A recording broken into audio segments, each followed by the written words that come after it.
Hello, hello,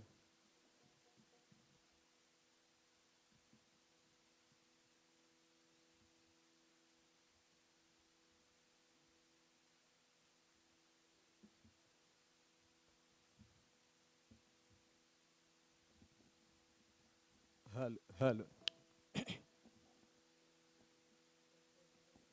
hello, hello.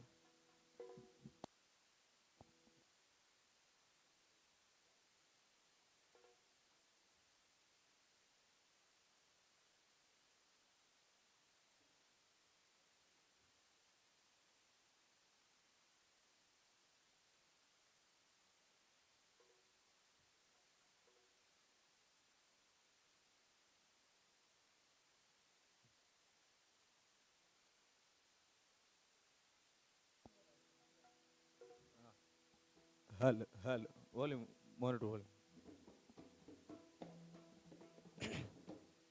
Volume ಒಂಚೂರು ಕೊಡು. Hello, ಒಂಚೂರು ಬೇಸ್ ಕೊಡು. Hello, hello, hello, hello, hello, hello, hello. Sharp ಚೂರು. ಹಲೋ. Hello, hello. ಡಿಲೇ ಉಂಟಾ? ఎక్కువ. Delay. Hello, hello, hello, hello, hello, hello. Delay.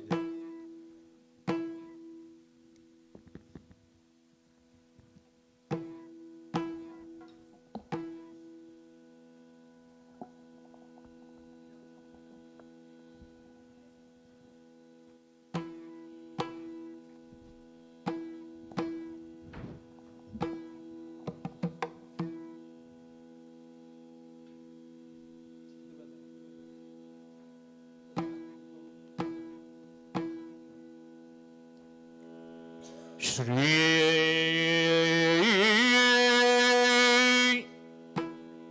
ಗುರುಗಣಾಧಿಪತಯೇ ನಮಃ.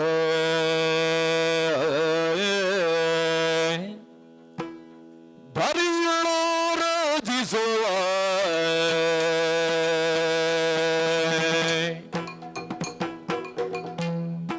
ಮದವೂರ ಪುರದೊಳು ನೆಲೆಸಿರುವ ದೇವ.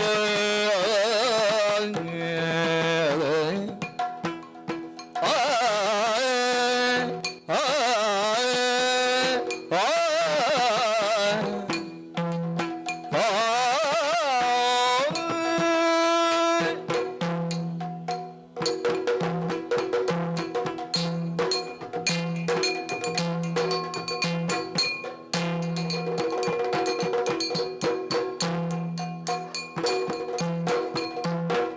ಧರೆಯುಳೋ ರಾಜಿಸುವ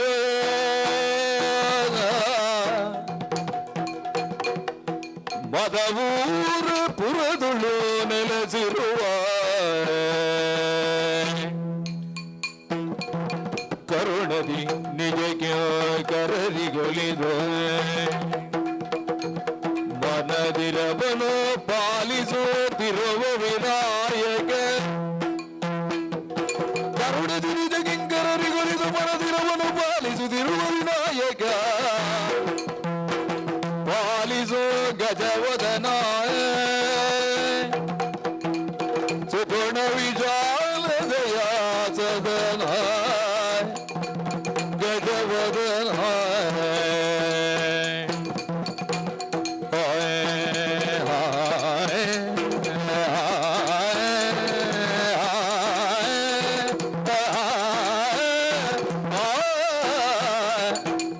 ಗಜವದನ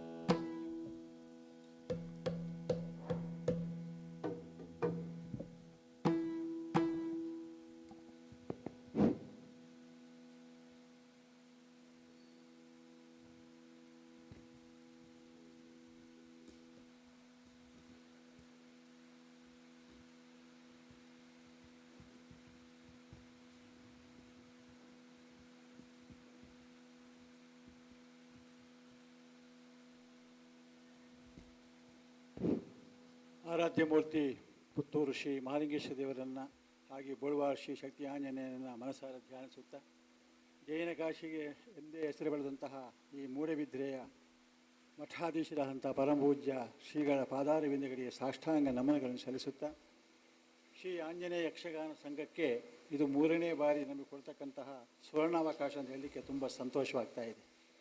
ಪೂಜ್ಯ ಗುರುಗಳ ನಾವು ಕೇಳಿದಾಕ್ಷಣವೇ ಆಶೀರ್ವಾದ ಎಂಬ ಮೂಲಕವಾಗಿ ಏಪ ಪರ್ಪರಂತೆ ಪ್ರಚೋದಿಸ್ತಾ ಇದ್ದಾರೆ ವಿನಃ ನಕಾರವನ್ನು ಇಲ್ಲಿವರೆಗೆ ನಮಗೆ ತೋರಿಸಿದ್ದಿಲ್ಲ. ನಮ್ಮ ತಾಳಮದ್ದಳೆಯಲ್ಲಿ ಮಹಿಳೆಯರದು ವಿಶೇಷವಾಗಿ ನಾಡು ಡಿಸೆಂಬರಿಗೆ 20ನೇ ವರ್ಷಕ್ಕೆ ಪಾದಾರ್ಪಣೆ ಮಾಡ್ತಕ್ಕಂಥ ಒಂದು ಸನ್ನಿವೇಶ. ಆ 20ನೇ ವರ್ಷಕ್ಕೆ ಪಾದಾರ್ಪಣೆ ಮಾಡ್ತಕ್ಕಂಥ ಸಂದರ್ಭದಲ್ಲಿ ನಿನ್ನೆ ತಾನೇ ನಾವೊಂದು ಸಭೆ ಕರೆದು 20 ತಾಳಮದ್ದಳೆಗಳನ್ನು ಮನೆ ಮನೆಯಲ್ಲಿ ಮಾಡುವುದೆಂಬುದಾಗಿಯೂ ಹಾಗೆ 20 ತಾಳಮದ್ದಳೆಗಳನ್ನು ಪಾಂಚಜನ್ಯ ರೇಡಿಯೋ ಪುತ್ತೂರು ಇಲ್ಲಿ ಮಾಡುವುದೆಂಬ ತೀರ್ಮಾನ ಮಾಡಿದ್ದೇವೆ. ಹಾಗೆ ಪ್ರಥಮವಾದಂತಹ ನಮ್ಮ ಈ ಸರಣಿ ತಾಳಮದ್ದಳೆ 20 ಕಾರ್ಯಕ್ರಮ ಪೂಜ್ಯ ಶ್ರೀಗಳಿಂದಲೇ ಇಂದು ಅದು ಪ್ರಾರಂಭ ಆಗ್ತದೆ ಹೇಳಲಿಕ್ಕೆ ತುಂಬ ಸಂತೋಷವಾಗ್ತಾ ಇದೆ. ದೇವಾನಂದ ಭಟ್ರವರು ನಮ್ಮ ಈ ಸಂಘದ ಬಗ್ಗೆ ಪೂರ್ಣ ಪರಿಚಯ ಉಳ್ಳವರು.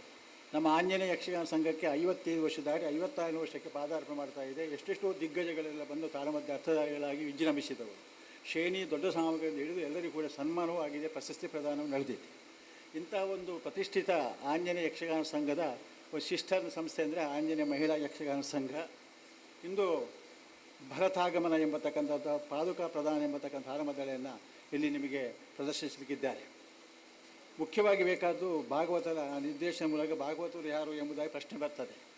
ಆವಾಗ ನಾವು ಇಲ್ಲಿ ನಮ್ಮದೇ ಆದಂಥ ಊರಿನ ಭಾಗವತನ ಬರಮಾಡಿಸಿದರೆ ಆಂಜನೇಯ ಸಂಘದ ಅವರಿಗೆ ಗೊತ್ತಿರ್ತದೆ ಏನು ಅಂತ. ಪರ ಊರಿನ ಕಲಾವಿದರನ್ನು ಬರೆಸಿ ಇಲ್ಲಿ ನಾವು ಅವರಿಗೆ ಅವಕಾಶ ಕೊಟ್ಟಾಗ ಆಂಜನೇಯ ಮಹಿಳಾ ಸಂಘ ಹೆಂಚೆ ಉಂಟು ಅಂತೇಳಿ ಇನ್ನೊಬ್ಬರಿಗೆ ಹೇಳಲಿಕ್ಕಾದ್ರೂ ಅವಕಾಶ ಆಗ್ತದೆ. ಇದರ ಬರೀ ಒಂದು ದೂರದಲ್ಲಿ ಕೇಳ್ತಕ್ಕಂಥ ಮಾತು ಅಷ್ಟೇ ಇರ್ತದೆ. ಹಾಗೆ ನಮ್ಮ ಪ್ರಸಿದ್ಧ ಯಕ್ಷಗಾನ ಮನೆತನ ತೆಂಕಲ್ಲಿ ಬಡಗಲ್ಲಿಯೂ ಸವಿಸಾಚಿಯಾಗಿದ್ದಂತಹ ಸಿದ್ಧಗಟ್ಟೆ ವಿಶ್ವನಾಥ್ ಶೆಟ್ಟರು ವೇಷಧಾರಿ ಹೌದು, ಅರ್ಥಧಾರಿ ಹೌದು. ಅವರ ಸುಪುತ್ರ ಭರತ್ ಶೆಟ್ಟಿಯವರು ನಮ್ಮೊಂದಿಗಿದ್ದಾರೆ. ಪ್ರಥಮವಾಗಿ ನಮ್ಮ ಮಹಿಳೆಯರಿಗೆ ಪರಿಚಯ ಆಗಿದೆ ಅಂದರೆ 2-3 ಕಡೆಯಲ್ಲಿ. ಅಂತೂ ನಾನು ಅವರ ಸ್ವರ ಕೇಳಿದ್ದು ಪ್ರಾರಂಭ. ನನ್ನ ಶಿಷ್ಯರು ಬಂದಿದ್ದಾರೆ, ನಾನು ಬಂದಿರಲಿಲ್ಲ ಆ ಸಮಯದಲ್ಲಿ. ಇಲ್ಲಿ ಆಗಿದೆ. ಆಗಿರುವಾಗ ಭರತೇಶ ವೈಭವ ಇಲ್ಲಿ ಆಗ್ತದೆ ಇವತ್ತು. ಹಾಗೆ ಉತ್ತಮವಾದಂಥ ಹಾಡುಗಾರಿಕೆಗೆ ನಮ್ಮೊಂದಿಗೆ ಸೇರಿಕೊಂಡಿದ್ದಾರೆ. ಅವರನ್ನು ಪ್ರೀತಿಪೂರ್ವಕವಾಗಿ ಸ್ವಾಗತಿಸ್ತಾ ಇದ್ದೇನೆ.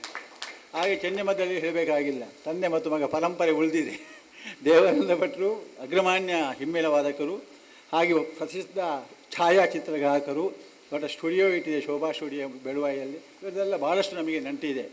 ವೆಟರ್ನರಿ ಶ್ರೀಗಳ ಚಾತುರ್ಮಾಸ ಸಮಯದಲ್ಲಿ ಕೂಡ ಕೆಮ್ಮಯ್ಯಲ್ಲಿ ಆಗುವಾಗ ನಾವೆಲ್ಲ ಅಲ್ಲೆಲ್ಲ ಸಂಚಾರ ಮಾಡಿದವರು ಬೆಳುವಾಯಿಯಲ್ಲಿ. ನಾವು ಅದ್ಭುತವಾದಂಥ ಕೆಮ್ಮಯ್ಯಲ್ಲಿ ಚಾತುರ್ಮಾಸ ಸ್ವಾಮೀಜಿಯವರದ್ದು ಆಗಿತ್ತು. ಅವರಿಗೆ ಕೀರ್ತಿಶೇಷರಾಗಿದ್ದಾರೆ. ಏನಿರಲಿ, ಆ ದೇವಾನಂದ ಭಟ್ರು ನಾವು ಯಾವ ಮರೆಯುವಾಗಿಲ್ಲ. ಫೋನ್ ಮಾಡಿದ ತಕ್ಷಣ ಏನು ಬರ್ಪೇ ತರವೆ ಚಾಂಪೋತ್ರಿ ಅಂತೇಳಿ ಆ ಮಾತು ಹೇಳಿದ ಇವತ್ತಿಗೆ ನಾನು ಮರೆಯುವುದಿಲ್ಲ. ಹಾಗೆ ತಂದೆ ಮಗ ದಿವಿಜೇಶ ಇವರಲ್ಲಿ ಸೇರಿಸಿಕೊಂಡು ಇಲ್ಲಿ ಬಂದಿದ್ದಾರೆ. ಅವರಿಗೆ ಪ್ರೀತಿಪೂರ್ವಕವಾದ ಸ್ವಾಗತವನ್ನು ಕೋರ್ತಾ ಇದ್ದೀನಿ. ಮಹಿಳೆಯರ ಪಾತ್ರರಾಜಿ ಈಗಲೇ ಮಾಡಿಬಿಡ್ತೇನೆ ನಾನು.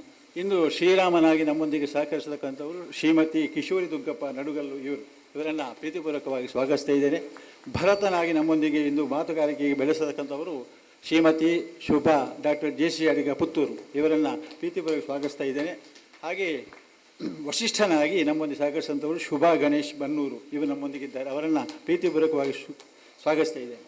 ಹಾಗೆ ಇಲ್ಲಿ ಬಂದಾಕ್ಷಣ ನಮ್ಮನ್ನು ಪ್ರೀತಿಯಿಂದ ಕರೆದು ಲಘುಪಾರಲ್ಲ ಬಿಗುಪಾರದೊಂದಿಗೆ ಪೂಜ್ಯ ಶ್ರೀಗಳು ನಮಗೆ ವ್ಯವಸ್ಥೆ ಮಾಡಿಕೊಟ್ಟಿದ್ದಾರೆ. ಕತ್ತೆ ಹೇಳಿದ್ರೆ ರಾತ್ರಿ ಊಟವೇ ಬೇಕಾಗಿಲ್ಲ. ನಾನಾ ರೀತಿಯ ವೆರೈಟೀಸ್ಗಳು ಅದರಲ್ಲಿ ಇತ್ತು ತಟ್ಟೆಯಲ್ಲಿ. ಸಂತೋಷಗೊಂಡಿದ್ದೇವೆ. ಯಾಕಂದರೆ ಊಟದಲ್ಲಿರೋ ಅನ್ನ ಸಂತರ್ವ ಎಷ್ಟು ಆಯಿತು ಅಷ್ಟು ನಮ್ಮ ಮಠವು ಏಳಿಗೆ ಆಗ್ತದೆ, ಸ್ವಾಮಿಗಳಿಗೆ ಗೊತ್ತಿದೆ ಇದು. ಅಂತಹ ಒಂದು ಒಳ್ಳೆಯ ಉಪಹಾರ ವ್ಯವಸ್ಥೆಯನ್ನು ಮಾಡಿದ್ದಾರೆ. ನಗುಮುಖದಿಂದ ನಮ್ಮನ್ನು ಸ್ವಾಗತಿಸಿದ್ದಾರೆ. ಮೇಲಾಗಿ ಇಲ್ಲಿ ಸೇರಿದಂಥ ಎಲ್ಲ ಕಲಾಭಿಮಾನಿಗಳನ್ನು ಕೂಡ ಮತ್ತೊಮ್ಮೆ ಮಗದೊಮ್ಮೆ ಸ್ವಾಗತಿಸುವೊಂದಿಗೆ ಆ ಒಂದು ತುಳುನಾಡ ವಾರ್ತೆ ಎಂಬತಕ್ಕಂತಹ ಏನು ಯೂಟ್ಯೂಬ್ ಚಾನಲ್ ಇದೆಯೋ ಅದರಲ್ಲಿ ಲೈವ್ ನಡೀತಾ ಇದೆ ಹೇಳೋದು ಭಾಳ ಸಂತೋಷವಾಯಿತು. ಅದರ ಲೈವ್ಗಳನ್ನೆಲ್ಲ ನಾವು ಪುತ್ತೂರಿನಾದ್ಯಂತ ಕಳಿಸಿಕೊಟ್ಟದ್ದಾಯ್ತು. ಇವಾಗ ಹೋಗಿದೆ. ಹಾಗಿರುವಾಗ ಪೂಜ್ಯ ಶ್ರೀಗಳಿಗೆ ಮತ್ತೊಮ್ಮೆ ಸಾಷ್ಟಾಂಗ ನಮನವನ್ನು ಸಲ್ಲಿಸುತ್ತಾ ದೀಪ ಬೆಳಗಿಸಿ ಈ ಕಾರ್ಯಕ್ರಮಕ್ಕೆ ಶುಭ ಹಾರೈಸಬೇಕು ಅಂತ ಪೂಜ್ಯ ಪಾದಾರವಿಂದರಲ್ಲಿ ಕೇಳಿಕೊಳ್ತಿದ್ದೇವೆ. ಶ್ರೀಯುತ ಯುವರಾಜ್ ಬೆಳೆಯವರು ದೀಪ ಬೆಳಗಿಸಬೇಕು ಅಂತ ಕೇಳಿಕೊಳ್ತಿದ್ದೇವೆ.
ಶಾಲು ಸಂಜೆ ಅಂತಾರೆ ಶಾಲು ಬೊಕ್ಕ ಅವು ಆ ಶಾಲು ಬೊಕ್ಕ ದುಡ್ಡು ತಗೊಂಡು ಹೊರಗಂಟೆ ಹೌದು ನೀವೇ ಕೊಡಿ ಒಂದು ನಿಮಿಷ ಬಾರಿಯರಿಗೆ ಇದೀಗ ನಮ್ಮ ಶ್ರೀ ಆಂಜನೇಯ ಮಹಿಳಾ ಯಕ್ಷಗಾನ ಸಂಘ ಆಂಜನೇಯ ನಗರ ಬೋಳುವಾರು ಪುತ್ತೂರು ಇವರೆಲ್ಲ ಕಾರ್ಯಕ್ರಮದ ಸಂಘಟನೆಯನ್ನು ಮಾಡಿದವರು ಶ್ರೀಯುತ ಬಾರ್ಯರು. ಅವರಿಗೆ ಶ್ರೀಮಠದ ಧವಳತ್ರಯ ಜೈನ ಕಾಶಿ ಟ್ರಸ್ಟ್ ವತಿಯಿಂದ ಅಭಿನಂದನೆಗಳನ್ನು ಹೇಳ್ತೇವೆ. ಈಗ ಅವರು ನಮ್ಮ ಕಿರು ಕಾಣಿಕೆ ಹಾಗೂ ಒಂದು ಅಭಿನಂದನೆಗಳನ್ನು ಸ್ವೀಕಾರ ಮಾಡಬೇಕಾಗಿ ಅಪೇಕ್ಷೆ ಮಾಡ್ತೇವೆ. ಭರತನ ಆಗಮನ ಅಂದರೆ ಅಯೋಧ್ಯೆಯ ರಾಮನ ಹೆಸರಿನಲ್ಲಿ ಭರತ ಪಾದುಕೆಯನ್ನು ಇಟ್ಟು ಆಳ್ವಿಕೆ ಮಾಡಿದಂಥ ಒಂದು ಅಪೂರ್ವ ಘಟನೆ. ಭಾತೃತ್ವದ ಪ್ರೀತಿಯನ್ನು ಕಾಣಬೇಕಾದ್ರೆ ನಾವು ಭರತಾಗಮನದಲ್ಲಿ ಕಾಣಬೇಕು. ಹಾಗಾಗಿ ಒಬ್ಬ ಸಹೋದರರು ಮತ್ತು ಮನೆಯಲ್ಲಿ ನಡೆಯುವಂಥ ಆಂತರಿಕ ಯುದ್ಧಗಳು ಹೇಗೆ ಮನಸ್ಸನ್ನು ಕೆಡಿಸ್ತವೆ ಮತ್ತು ಹೇಗೆ ಮನಸ್ಸನ್ನು ಒಂದು ಮಾಡ್ತವೆ ಎರಡೂ ಕೂಡ ಮನೆ ಮಂದಿಯೆಲ್ಲ ನೋಡಬೇಕಾದಂಥ ಹಿಂದಿನ ತ್ರೇತಾಯುಗದಲ್ಲಿ ನಡೀತಾ ಇದ್ದಂಥ ಕತೆ ವರ್ತಮಾನದ ಬದುಕಿಗೆ ಸಂದೇಶವಾಗಲಿ ಅನ್ನುವ ನಿಟ್ಟಿನಲ್ಲಿ ನಮ್ಮ ಆಂಜನೇಯ ಮಹಿಳಾ ಯಕ್ಷಗಾನ ಸಂಘದ 3ನೇ ಬಾರಿ ಬರ್ತಾ ಇರುವುದು. ಎಲ್ಲ ಹಿಮ್ಮೇಳದ ಕಲಾವಿದರುಗಳಾದ ಶ್ರೀಮತಿ ಶುಭ ಆಡಿಗರು, ಶುಭ ಗಣೇಶ್, ಕಿಶೋರ್ ದುರ್ಗಪ್ಪ ತುಂಬ ಚೆನ್ನಾಗಿ ಹೋದ ಬಾರಿಯ ಪ್ರಸಂಗ ಕೂಡ ನಡೆಸಿದರು. ಅದರ ಮುಂಚಿತ ನೆನಪಿಲ್ಲ ನಮಗೆ. ಹೌದು, ಮಾಗದ ವಧೆಯಲ್ಲಿ ತುಂಬ ಚೆನ್ನಾಗಿ ಮಾಡಿದ್ದಾರೆ. ಹಾಗಾಗಿ ಅವರಿಗೆ ಸ್ವಾಗತಿಸ್ತೇವೆ. ಹಿಮ್ಮೇಳದ ನಮ್ಮವರೇ ಆದ ಭರತ್ ಹಾಗೆ ದೇವಾನಂದ ಭಟ್ರು ಮತ್ತು ಅವರ ಪುತ್ರರಿಗೆ ವಿಶೇಷವಾದ ಅಭಿನಂದನೆಗಳನ್ನು ಹೇಳ್ತೇವೆ ಮತ್ತು ಸ್ವಾಗತ ಮಾಡ್ತೇವೆ. ಅಭಿಮಾನದಿಂದ ಯಕ್ಷಗಾನ ಕಲಾವಿದರನ್ನು ಹುರಿದುಂಬಿಸಲಿಕ್ಕೆ ಬಂದ ನೀವು ಕೊನೆಯ ತನಕ ನಮ್ಮ ಈ ಕಾರ್ಯಕ್ರಮವನ್ನು ವೀಕ್ಷಿಸಿ ಕಲಾವಿದರಿಗೆ ಕೂಡ ಸಂತೋಷದಿಂದ ಅಭಿನಂದನೆಗಳನ್ನು ಹೇಳಿ ಮನೆಗೆ ತೆರಳಬೇಕಾಗಿ ಅಪೇಕ್ಷೆ ಮಾಡ್ತೇವೆ.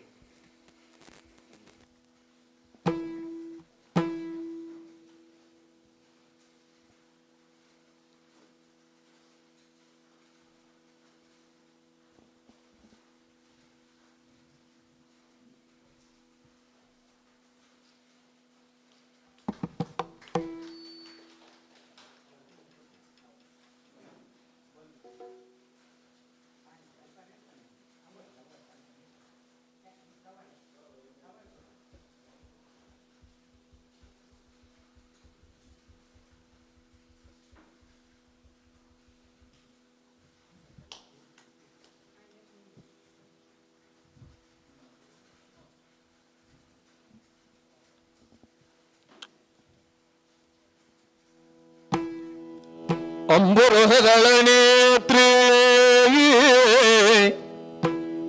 ಶ್ರೀ ದುರ್ಗಾಂಬಿಕೆಯ ಬಲಗೋಡು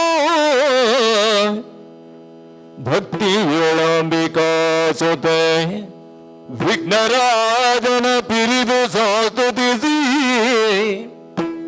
ಅಂಬುನಿಧಿ ಆತ್ಮದಿಗೆ ಕೈ ಮುಗಿದು ಅಂಬುಜಾಸನ ವಾಣಿಯಾದ ಪಾದ ಮುಜಿಗೆ ಬುಡ ಮಾಡುತ್ತ ವರ್ಣಿ ಬೆನಿ ಕಥಾಮೃತವ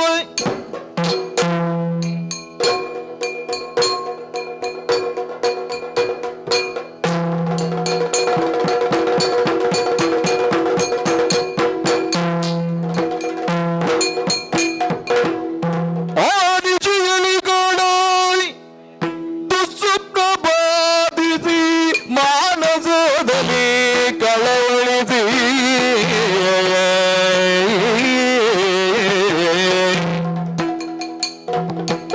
ಭರತ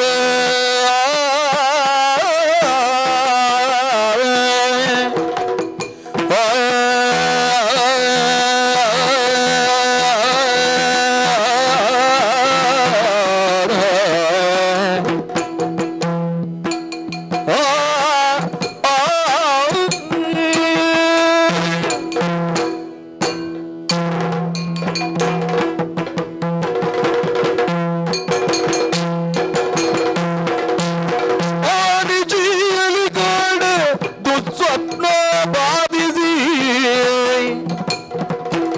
ಮಾನಸದಲ್ಲಿ ಕಳವಳಿ ಆ ನರೇಂದ್ರಗೆ ಇನ್ನೇನಾಯ್ತು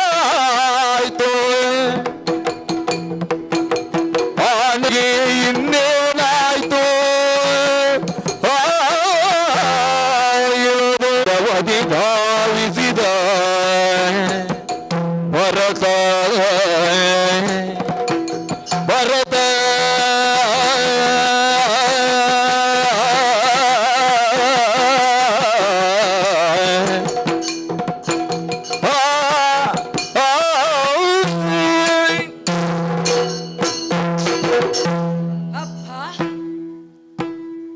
ಅದೆಷ್ಟೋ ರಾತ್ರಿಗಳನ್ನ ಈ ಕೇಕೆಯ ದೇಶದಲ್ಲಿ ಕಳೆದವನಲ್ವೇ ಈ ಭರತ.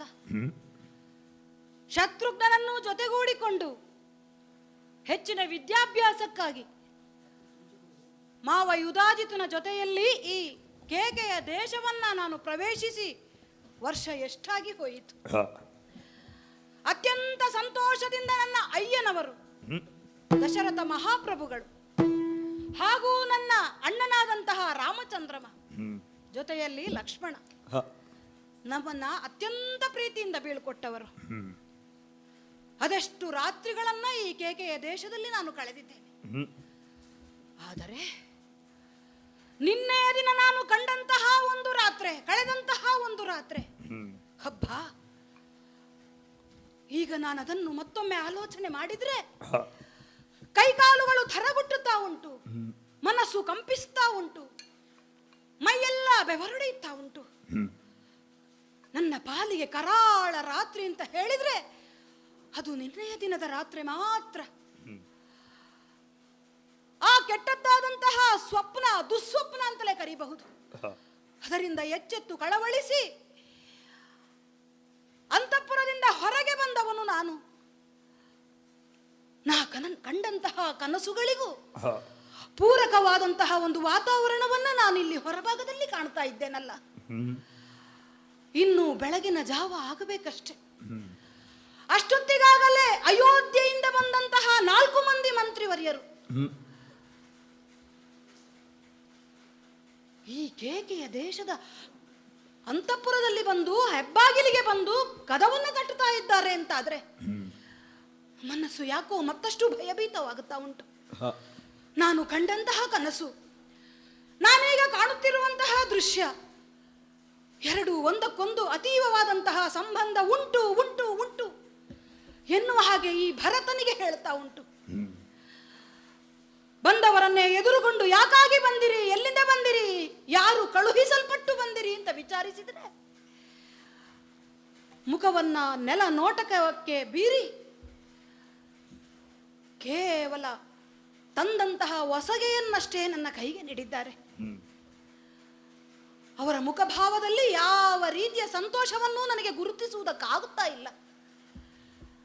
ನಾನೇನನ್ನು ಕೇಳುವುದಕ್ಕೂ ಅಥವಾ ಅವರೇನನ್ನು ಹೇಳುವುದಕ್ಕೂ ಆಸ್ಪದವನ್ನೇ ಕೊಡದ ರೀತಿಯಲ್ಲಿ ನೆಲ ನೋಟಕರಾಗಿದ್ದಾರೆ ಅಂತಾದ್ರೆ ಅವರು ಕೈಗೆ ಕೊಟ್ಟಂತಹ ನಿರೂಪವನ್ನೇ ಬಿಡಿಸಿ ನೋಡುವುದು ಸಹಜ. ಆ ರೀತಿಯಲ್ಲಿ ಆಲೋಚನೆ ಮಾಡಿದಂತಹ ನಾನು ಬಂದಂತಹ ನಿರೂಪವನ್ನ ಬಿಡಿಸಿ ನೋಡಿದ್ರೆ ಅಯೋಧ್ಯೆಯಿಂದ ಬಂದಂತಹ ನಿರೂಪ. ಅಯೋಧ್ಯೆಯಿಂದ ನಿರೂಪಗಳು ಬರುವುದೇನು ಹೊಸತಲ್ಲ. ಆದರೆ ಬಂದಂತಹ ನಿರೂಪದಲ್ಲಿ ಇದುವರೆಗೆ ಯಾರ ಹಸ್ತ ಮುದ್ರಿಕೆ ಇರಬೇಕಾಗಿತ್ತು ಅದನ್ನ ನಾನು ಈ ನಿರೂಪದಲ್ಲಿ ಕಾಣುತ್ತಾ ಇಲ್ಲವಲ್ಲ. ನಮ್ಮ ಅಯ್ಯನ ನಿರೂಪ ಅಲ್ಲ ಇದು. ಹಾಗಿದ್ರೆ ಅಯೋಧ್ಯೆಯಿಂದ ಬಂದಂತಹ ನಿರೂಪದಲ್ಲಿ ಹಸ್ತಮುದ್ರಿಕೆ ಇರುವಂತದ್ದು ಗುರುಗಳಾದಂತಹ ವಸಿಷ್ಠರದ್ದು. ಏನಿದೆ ಅಂತ ಬಿಡಿಸಿ ನೋಡಿದ್ರೆ ಯಾರ್ಯಾರ ಕ್ಷೇಮವನ್ನ ನೀನು ಬಯಸ್ತಾ ಇದ್ದೀಯೋ ಅವರೆಲ್ಲರೂ ಅಯೋಧ್ಯೆಯಲ್ಲಿ ಕ್ಷೇಮಿಗಳಾಗಿದ್ದಾರೆ. ಸೌಭಾಗ್ಯ ಲಕ್ಷ್ಮಿ ನಿನ್ನ ಬರುವಿಕೆಗಾಗಿ ಕಾತರದಿಂದ ಕಾಯ್ತಾ ಇದ್ದಾಳೆ. ಅತ್ಯಂತ ಶೀಘ್ರವಾಗಿ ಹೊರಟು ಬಾ ಭರತ. ಇಷ್ಟು ಶಬ್ದಗಳನ್ನ ಬಿಟ್ರೆ ಇನ್ಯಾವ ಶಬ್ದವೂ ಈ ನಿರೂಪದಲ್ಲಿ ನನಗೆ ಕಾಣುವುದಕ್ಕಿಲ್ಲ. ಯಾಕೆ ಇಂತಹದ್ದೊಂದು ನಿರೂಪವನ್ನು ನನಗೆ ಕಳುಹಿಸಿದ್ದಾರೆ?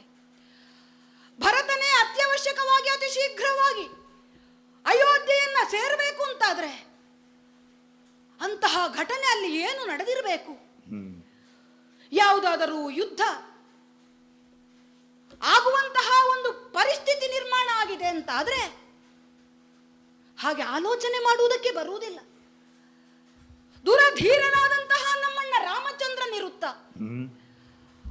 ಅಯೋಧ್ಯೆ ಎನ್ನುವಂತಹ ಹೆಸರಿಗೆ ತಕ್ಕ ಹಾಗೆ ಯಾವುದೇ ಯೋಧರಾದರೂ ಭೇದಿಸುವುದಕ್ಕೆ ಅಸಾಧ್ಯವಾದ ನಮ್ಮಯ್ಯ ದಶರಥನ ಆಳ್ವಿಕೆಯ ಅಯೋಧ್ಯೆಗೆ ಶತ್ರುಗಳ ಆಕ್ರಮಣ ಆಗುವುದಕ್ಕೆ ಸಾಧ್ಯವೇ? ಆಯಿತು ಅಂತಾದ್ರೂ ನಮ್ಮಣ್ಣ ರಾಮಚಂದ್ರನಿರುತ್ತ ಭರತನ ಒಂದು ಅವಶ್ಯಕತೆ ಬೀಳುವುದಕ್ಕುಂಟೆ? ಇಲ್ಲ ಇಲ್ಲ. ಹಾಗೊಂದು ವೇಳೆ ಆಗಿದ್ರು ನಮ್ಮ ಅಯ್ಯನ ಹಸ್ತಮುದ್ರಿಕೆ ಇರಬೇಕಾಗಿತ್ತು. ವಯೋವೃದ್ಧರಾದಂತಹ ನಮ್ಮಪ್ಪನಿಗೆ ಏನಾದ್ರೂ ಅವಘಡ ಸಂಧಿಸ, ಅಯ್ಯೋ ಅಯ್ಯೋ ಅಯ್ಯೋ, ಮತ್ತೆ ನನ್ನ ಆಲೋಚನೆ ನಾನು ರಾತ್ರಿ ಕಂಡಂತಹ ಕನಸಿನಡೆಗೆ ಓಡ್ತಾ ಉಂಟು. ಹೌದಲ್ಲ ಹೌದಲ್ಲ, ಯಾವ ಅಯೋಧ್ಯೆಯನ್ನ ಕಣ್ಣಲ್ಲಿ ತುಂಬಿಕೊಂಡು ಸಂತೋಷದಿಂದ ನಾನು ಅಯೋಧ್ಯೆಯನ್ನು ಹೊರಟು ಬಂದಿದ್ದೆನೋ, ನಾನು ನಿನ್ನೆ ರಾತ್ರಿ ಕಂಡಂತಹ ಕನಸಿನಲ್ಲಿ ಆ ಅಯೋಧ್ಯೆ ನನಗೆ ಕಾಣ ಸಿಕ್ಕಿದ್ದಿಲ್ಲ. ಬದಲಾಗಿ ಸ್ಮಶಾನ ಸದೃಶವಾದಂತಹ ಒಂದು ರಾಜ್ಯ, ಅದು ನಮ್ಮ ಅಯೋಧ್ಯೆ ಆಗಿತ್ತು. ಆ ಕರಾಳತೆಯನ್ನು ನಾನು ಕನಸಿನಲ್ಲಿ ಕಂಡೆ ನಿನ್ನೆ. ದಶ ದಿಕ್ಕುಗಳಿಗೆ ರಥವನ್ನ ಏಕಕಾಲಕ್ಕೆ ಹಾರಿಸಬಲ್ಲವರು ಎನ್ನುವಂತಹ ಹೆಗ್ಗಳಿಕೆಗೆ ಹೆಸರಾದವರು ನಮ್ಮಪ್ಪ ದಶರಥ. 60,000 ವರ್ಷಗಳ ಕಾಲ ರಾಜ್ಯಭಾರವನ್ನ ಮಾಡಿದವರು ನಮ್ಮಪ್ಪ. ಕೇವಲ ಈ ಪ್ರಪಂಚದ ಅರಸರುಗಳೇನು, ಒಬ್ಬಾತ ರಾಕ್ಷಸನನ್ನ ಸೋಲಿಸುವುದಕ್ಕೆ ದೇವತೆಗಳಿಗಾದರೂ ಸಹಾಯ ಹಸ್ತಕರಾಗಿ ನಿಂತಹ ಹೆಗ್ಗಳಿಕೆ ನಮ್ಮಪ್ಪನದ್ದು. ವೀರ ದಶರಥ ನೃಪತಿ ಎನ್ನುವಂತಹ ಹೆಗ್ಗಳಿಕೆ ಬರುವುದಕ್ಕೆ ಕಾರಣವೇ ಹಾಗಲ್ವೇ? ಅಂತಹ ನಮ್ಮಯ್ಯ ದಾಸವಾಳದ ಹೂವಿನ ಹಾರವನ್ನ ಹಾಕಿ ಪಶ್ಚಿಮ ದಿಕ್ಕಿನ ಕಡೆಗಾಗಿ ಚಲಿಸಬೇಕು ಅಂತ ನಾವು ಆಲೋಚನೆ ಮಾಡಿದ್ರೆ, ಅಲ್ಲ, ಅವರು ಚಲಿಸ್ತಾ ಇದ್ದದ್ದು ದಕ್ಷಿಣದ ಕಡೆಗಾಗಿ. ದಕ್ಷಿಣದ ದಿಕ್ಕು ಅಂತ ಹೇಳಿದ್ರೆ ಅದು ಯಮನ ದಿಕ್ಕು. ಕತ್ತೆಯ ಮೇಲೆ ಕುಳಿತುಕೊಂಡು ಹೋಗುವಂತಹ ಒಂದು ದೃಶ್ಯವನ್ನ ನಾನು ಕಂಡುಬಿಟ್ಟೆನಲ್ಲ. ಕನಸಿನ ಶಾಸ್ತ್ರ ಹೇಳುವ ಪ್ರಕಾರ ಇದು ಖಂಡಿತ ನಮ್ಮ ಅಯ್ಯನಿಗೆ ಶ್ರೇಯಸ್ಸಲ್ಲ ಎನ್ನುವುದು ಸ್ಪಷ್ಟ. ಪ್ರಪಂಚದಲ್ಲಿರತಕ್ಕಂತಹ ಔನ್ನತ್ಯವನ್ನೆಲ್ಲ ತನ್ನದಾಗಿಸಿಕೊಂಡಂತಹ ನಮ್ಮಯ್ಯ, ಎತ್ತರದ ಸಿಂಹಾಸನಾರೂಢರಾಗಿರಬೇಕಾದಂತಹ ನಮ್ಮಯ್ಯ, ಮೇಲಿನ ಪರ್ವತದಿಂದ ಗೋಮಯದ ಪ್ರಪಾತಕ್ಕೆ ಬಿದ್ದ ಹಾಗೆ ಛೇ ಛೇ ಛೇ, ಯಾಕಿಂತಹ ಕರಾಳವಾದಂತಹ ಕನಸು ನನ್ನ ಪಾಲಿಗೆ ನಿನ್ನೆ ಕಂಡು ಹೋಯಿತು. ಅಯೋಧ್ಯೆಯ ರಾಜ ಬೀದಿಯಲ್ಲಿ ಕಣ್ಣು ಹಾಯಿಸಿದ ಕಾಲಕ್ಕೆ 3 ಮಂದಿ ಸುಮಂಗಲೆಯರಾಗಿರಬೇಕಾದಂತಹ ಸ್ತ್ರೀಯರು ಶ್ವೇತ ವಸನಧಾರಿಗಳಾಗಿ, ಕೆದರಿದ ಕೂದಲಿನವರಾಗಿ, ಯಾವುದೇ ಕುಂಕುಮ ಇಲ್ಲದಂತಹ ಹಣೆಯಿಂದ ಹುಚ್ಚರಂತೆ ರಾಜಬೀದಿಯಲ್ಲಿ ತಿರುಗಾಡ್ತಾ ಇದ್ದದನ್ನು ನಾನು ಕಂಡೆ. ಹಾಗಿದ್ರೆ ಯಾಕೋ ಅವರು ನಮ್ಮ ತಾಯಂದಿರನ್ನೇ ನೆನಪಿಸುವುದಕ್ಕುಂಟು. ಛೇ, ಇಲ್ಲ ಇಲ್ಲ, ಸ್ಮಶಾನ ಸದೃಶವಾದಂತಹ ಆ ಅಯೋಧ್ಯೆಯನ್ನು ನಾನು ಕನಸಿನಲ್ಲಿ ಕಂಡೆ ಅಂತ ಆಗಬೇಕಾದ್ರೆ ನನ್ನ ಆ ರಾಜ್ಯಕ್ಕೆ ಯಾವುದೋ ಅಪಘಾತ ಸಂಭವಿಸಿದೆ, ಆಗಬಾರದ್ದು ಯಾವುದೋ ಆಗಿದೆ ಎನ್ನುವುದೇ ಸ್ಪಷ್ಟ. ಛೇ, ಓದುವಂತಹ ನಿರೂಪ, ಕಂಡಂತಹ ಕನಸು, ಇಲ್ಲ, ಇದ್ಯಾವುದೂ ನನ್ನನ್ನು ಇನ್ನೊಂದು ಕ್ಷಣವು ಈ ಕೇಕೆಯ ರಾಜ್ಯದಲ್ಲಿ ಇರುವುದಕ್ಕೆ ಆಸ್ಪದವನ್ನ ಮಾಡಿಕೊಡುತ್ತಾ ಇಲ್ಲ. ಅತ್ಯಂತ ಶೀಘ್ರವಾಗಿ ನಾನು ಬರಬೇಕು ಎನ್ನುವ ಹಾಗೆ ಹೇಳಿ ಕಳುಹಿಸಿದಂತಹ ಗುರುವರ್ಯರು ಅದಕ್ಕೆ ಬೇಕಾದಂತಹ ವ್ಯವಸ್ಥೆಯನ್ನು ಮಾಡಿದ್ದಾರೆ ಎನ್ನುವುದೇ ಸ್ಪಷ್ಟ. ಆದ್ದರಿಂದ ನನ್ನ ಮನಸ್ಸಿನ ಗೊಂದಲ ಕಡಿಮೆ ಆಗಬೇಕು ಅಂತಾದ್ರೆ ಅಯೋಧ್ಯೆಯಲ್ಲಿ ಏನು ನಡೆದಿದೆ ಎನ್ನುವುದನ್ನು ನಾನು ಕಣ್ಣಾರೆ ಕಾಣಬೇಕು. ಸರಿ, ಅದಕ್ಕೆ ಗುರುಗಳು ಏನು ನಿರೂಪವನ್ನ ಬರೆದಿದ್ದಾರೋ ಆ ರೀತಿಯಲ್ಲಿ ನಾನು ಮುನ್ನಡೆಯಬೇಕು. ತಮ್ಮನಾದಂತಹ ಶತ್ರುಘ್ನ ನನ್ನ ಜೊತೆಯಲ್ಲಿಯೇ ವಿದ್ಯಾಭ್ಯಾಸಕ್ಕಂತ ಬಂದವನು, ಅವನನ್ನು ಅತ್ಯಂತ ಶೀಘ್ರವಾಗಿಯೇ ನನ್ನ ಬಳಿಗೆ ಕರೆಸಿಕೊಂಡಿದ್ದೇನೆ. ಮಾವನಾದಂತಹ ಯುಧಾಜಿತುವಿನ ಆಜ್ಞೆಯನ್ನೂ ಪಡೆದಿದ್ದೇನೆ. ಅವರ ಆಶೀರ್ವಾದವನ್ನು ಪಡೆದು ಅತ್ಯಂತ ಶೀಘ್ರವಾಗಿ ಓಡತಕ್ಕಂತಹ ಕುದುರೆಯನ್ನೇರಿ ಇಬ್ಬರು ಅತ್ಯಂತ ಶೀಘ್ರವಾಗಿ ಅಯೋಧ್ಯೆಯಿಂದ ನಡೆಯುತ್ತೇವೆ. ಅಯೋಧ್ಯೆಯಿಂದ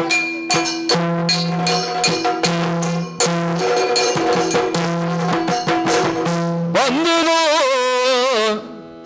ಭರತನ ಚಣೆ ಓದಲಿದ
ಆ ರಥದಿಂದ ನಾವು ಅದೆಷ್ಟೋ ದೂರ ಸಾಗಿ ಬಂದಿದ್ದೇವೆ. ಯಾವಾಗ ನಾವೇರಿದಂತಹ ರಥಕ್ಕೆ ಕಟ್ಟಿದಂತಹ ಕುದುರೆಗಳಿಗೆ ಆಯಾಸ ಆಗುತ್ತದೋ ಆ ಕಾಲಕ್ಕೆ ಸರಿಯಾದ ಪ್ರದೇಶದಲ್ಲಿ ಮತ್ತೊಂದು ಹೋಗಬೇಕಾದಂತಹ ಹೋಗುವುದಕ್ಕೆ ಅನುಕೂಲವಾಗುವಂತಹ ರಥಗಳು ಸಿದ್ಧವಾಗಿ ನಿಂತಿವೆ. ಇದೆಲ್ಲ ಏರ್ಪಾಡು ಅಯೋಧ್ಯೆಯಿಂದ ನಮ್ಮ ಗುರುಗಳೇ ಮಾಡಿದ್ದು ಎನ್ನುವುದು ನನ್ನ ಮನವರಿಕೆಗೆ ಬಂದಿದೆ. ಹಾಗಿದ್ರೆ ಎಲ್ಲವನ್ನೂ ಪೂರ್ವ ತಯಾರಿಯಾಗಿ ವ್ಯವಸ್ಥೆ ಮಾಡಿದ್ದಾರೆ ಅಂತಾದ್ರೆ ಅತ್ಯಂತ ಶೀಘ್ರವಾಗಿ ನಾನು ಹೋಗಬೇಕಾದುದು ಎಷ್ಟು ಅನಿವಾರ್ಯ ಎನ್ನುವುದು ಈ ಪರಿಸ್ಥಿತಿಯಿಂದ ನನ್ನ ಮನಸ್ಸಿಗೆ ತಿಳಿದಂತಾಗಿದೆ. ಬರುವಂತಹ ಕಾಲಕ್ಕೆ ದಶರಥ ಮಹಾಪ್ರಭುಗಳು ನನ್ನನ್ನು ಅಪ್ಪಿಕೊಂಡು ಹರಸಿ ಬೀಳು ಕೊಟ್ಟಂತಹ ಗಳಿಗೆ ಅದನ್ನೇ ಕಣ್ಣು ತುಂಬಿಕೊಂಡು ಮತ್ತೊಮ್ಮೆ ನೆನೆಸುತ್ತಾ ಅದೆಷ್ಟು ಗುಡ್ಡ ಬೆಟ್ಟಗಳನ್ನು ದಾಟಿದ್ದಾಯಿತು,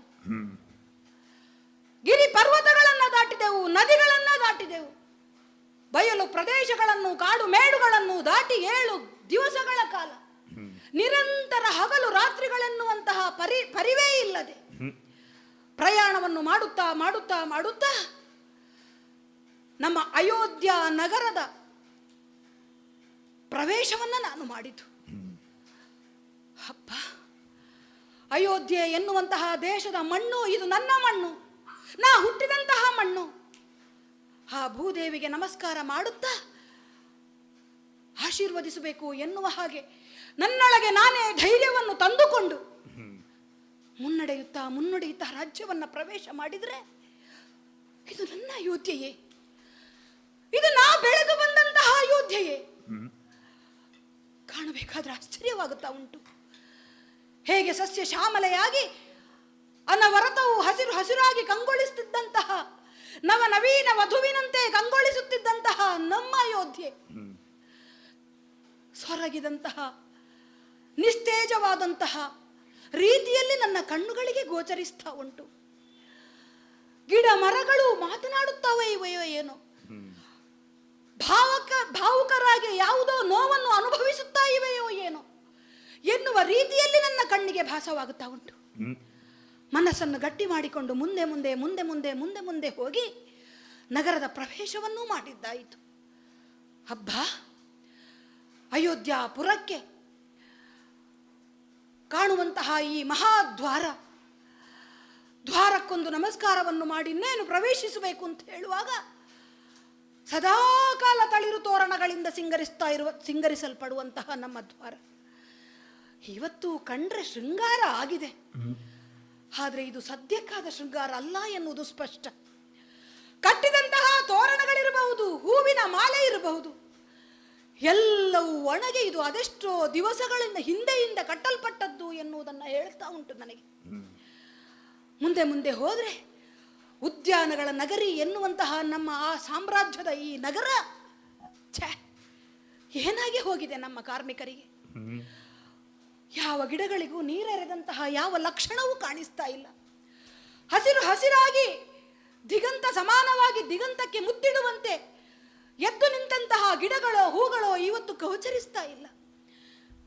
ತಮ್ಮ ಗಿಡ ಮರ ಗೆಲ್ಲುಗಳನ್ನೆಲ್ಲ ಕೆಳಮುಖವಾಗಿ ಚಾಚಿಕೊಂಡು ಬಾಡಿ ಬಸವಳಿದು ಹೋಗಿದೆ. ನೀರಿನ ಪೋಷಣೆ ಇಲ್ಲದೆ ಅದೆಷ್ಟೋ ದಿನಗಳಾಗಿ ಹೋಯಿತು ಎನ್ನುವುದು ಇದನ್ನು ಕಂಡಾಗ ಅರಿವಾಗುತ್ತದೆ. ಯಾಕೆ ಹೀಗೆ, ಯಾಕೆ ಹೀಗೆ? ಮುಂದೆ ಮುಂದೆ ನಡೆದ್ರೆ ಏನಿದು? ಹಕ್ಕಿಗಳ ಹಾರಾಟ, ಹದ್ದುಗಳ ಚೀರಾಟ, ಕತ್ತೆಗಳ ಅರಚಾಟ, ಯಾವಾಗಲೂ ಶುಭಪ್ರದವಾಗಿರುವಂತಹ ಕುದುರೆಗಳು ಕೂಡ ಇವತ್ತು ವಿಚಿತ್ರವಾಗಿ ಕರ್ಕಶವಾಗಿ ಕೂಗಾಡ್ತಾ ಉಂಟು. ಅಲ್ಲಿ ಇಲ್ಲಿ ಒಂದೋ ಎರಡೋ ಗುಂಪು ಗುಂಪಾಗಿ ಜನರನ್ನು ನಾನು ಕಾಣುತ್ತಾ ಇರುವುದು ಹೌದಾದರೂ ಎಂದಿಗೂ ಭರತನನ್ನು ಕಾಣುವಂತಹ ಸಂದರ್ಭದಲ್ಲಿ ನಮ್ಮ ಮನೆಯ ಮಗ ಬಂದ ಎಂದು ಕಾಣುವಂತಹ ಅವರ ಉತ್ಸಾಹ ಇವತ್ತಿಗೆ ಕಾಣುತ್ತಾ ಇಲ್ಲ. ಬದಲಾಗಿ ನನ್ನನ್ನು ಕಂಡು ಕಾಣದ ಹಾಗೆ ಮುಖ ತಿರುಗಿಸಿ ಅವರಷ್ಟಕ್ಕೆ ಅವರು ಮಾತಿನಲ್ಲಿ ತೊಡಗಿದ್ದಾರೆ. ಇನ್ನು ಕೆಲವರನ್ನ ನೋಡಿದ್ರೆ ಬರ್ತಾ ಇರುವುದು ಭರತ ಶತ್ರುಘ್ನರು ಅಂತ ತಿಳಿದರೂ ಕೂಡ ಯಾವುದೋ ಧೂಮಕೇತುವನ್ನು ಕಂಡ ಹಾಗೆ ತನ್ನ ಮುಖವನ್ನು ನನ್ನಿಂದ ವಿಮುಖವಾಗಿ ತಿರುಗಿಸ್ತಾ ಇದ್ದಾರೆ. ಭರತನ ಮುಖವನ್ನು ಕಾಣುವುದು ಈ ಕಾಲಕ್ಕೆ ದರಿದ್ರ ಎನ್ನುವಂತಹ ಭಾವ.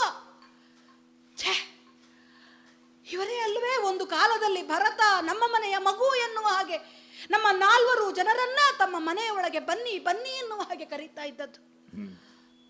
ಏನಾಗಿ ಹೋಗಿದೆ ಇವರಿಗೆಲ್ಲ? ಯಾಕೆ ನನ್ನನ್ನು ಈ ರೀತಿಯಲ್ಲಿ ಎದುರುಗೊಳ್ಳುತ್ತಾ ಇದ್ದಾರೆ? ಸರ್ವ ಕಾಲಕ್ಕೂ ಸರ್ವ ಮಂಗಳೆಯರಾದಂತಹ ಸುಮಂಗಳೆಯರು ಮನೆಯ ಮುಂದೆ ರಂಗವಳ್ಳಿಯನ್ನು ಹಾಕಿ ಪುಷ್ಪಗಳಿಂದ ಅದನ್ನು ಅಲಂಕರಿಸಿ ಅರಶಿನ ಕುಂಕುಮಗಳಿಂದ ತಮ್ಮದ್ದಾದಂತಹ ಮನೆಯ ಹೊಸ್ತಿಲನ್ನು ಅಲಂಕರಿಸ್ತಾ ಇದ್ದವರು ಇವತ್ತು ನೋಡಿದ್ರೆ ಯಾವ ಮನೆಯಲ್ಲಿಯೂ ರಂಗವಲ್ಲಿಗಳ ಸೊಬಗಿಲ್ಲ.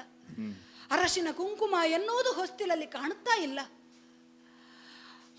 ಆಡುವಂತಹ ಮಕ್ಕಳ ಕೇಕೆ ಕಾಣುತ್ತಾ ಇಲ್ಲ. ಆಡುವಂತಹ ಹೆಂಗಳೆಯರ ಉತ್ತಮವಾದ ಉಲಿ ಕೇಳಿಸ್ತಾ ಇಲ್ಲ. ಮಂತ್ರಗಳ ನಾದ ಕೇಳಿಸ್ತಾ ಇಲ್ಲ. ಗಂಟೆ ಜಾಗಟೆಗಳ ನಾದವೂ ಗುಡಿ ಗೋಪುರಗಳಲ್ಲಿ ಕಾಣುತ್ತಾ ಇಲ್ಲ, ಕೇಳುತ್ತಾ ಇಲ್ಲ. ತಮ್ಮದ್ದಾದಂತಹ ಬೊಚ್ಚು ಬಾಯಿಯಿಂದ ಮಾತನಾಡುವಂತಹ ಹಿರಿಯರ ಮಾತಿನ ಉಲಿಯು ನನ್ನ ಕಣ್ಣಿಗೆ ಕಾಣಿಸ್ತಾ ಇಲ್ಲ, ಕಿವಿಗಳಿಗೆ ಕೇಳಿಸ್ತಾ ಇಲ್ಲ. ಯಾಕೆ ಹೀಗೆ, ಯಾಕೆ ಹೀಗೆ ಈ ಅಯೋಧ್ಯೆ? ಇಲ್ಲ, ಬರ್ತಾ ಬರ್ತಾ ಬರ್ತಾ ಅಯೋಧ್ಯೆಯ ಆ ಸುಂದರವಾದಂತಹ ಅರಮನೆಯ ಬಾಗಿಲಿಗೆಲ್ಲವೇ ನಾನು ಬಂದದ್ದು. ಏನಿದು? ಅರಮನೆ ಅರಮನೆಯಾಗಿಯೇ ಉಳಿದಿಲ್ಲವೇ? ಯಾವುದೋ ಒಂದು ರೀತಿಯ ಮೌನ, ಅದು ಕರಾಳವಾದಂತಹ ಮೌನ ನನಗೆ ಗೋಚರಿಸ್ತಾ ಉಂಟು. ಸೂತಕದ ಛಾಯೆ ಕಂಡಲ್ಲಿ ನನಗೆ ಕಾಣಿಸ್ತಾ ಉಂಟು. ಯಾರಲ್ಲಿ ಕೇಳೋಣ ಅಂತ ಹೇಳಿದ್ರೆ ಒಬ್ಬರೂ ಕಾಣಿಸ್ತಾ ಇಲ್ಲ. ಒಂದಿಬ್ಬರು ಆಳುಗಳು ಕಾಣಿಸಿಕೊಂಡ್ರು ನನ್ನ ನೋಡುವಂತಹ ಮಾತನಾಡುವಂತಹ ಧೈರ್ಯವನ್ನೇ ಮಾಡ್ತಾ ಇಲ್ಲ. ಅವರ ಭಾವವನ್ನು ಕಂಡಾಗ ಇವರಲ್ಲಿ ಕೇಳುವುದರಿಂದ ಏನು ಪ್ರಯೋಜನವೂ ಇಲ್ಲ ಎನ್ನುವ ಭಾವ ನನಗೆ ಅರ್ಥವಾಗಿದೆ. ಹಾಗಾದ್ರೆ ನೇರವಾಗಿ ರಾಜ್ಯಸಭೆಗೆ ಹೋಗುತ್ತೇನೆ ಅಂತ ಹೊರಟ್ರೆ, ಛೇ, ಏನಿದು? ರಾಜಾಂಗಣ ಬರಿದಾಗಿದೆ. ಇವತ್ತು ಮಾತ್ರ ಅಲ್ಲ, ಹಲವು ಸಮಯದಿಂದ ರಾಜ್ಯದಲ್ಲಿ ರಾಜಸಭೆಯೇ ನಡೆದಿಲ್ಲ ಎನ್ನುವುದು ಸ್ಪಷ್ಟವಾಗಿ ಗೋಚರಿಸ್ತಾ ಉಂಟು. ಅಪ್ಪನು ಕುಳ್ಳಿರಬೇಕಾದಂತಹ ಆ ರಾಜ ಸಿಂಹಾಸನ ಬರಿದಾಗಿ ಬಿಕೋ ಎನ್ನುತ್ತಾ ನನ್ನತ್ತ ನೋಡಿ ನಗುವ ಹಾಗೆ ಕಾಣುತ್ತಾ ಉಂಟು. ಇಲ್ಲ, ನಮ್ಮಪ್ಪಯ್ಯನನ್ನೂ ಇಲ್ಲಿ ಕಾಣ್ತಾ ಇಲ್ಲ. ನನ್ನ ಅಣ್ಣನಾದರೂ ಬರಬೇಕಾಗಿತ್ತು, ಬರ್ತಾ ಇಲ್ಲ. ತಮ್ಮ ಲಕ್ಷ್ಮಣನೂ ಇಲ್ಲ. ಇಲ್ಲ, ಇಲ್ಲಿ ಏನಾಗಿದೆ, ಹೇಗಾಗಿದೆ, ಯಾಕಾಗಿದೆ ಅಂತ ಕೇಳಬೇಕು ಅಂತಾದ್ರೆ ಹೌದಲ್ಲ ಹೌದಲ್ಲ ನನಗಿಲ್ಲಿಗೆ ಬರುವ ಹಾಗೆ ನಿರೂಪವನ್ನು ಕಳಿಸಿದಂತಹ ನಮ್ಮ ಗುರುವರೇಣ್ಯರಾದಂತಹ ವಸಿಷ್ಠ ಮುನಿಗಳು, ಇವರು ಮಾತ್ರ ನನಗೆಲ್ಲದಕ್ಕೂ ಉತ್ತರಿಸುವುದಕ್ಕೆ ಸಾಧ್ಯ. ಸರಿ. ಆದ್ದರಿಂದ ನೇರವಾಗಿ ಅವರನ್ನೇ ಅರಸುತ್ತಾ ಮುನ್ನಡೆಯುತ್ತೇನೆ. ಓಹೋ, ದೂರದಲ್ಲಿ ಕಾಣ್ತಾ ಇರುವುದು ನಮ್ಮ ವಸಿಷ್ಠ ಮಹಾಮುನಿಗಳು. ಸ್ವಾಮಿ, ಇದು ಭರತ ಕುಮಾರ, ನಿಮ್ಮ ಅಡಿದಾವರಿಗಳಿಗೆ ವಂದಿಸಿಕೊಂಡಿದ್ದೇನೆ ಸ್ವಾಮಿ, ವಂದಿಸಿಕೊಂಡಿದ್ದೇನೆ. ಬಂದೆಯಾ ಭರತ? ಹೌದು. ಶುಭವಾಗಲಿ, ನಿನಗೆ ಒಳ್ಳೆಯದಾಗಲಿ ಸ್ವಾಮಿ. ನಿನ್ನ ಪ್ರಯಾಣವೆಲ್ಲ ಸುಖಕರವಾಗಿದ್ದೆ. ಶುಭವಾಗಲಿ ಎನ್ನುವಂತಹ ನಿಮ್ಮ ಹಾರೈಕೆ ಕುಗ್ಗಿದಂತಹ ನನ್ನ ಮನಸ್ಸಿಗೆ ಒಂದು ರೀತಿಯ ಸಾಂತ್ವನವನ್ನ ಕೊಡ್ತಾ ಉಂಟು.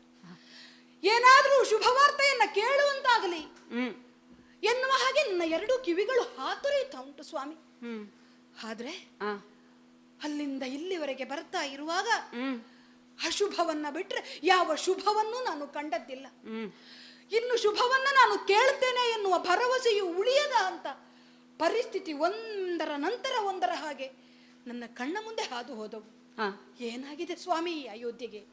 ಯಾಕೆ ಜನರು ಹೀಗಿದ್ದಾರೆ? ನಮ್ಮ ಅಯ್ಯನಿಗೆ ಸುಖವಿಲ್ಲವೇ? ಎಲ್ಲಿದ್ದಾರೆ ನಮ್ಮಪ್ಪ ದಶರಥ ಮಹಾರಾಜರು? ನನ್ನ ಅಣ್ಣ ರಾಮಚಂದ್ರ ಎಲ್ಲಿದ್ದಾರೆ? ತಾಯಂದಿರೆಲ್ಲಿದ್ದಾರೆ? ಹೇಳಿ ಸ್ವಾಮಿ, ಹೇಳಿ. ಯಾಕಾಗಿ ನನ್ನನ್ನು ಅತಿ ಶೀಘ್ರವಾಗಿ ಕರೆಸಿಕೊಂಡಿರಿ? ಭರತ, ಸ್ವಾಮಿ, ಹೌದು, ಹ, ನಿನ್ನನ್ನು ಅತಿ ಶೀಘ್ರವಾಗಿ ಬರಬೇಕು ಅಂತ ಹೇಳಿ ಹ, ಓಲೆಯನ್ನು ಕಳಿಸಿದವನು ನಾನೇ. ಹೌದು. ಈಗ ನೀನು ಹ, ಯಾವುದೇ ಭಾವೋದ್ರೇಕಕ್ಕೆ ಒಳಗಾಗದೆ, ಆವೇಶಕ್ಕೆ ಒಳಗಾಗದೆ, ಹ, ಹ, ಶಾಂತ ಚಿತ್ತನಾಗಿ ಹ. ನಾನು ಹೇಳುವಂತಹ ಮಾತುಗಳನ್ನು ಕೇಳಬೇಕು ಮಗು. ಸ್ವಾಮಿ, ಆ ಮೊದಲೇ ಬೆಂಕಿಯ ಹಾಗೆ ಕುದೀತಾ ಉಂಟು ನನ್ನ ಮನಸ್ಸು. ಹ್ಮ್ ಯಾವುದೋ ಅನರ್ಥ ಈ ಅಯೋಧ್ಯೆಗೆ ಸಂಭವಿಸಿದೆ ಎನ್ನುವ ಸಾರಿ ಸಾರಿ ಹೇಳ್ತಾ ಉಂಟು ಮನಸ್ಸು. ಹ್ಮ್ ನಿಮ್ಮಿಂದಾದ್ರೂ ಏನಾದ್ರೂ ಶುಭವನ್ನ ಕೇಳಬೇಕು ಎನ್ನುವ ನಿರೀಕ್ಷೆಯಲ್ಲಿ ನಾ ಬಂದ್ರೆ ಮನಸ್ಸನ್ನು ಗಟ್ಟಿ ಮಾಡಿಕೋ ಭರತಕುಮಾರ ಅಂತ ಹೇಳಿ ಹೌದಾ? ಸ್ವಾಮಿ, ಮತ್ತೆ ಕಳವಳ. ಆ. ಯಾಕೆ ಸ್ವಾಮಿ, ಏನಾಯ್ತು ಅಂತದ್ದು? ಭರತ, ಸ್ವಾಮಿನ್, ಕಳವಳಗೊಳ್ಳಬೇಡ, ಹ. ಶಾಂತನಾಗಿರು. ನಾನು ಹೇಳ್ತಾ ಇದ್ದೇನೆ, ನಾನು ಹೇಳುವಂತಹ ಮಾತುಗಳನ್ನು ಆ, ಶಾಂತ ಚಿತ್ತನಾಗಿ ಕೇಳು. ಪ್ರಯತ್ನಿಸ್ತೇನೆ ಸ್ವಾಮಿ. ಮಗು, ಹ. ಇಂದಿಗೆ 14 ದಿವಸದ ಮೊದಲು ಹ್ಮ್ ಅಖಂಡ ಆರ್ಯಾವರ. ರಕ್ಷಿಸುವುದಕ್ಕಿಲ್ಲ. ಹೌದು. ಯಾಕಂದ್ರೆ ಆ ವಯಸ್ಸು ಎನ್ನುವುದು ಮರಣಕ್ಕೆ ನಮ್ಮನ್ನು ಸಮೀಪ ಸಮೀಪ ಸಮೀಪ ಕರೆದೊಯ್ಯುತ್ತಾ ಉಂಟು ಎನ್ನುವಂತಹ ಮಾತುಗಳನ್ನ ಸಣ್ಣಂದಿನಿಂದಲೂ ನೀವು ನಮಗೆ ಸ್ಪಷ್ಟಪಡಿಸ್ತಾ ಬಂದವರು. ಹೌದು 60,000 ವರ್ಷಗಳ ಕಾಲ ಅಂತ ಹೇಳಿದ್ರೆ ಅದು ಸಾಮಾನ್ಯವೇನಲ್ಲ. ಹೌದು. ಹಾಗಾಗಿ ದೀರ್ಘಕಾಲದ ಜೀವನವನ್ನ ಮಾಡಿದ್ದಾರೆ. ಆ ನಮ್ಮಯ್ಯ ಎನ್ನುವ ಸಂತೋಷ ನಮಗಿದ್ರು ಹ್ಮ್ ವಯೋ ಸಹಜವಾದಂತಹ ರೀತಿಯಲ್ಲಿ ಅವರು ತಮ್ಮ ಯಾತ್ರೆಯನ್ನು ಮುಗಿಸಿಬಿಟ್ರೆ, ಹೌದು. ಶಿವನೇ, ರಂಗನಾಥ, ನಮ್ಮ ಅಯ್ಯನನ್ನ ಮತ್ತೊಮ್ಮೆ ಈ ಕಣ್ಣುಗಳಿಂದ ಕಾಣುವಂತಹ ಭಾಗ್ಯ ನನ್ನ ಪಾಲಿಗಿಲ್ಲದೆ ಹೋಯಿತೆ. ಸ್ವಾಮಿ, ಮಗು, ಕೇವಲ ನಮ್ಮ ಅಯ್ಯ ತೀರಿ ಹೋಗಿದ್ದಾರೆ ಎಂದ ಮಾತ್ರಕ್ಕೆ ನಮ್ಮಣ್ಣ ನನ್ನನ್ನು ಕಾಣದೇ ಇರುವುದಕ್ಕೆ ಸಾಧ್ಯವಿಲ್ಲ. ನನ್ನ ತಮ್ಮನಾದಂತಹ ಲಕ್ಷ್ಮಣನಾದರೂ ಆ ನನ್ನನ್ನು ಕಾಣದೇ ಇರುವುದಕ್ಕೆ ಸಾಧ್ಯ ಇಲ್ಲ. ಆ ಎಲ್ಲಿದ್ದಾರೆ ಸ್ವಾಮಿ ಅವರೆಲ್ಲ? ಭರತ, ಹ, ಹುಟ್ಟು ಮತ್ತು ಸಾವು ಹ, ಒಂದು ನಾಣ್ಯದ 2 ಮುಖಗಳಿದ್ದಂತೆ. ಹ, ಹುಟ್ಟು ನಮಗೆ ಬರುವಂಥದ್ದು, ಹ್ಮ್, ಸಾವು ಆಕಸ್ಮಿಕವಾಗಿ ಬರುವಂಥದ್ದು. ಹುಟ್ಟು ನಿಶ್ಚಿತವಾದ್ರೆ ಹ. ಸಾವು ಆಕಸ್ಮಿಕವಾಗಿ ಬರುವಂಥದ್ದು ಮಗು. ನಾವು ಹುಟ್ಟುತ್ತೇವೆ ಎನ್ನುವುದು ಆಕಸ್ಮಿಕ, ಹೌದು. ಹುಟ್ಟಿದವನಿಗೆ ಸಾವು ಇದೆ ಎನ್ನುವುದು ನಿಶ್ಚಿತ. ಆ ನಿಜ ಸ್ವಾಮಿ. ಭರತ, ಸ್ವಾಮಿನ್, ನಿನ್ನ ತಂದೆ ತೀರಿಕೊಳ್ಳುವುದಕ್ಕೆ ಕಾರಣ ಹ, ಪುತ್ರ ವಿಯೋಗ, ಪುತ್ರನ ಅಗಲುವಿಕೆಯ ಕಾರಣ ಮಗು. ಏನಂದಿರಿ?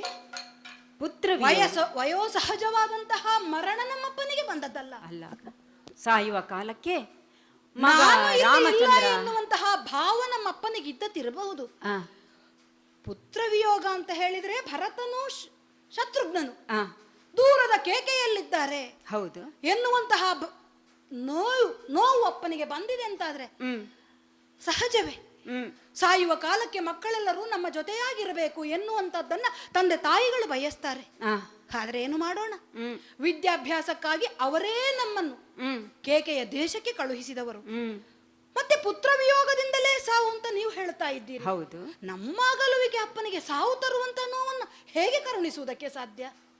ಭರತ, ಸ್ವಾಮಿನ್, ಸಾಯುವ ಕಾಲಕ್ಕೆ ಆ. ರಾಮ ರಾಮ ರಾಮ ಅಂತ ಹೇಳುತ್ತಲೇ ಪ್ರಾಣವನ್ನು ಬಿಟ್ರು ಮಗು. ಅಂದ್ರೆ ಅಂದ್ರೆ ನಿಮ್ಮ ಪುತ್ರ ಅಪ್ಪ ವಿಯೋಗ ಅಂದ್ರೆ ಭರತ ಮತ್ತೆ ಶತ್ರುಘ್ನರ ವಿಯೋಗ ಅಲ್ಲ, ಅಲ್ಲ ಮಗು, ರಾಮನ ವಿಯೋಗವೇ. ಹೌದು. ಏನು ಹೇಳ್ತಾ ಇದ್ದೀರಿ ಸ್ವಾಮಿ? ನನಗೊಂದು ಅರ್ಥವಾಗುತ್ತಾ ಇಲ್ಲ. ರಾಮ ಅಯೋಧ್ಯೆಯಲ್ಲಿಲ್ವೇ? ಭರತ, ಸ್ವಾಮಿ, ಕೆಲವು ದಿನಗಳ ಹಿಂದೆ ಹ, ಚಕ್ರವರ್ತಿಗಳು ನನ್ನನ್ನು ಕರೆದು ಹ, ಕೆಲವು ವಿಷಯಗಳನ್ನು ಹೇಳಿದರು. ಕೆಲವು ಇತ್ತೀಚೆಗೆ ನನಗೆ ವಿಷಯಗಳನ್ನು? ಸರಿಯಾಗಿ ನಿದ್ದೆ ಬರುತ್ತಾ ಇಲ್ಲ. ಹ, ರಾತ್ರಿ ದುಸ್ವಪ್ನಗಳೇ ಕಾಣಿಸುತ್ತಾ ಇವೆ. ಹ, ಮಾತ್ರವಲ್ಲ, ಹ. ನನ್ನ ಶರೀರವು ಜರೆಯಿಂದ ಜರ್ಜರಿತವಾಗಿದೆ. ಓಹೋ, ಹಾಗಾಗಿ ಹ, ನಾನು ಇನ್ನು ಅಧಿಕಾರದಲ್ಲಿ ಮುಂದುವರಿಯುವುದಿಲ್ಲ. ಹಾ ಹಾ ಮಗ ರಾಮಚಂದ್ರ ಬೆಳೆದು ದೊಡ್ಡವನಾಗಿದ್ದಾನೆ. ಹಾ ಹಾಗಾಗಿ ಅವನಿಗೆ ಪಟ್ಟವನ್ನು ಕೊಡುತ್ತೇನೆ, ಅವನಿಗೆ ರಾಜ್ಯಾಭಿಷೇಕವನ್ನು ಮಾಡುತ್ತೇನೆ.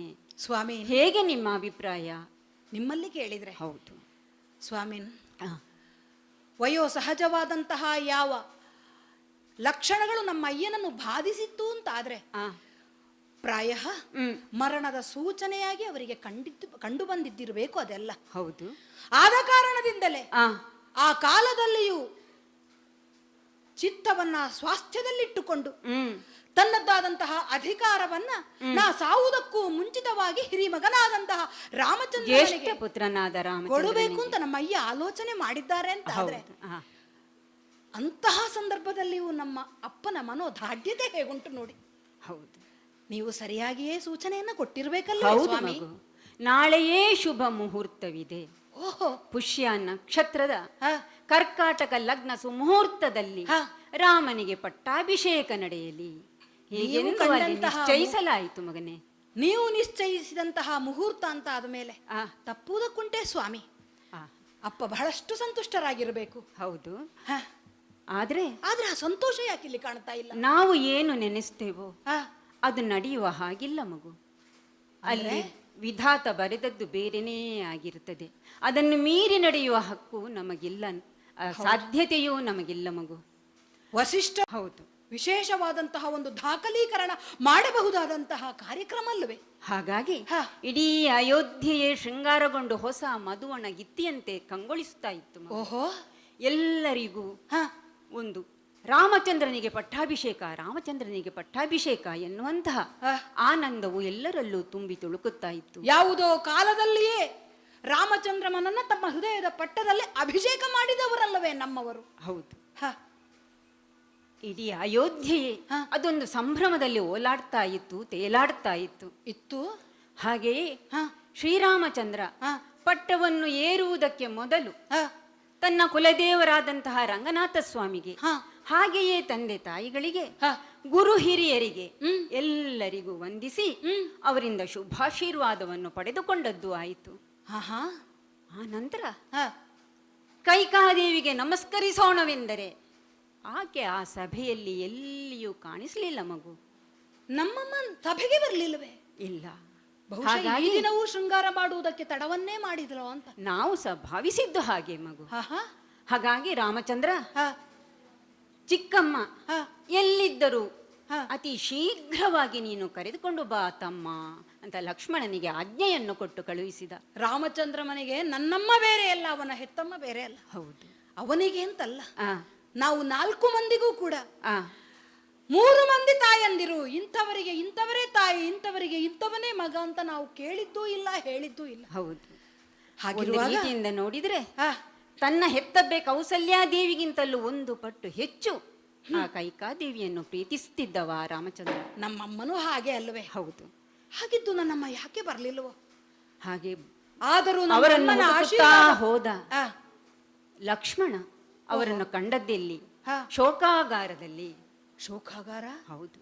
ಅದೊಂದು ಉಂಟು ಅಯೋಧ್ಯೆಯಲ್ಲಿ ಅಂತ ನಾ ಕೇಳಿದ್ದುಂಟು, ಕಂಡದ್ದಿಲ್ಲ. ಹಾ, ಕೇಳಿದ್ಯಲ್ಲ? ಹೌದು. ಅದೇ ಶೋಕಾಗಾರದಲ್ಲಿರುವಂತಹ ಹ, ಕೈಕಾದೇವಿಯನ್ನು ಲಕ್ಷ್ಮಣ ಮಾತನಾಡಿಸಿ, ಹ, ಅಮ್ಮ, ಅಣ್ಣನ ಆಜ್ಞೆಯಾಗಿದೆ, ಹ, ಮುಹೂರ್ತವು ಸಮೀಪಿಸುತ್ತಾ ಇದೆ, ಹ. ಎದ್ದೇಳಿ ಬನ್ನಿ, ನನ್ನ ಜೊತೆಗೆ ಅಣ್ಣ ಆಜ್ಞೆ ಮಾಡಿದ್ದಾನೆ ಬರಬೇಕು ಅಂತ ಹೇಳಿದ. ಹೊರಟು ಬಂದಳೆ ನಮ್ಮಮ್ಮ. ಎಲ್ಲಿ ಹ? ಆ ಸಂದರ್ಭದಲ್ಲಿ ಹ. ಲಕ್ಷ್ಮಣ, ನಿಲ್ಲಲ್ಲಿ ಮಾತನಾಡುವುದೇನು? ನಿನ್ನ ಅಪ್ಪನೇ ಬರಲಿ, ಇಲ್ಲಿಗೆ ಪೊಡವಿ ಪಾಲಕರೇ ಬರಲಿ, ಅವರಲ್ಲಿ ನನಗೆ ಮಾತನಾಡುವುದುಂಟು ಅಂತ ಹೇಳಿದ. ಹಾಗೆ ಹೇಳಿದಳೆ ಕೈಕಮ್ಮ. ಹಾಗೆ ಲಕ್ಷ್ಮಣ ಬಂದು ಹೇಳಿದಾಗ ಹ. ಚಕ್ರವರ್ತಿಗಳು ಸ್ವತಃ ತಾವೇ ಹೋಗಿ ಹ, ಕೈಕಾ ಮಾತೆಯಲ್ಲಿ ಮಾತನಾಡುವುದಕ್ಕಾರಂಭಿಸಿದ್ರು. ನಮ್ಮಮ್ಮ ಸ್ವಲ್ಪ ಹಠಮಾರಿ ಅಂತ ಬೇರೆಯವರು ಹೇಳುವುದನ್ನು ನಾ ಕೇಳಿದ್ದೆ. ಆ, ಆದರೆ ಇಷ್ಟರ ಮಟ್ಟಿಗೆ ಹಠ ಮಾಡುತ್ತಾಳೆ ಅಂತ ನಾ ಕಂಡದ್ದಿರ್ಲಿಲ್ಲ. ಅಷ್ಟು ಹಠಮಾರಿಯಾಗಿ ನಮ್ಮ ಅಯ್ಯನನ್ನ ಬರೆಸಿಕೊಂಡಳು. ಹೌದಪ್ಪ. ಆಮೇಲಾದ್ರೂ ಬೇಗನೆ ಹೊರಟು ಬಂದಳೆ ನನ್ನಮ್ಮ. ಆಮೇಲೆ ಹ. ಅವಳು ತನಗೆ 2 ವರವನ್ನು ಕೊಡಬೇಕು. ಮೊದಲು ತಮ್ಮಲ್ಲಿ ನಿಕ್ಷೇಪವಾಗಿಟ್ಟಂತಹ ಆ 2 ನನಗೆ ವರಗಳು ಈಗ ಬೇಕು, ಕೈ ತಟ್ಟಿ ಭಾಷೆ ಕೊಡುತ್ತೇನೆ ಅಂತ ಹೇಳಿದ್ಲು. ಅಂತಹ ಸಂದರ್ಭದಲ್ಲಿ ಹೌದು. ನಮ್ಮಮ್ಮನಿಗೆ ಹಿಂದೆ ಕೊಟ್ಟದ ವರ ನೆನಪಾಯಿತೆ. ಹೌದು. ಅದನ್ನು ಆ ಕಾಲಕ್ಕೆ ಬೇಡಿದಳೆ. ಹೌದು, ನಿನಗೂ ನೆನಪಿರಬಹುದು. ಹ ಹಿಂದೆ ದೇವಲೋಕದಲ್ಲಿ ದೇವಿ ಶಂಬರಾಸುರನೆಂಬ ರಾಕ್ಷಸನನ್ನು ಸಂಹರಿಸುವುದಕ್ಕೆ ನಿಮ್ಮಪ್ಪ ದೇವಲೋಕಕ್ಕೆ ತನ್ನ ರಥವನ್ನು ಹಾರಿಸಿದವ. ಕೈಕಾ ಮಾತೆಯ ಸಮೇತವಾಗಿ ಹೌದು ಅಲ್ಲಿ ಅಸುರನೊಂದಿಗೆ ನಡೆದಂತಹ ಕಾಳಗದಲ್ಲಿ ನಿಮ್ಮಪ್ಪ ಮೂರ್ಛಿತರಾದಂತಹ ಸಂದರ್ಭದಲ್ಲಿ ಕೇವಲ ಪ್ರಪಂಚದಲ್ಲಿ ನಾವು ಕಾಣುವ 8 ದಿಕ್ಕುಗಳಿಗೆ ಅಲ್ಲದೆ ಮೇಲಿನ ಭಾಗಕ್ಕೂ ರಥವನ್ನ ಹಾರಿಸಿದ್ದಾರೆ, ಕೆಳಗಿನ ಭಾಗಕ್ಕೂ ಹಾಗಾಗಿ ದಶ ದಿಕ್ಕುಗಳಿಗೂ. ಹೌದು, ಅಂತಹ ಆ ಕಾಲಕ್ಕೆ ಮಹಾನುಭಾವ ವರವನ್ನ ಈ ಸಂದರ್ಭದಲ್ಲಿ ನಮ್ಮಮ್ಮ ಕೇಳಿದ್. ಕಾಲ ವಿವೇಚನೆ ಕೈಕಾ ಮಾತಿಗೆ ಆ ಕಾಲಕ್ಕೆ ಇಲ್ಲದೆ ಹೋದದ್ಯಾಕೋ. ಪ್ರಾಯ ಹೀಗಿರಬೇಕು. ಆ ವರವನ್ನ ಆ ಕ್ಷಣದಲ್ಲಿ ಕೇಳುವುದರ ಮೂಲಕ ನಮ್ಮ ಅಯ್ಯನನ್ನು ಋಣಮುಕ್ತನಾಗಿಸುವುದು ಒಂದು ಉದ್ದೇಶ ಇರಬಹುದು. ಅಥವಾ ತನಗೆ ಪ್ರೀತಿಯ ಪಾತ್ರನಾದಂತಹ ರಾಮಚಂದ್ರಮನ ಪಟ್ಟ ಬಂದ ಸಂದರ್ಭದಲ್ಲಿ ಅವನಿಗೊಂದು ಆರತಿಯನ್ನ ಬೆಳಗಬೇಕು ನಾನೇ ಸ್ವತಃ ಎನ್ನುವ ಆಕಾಂಕ್ಷೆಗೆ ವರವನ್ನ ಕೇಳುವ ಅಂತ ಇದ್ದಳೋ ಏನು. ಆದ್ರೆ ಆ ವರದಲ್ಲಿ ಮೊದಲನೇ ವರವಾಗಿ ಭರತನಿಗೆ ಪಟ್ಟಾಭಿಷೇಕವಾಗಬೇಕು ಅಂತ ಅವಳು ನನ್ನ ಅಪೇಕ್ಷೆಯನ್ನು ಪಟ್ಲು. ಹೌದು, ಯಾಕೆ ಅವಳ ಬುದ್ಧಿ ಅಷ್ಟು ಕೆಟ್ಟು ಹೋಯಿತು? ಹಿರಿಯ ಪುತ್ರನಾದಂತಹ ರಾಮಚಂದ್ರನಿರುತ್ತ ಭರತನಿಗೆ ಪಟ್ಟ ಅಂತ ನನ್ನಮ್ಮ ಕೇಳಿದಳೆ. ಹೌದು, ಅಪ್ಪ ಅದಕ್ಕೆ ಬೈಲಿಲ್ಲವೇ ನನ್ನಮ್ಮನನ್ನು? ಹೇಗಾದ್ರೂ ಕೇಳಿ ಸಹಿಸಿಕೊಂಡಾರು. ಮಗು ಸ್ವಾಮಿ, ಎರಡನೆಯ ವರವಾಗಿ ರಾಮಚಂದ್ರ 14 ವರ್ಷಗಳ ಕಾಲ ವನವಾಸಕ್ಕೆ ಹೋಗಬೇಕು ಅಂತ ಹೇಳಿದ್ಲು. ಮಗು ರಾಮಚಂದ್ರವ 14 ವರ್ಷಗಳ ಕಾಲ ವನವಾಸಕ್ಕೆ ಹೋಗಬೇಕು ಅಂತ? ಹೌದು. ನನ್ನ ಅಮ್ಮ ಏನೋ ಕೇಳಿಬಿಟ್ಟಿರಬಹುದು ಸ್ವಾಮಿ. ಹೆಂಗಸರ ಬುದ್ಧಿ ಮೊಣಕಾಲ ಕೆಳಗೆ ಅಂತ ಆಡುವಂತಹ ಮಾತುಗಳನ್ನ ನಾ ಕೇಳಿದ್ದೆ, ಆದ್ರೆ ಅದನ್ನ ಅಷ್ಟೊಂದು ಲಕ್ಷಿಸಿದ್ದಿರ್ಲಿಲ್ಲ. ಯಾಕಂದ್ರೆ ನಾವು ಕಂಡಂತಹ ಯಾವ ಹೆಂಗಳೆಯರು ಆ ರೀತಿಯ ಬುದ್ಧಿಯನ್ನ ತೋರಿಸಿದ್ದಿರ್ಲಿಲ್ಲ ಇದುವರೆಗೆ. ಆದ್ರೆ ಆ ಮಾತನ್ನ ಸತ್ಯ ಮಾಡುವುದಕ್ಕೆ ನನ್ನಮ್ಮ ಆ ರೀತಿಯಲ್ಲಿ ವರ್ತಿಸಿದಳೆ. ಇದನ್ನ ಕೇಳಿ ನೀವು ಸುಮ್ಮನಿದ್ರೆ, ಅಪ್ಪಯ್ಯ ಸುಮ್ಮನಿದ್ರೆ ಯಾರು ಏನು ಮಾಡೋ ಹಾಗಿಲ್ಲ ಭರತ. ಅಂದ್ರೆ ಇದು ವಂಶದ ಪ್ರತಿಷ್ಠೆಯ ಪ್ರಶ್ನೆ.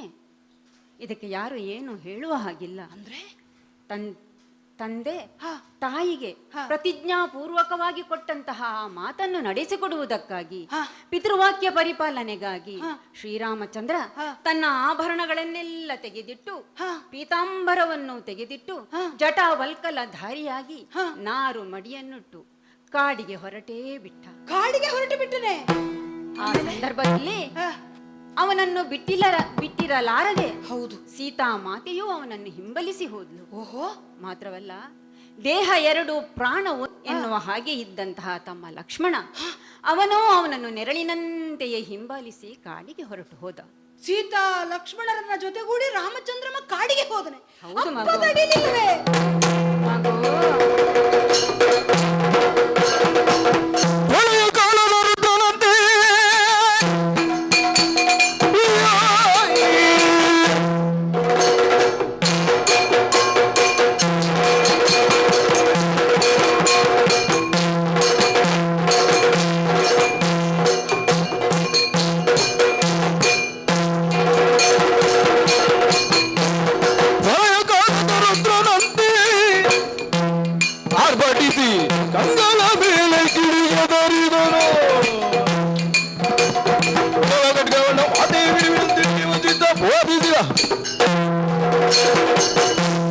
ರಾಮಚಂದ್ರನ ಲಕ್ಷ್ಮಣ ಸೀತೆಯರನ್ನು ಜೊತೆಗೂಡಿಕೊಂಡು ವನವಾಸಿಯಾದ.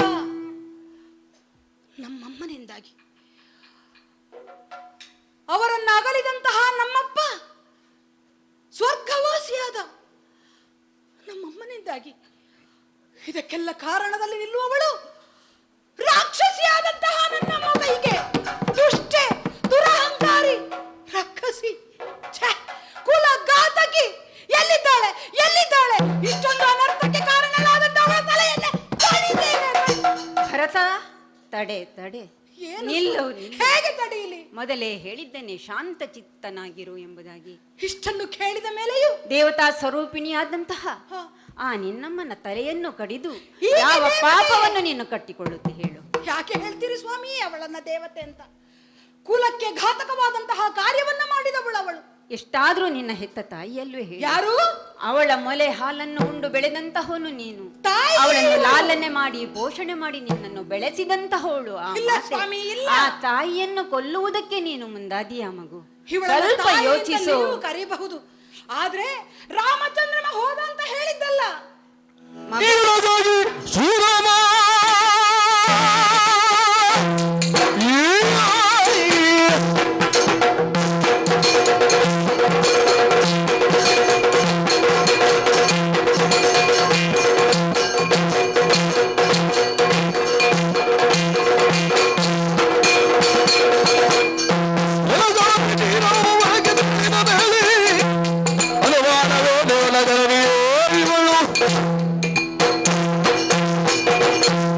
ಈಗ ಎನ್ನ ತಾಯಿ ಜನನಿ ಎನ್ನುವ ಹಾಗೆ ಹೇಳ್ತಾ ಇದ್ದೀರಿ. ಈ ಪ್ರಪಂಚದಲ್ಲಿ ಹೆಣ್ಣು ಮಗು ಒಂದು ಹುಟ್ಟಿದ ಕ್ಷಣದಲ್ಲಿ ಅದನ್ನ ತಾಯಿ ಅಂತ ನಾವು ಸಂಬೋಧಿಸ್ತೇವೆ. ಹೌದು. ಹೆತ್ತಿದ್ದಾಳೆ ಎನ್ನುವ ಕಾರಣಕ್ಕಾಗಿ ಅಲ್ಲ, ಹೆರುವವಳು ಎನ್ನುವ ಕಾರಣಕ್ಕಾಗಿಯೂ ಅಲ್ಲ. ಹುಟ್ಟುತ್ತಾನೆ ಮಾತ್ರ ಸ್ವರೂಪವಾದಂತಹ ಒಂದು ಭಾವ, ಕರುಣಾ ಪೂರಕವಾದಂತಹ ಒಂದು ಭಕ್ತಿ ಅವಳಲ್ಲಿ ಉಕ್ಕಿ ಹರಿತಾ ಇರ್ತದೆ ಎನ್ನುವ ಕಾರಣಕ್ಕಾಗಿ ಹೆಣ್ಣು ಶಿಶುವನ್ನ ನಾವು ತಾಯಿ ಅಂತ ಕರೀತೇವೆ, ತಾಯಿಯಾಗುವುದಕ್ಕೂ ಮುಂಚಿತವಾಗಿ. ಮಾತ್ರ ಋಣವನ್ನು ಯಾರಿಂದಲೂ ಎಂದಿಗೂ ತೀರಿಸುವುದಕ್ಕೆ ಸಾಧ್ಯವಿಲ್ಲ ಮಗು. ನೀವು ಹೇಳುವಂತಹ ಮಾತುಗಳನ್ನ ಕೇಳುವುದಕ್ಕೆ ಈ ಮನಸ್ಸು ಒಪ್ಪುತ್ತಾ ಇಲ್ಲ. ತಾಯಿ ಯಾವುದು ಅಂತ ಆಗಿರ್ತಿದ್ರೆ ಇವಳು ಈ ರೀತಿ ಮಾಡ್ತಾ ಇದ್ದಾಳೆ. ತನ್ನ ಹೊಟ್ಟೆಯಲ್ಲಿ ಹುಟ್ಟಿದಂತಹ ಮಗುವನ್ನು ಮಾತ್ರವಲ್ಲ, ಯಾರ ಹೊಟ್ಟೆಯಲ್ಲಿ ಹುಟ್ಟಿದ ಮಗುವನ್ನಾದರೂ ಮಗು ಎನ್ನುವ ಹಾಗೆ ಕಾಣುವಂತಹ ಹೃದಯ ಇದ್ರೆ ಆಕೆಗೆ ನಾವು ತಾಯಿ ಎನ್ನುವ ಹಾಗೆ ಹೇಳುವುದಕ್ಕೆ ಸಾಧ್ಯ. ಆದರೆ ಇವಳಲ್ಲಿ ಆ ಸ್ವಭಾವ ಇದೆ. ಸಾಮಾನ್ಯ ಹೆಣ್ಣು ಎಂದು ಪರಿಗಣಿಸುವುದಕ್ಕೂ ನನ್ನಿಂದ ಸಾಧ್ಯವಾಗುತ್ತಾ ಇಲ್ಲ. ಯಾಕೆ? ಸಾಮಾನ್ಯ ಹೆಣ್ಣು ಮಾಡಬಾರದಂತಹ ಕಾರ್ಯವನ್ನು ಇವಳು ಮಾಡಿದ್ದಾಳೆ. ಹೆಣ್ಣಾದ್ರೆ ಕೇವಲ ಮನೆಗೆ ಘಾತಕಳಾಗಬಹುದು ಹೆಚ್ಚು ಹೇಳಿದ್ರೆ, ಆದ್ರೆ ಇವಳು ಹಾಗಲ್ಲ. ಕುಲಘಾತಕಿಯಾಗಿದ್ದಾಳೆ, ಸಾಮ್ರಾಜ್ಯಕ್ಕೆ ಘಾತಕಿಯಾಗಿದ್ದಾಳೆ. ಪ್ರಪಂಚದಲ್ಲಿರುವಂತಹ ಈ ಅಯೋಧ್ಯೆ ಎನ್ನುವಂತಹ ನಮ್ಮ ಸಾಮ್ರಾಜ್ಯಕ್ಕಿರುವ ಹೆಗ್ಗಳಿಕೆ ಏನಿತ್ತು, ಅದರಲ್ಲೂ ಇನ ವಂಶಜರು ಎನ್ನುವ ನಮ್ಮ ವಂಶಕ್ಕಿರುವ ಹೆಗ್ಗಳಿಕೆ ಎಂತಹದ್ದು, ದಶರಥ ಮಹಾರಾಜಗಿರುವ ಹೆಗ್ಗಳಿಕೆ ಎಂತದ್ದು. ಇಂತಹ ನಮ್ಮ ವಂಶದ ಹೆಗ್ಗಳಿಕೆಯನ್ನೇ ಮುರಿದು ಹಾಕಿದಾಳೆ, ನುಂಗಿ ನೂರು ಕುಡಿದಿದ್ದಾಳೆ ಇವಳು. ಇವಳನ್ನ ತಾಯಿ ಎನ್ನುವಾಗೆ ನನ್ನ ಮನಸ್ಸು ಒಪ್ಪುವುದಿಲ್ಲ. ಎನಗಾಗಿ ಶ್ರೀರಾಮ ವನಕ್ಕೆ ಹೋದದ್ದು. ವನಕ್ಕೆ ಹೋಗುವುದಕ್ಕೆ ಕಾರಣ ನಾನು ಎನ್ನುವ ಹಾಗೆ ಈ ಪ್ರಪಂಚ ಎಲ್ಲ ಬೆಟ್ಟು ಮಾಡಿ ನೋಡ್ತಾ ಉಂಟು. ಹಾಗಿರುವಾಗ ನನ್ನ ಅನುಪಸ್ಥಿತಿಯಲ್ಲಿ ನನ್ನದೇ ಕಾರಣದಿಂದ ನಡೆಯುತ್ತಿರುವಂತಹ ಷಡ್ಯಂತ್ರಕ್ಕೆ ಇವಳು ಕಾರಣೀಕರ್ತಳಾಗಿದ್ದಾಳೆ ಅಂತ ಆದಮೇಲೆ ಇಲ್ಲ, ಇವಳ ಹೊಟ್ಟೆಯಿಂದ ನಾನು ಹುಟ್ಟಿ ಬಂದದ್ದು ಅಂತ ಹೇಳಿಕೊಳ್ಳುವುದಕ್ಕೆ ನನಗೆ ಮನಸ್ಸಿಲ್ಲ. ಇವಳ ಮಗನಾಗಿ ನಾನು ಬದುಕುವುದಿಲ್ಲ. ಬದಲಾಗಿ ರಾಮಚಂದ್ರಮನ ತಮ್ಮನಾಗಬಹುದು ಅಥವಾ ದಶರಥ ಮಹಾರಾಜರಿಗೆ ಮಗನಾಗಬಹುದು. ಆದರೆ ಈಕೆಯನ್ನು ನಾನು ತಾಯಿಯಾಗಿ ಕಾಣುವುದಿಲ್ಲ. ಇವಳ ತಲೆಯನ್ನು ಕತ್ತರಿಸುವುದೇ ಸ್ವಾಮಿ, ಇವಳು ಇರಬಾರದು. ನಾನು ಆವಾಗಲೇ ಹೇಳಿದ್ದೇನೆ, ಸ್ತ್ರೀ ಹತ್ಯೆ ಮಹಾಪಾಪ, ಅದರಿಂದ ಮಹಾ ದೋಷ ಉಂಟಾಗ್ತದೆ. ಪಂಚಪಾತಗಳಲ್ಲಿ ಸ್ತ್ರೀ ಹತ್ಯೆಯೂ ಒಂದು. ಎಷ್ಟಾದ್ರೂ ಅವಳು ನಿನ್ನ ಹೆತ್ತ ತಾಯಿ ಅಲ್ವೇ? ಹೆತ್ತ ತಾಯಿಯನ್ನು ಅವಸರಿಸಬೇಡ. ಅವಸರದ ಕೈಗೆ ನೀನು ಬುದ್ಧಿಯನ್ನು ಕೊಟ್ಟೆ ಅಂತಾದ್ರೆ ಅದರಿಂದ ಅನಾಹುತವೇ ಸೃಷ್ಟಿಯಾಗ್ತದೆ. ಸಾವರಿಸಿಕೊ ಮಗು. ನಿನ್ನ ಮನಸ್ಸಿನಲ್ಲಿ ಎಷ್ಟು ದುಃಖ ಉಂಟು ಅಂತ ನಾನು ತಿಳಿದುಕೊಂಡಿದ್ದೇನೆ. ಆದ್ರೆ ಈ ರೀತಿ ಅವಸರ ಪಡುವುದು ಸರಿಯಲ್ಲ. ಕೊಲ್ಲುವುದು ಅಥವಾ ಹತ್ಯೆ ಮಾಡುವುದು ಮಹಾಪಾಪ ಅಲ್ವೇ ಸ್ವಾಮಿ? ನಾನು ಮಾಡಿದಂತಹ ಪಾಪ ಅಗ್ರಜನನ್ನು ಹೊರಡಿಸಿದ್ದಲ್ವೇ? ಅಗ್ರಜನ ಹೊರಡಿಸಿದ ಆದೋಷ ಪಿತೃವದಿಯೋ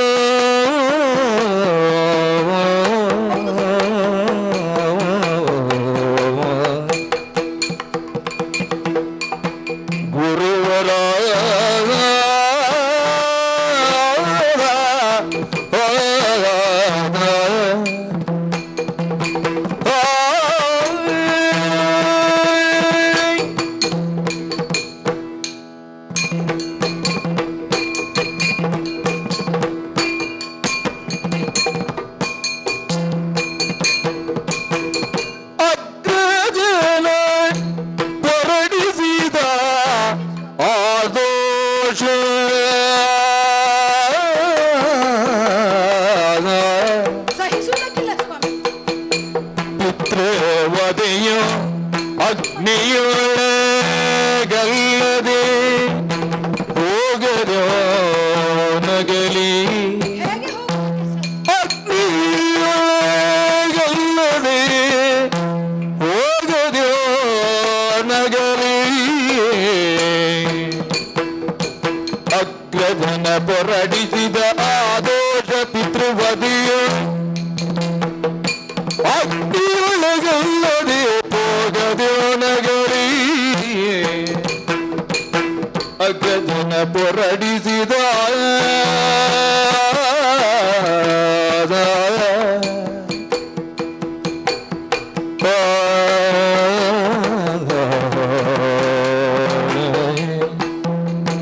ಗುರುವೇ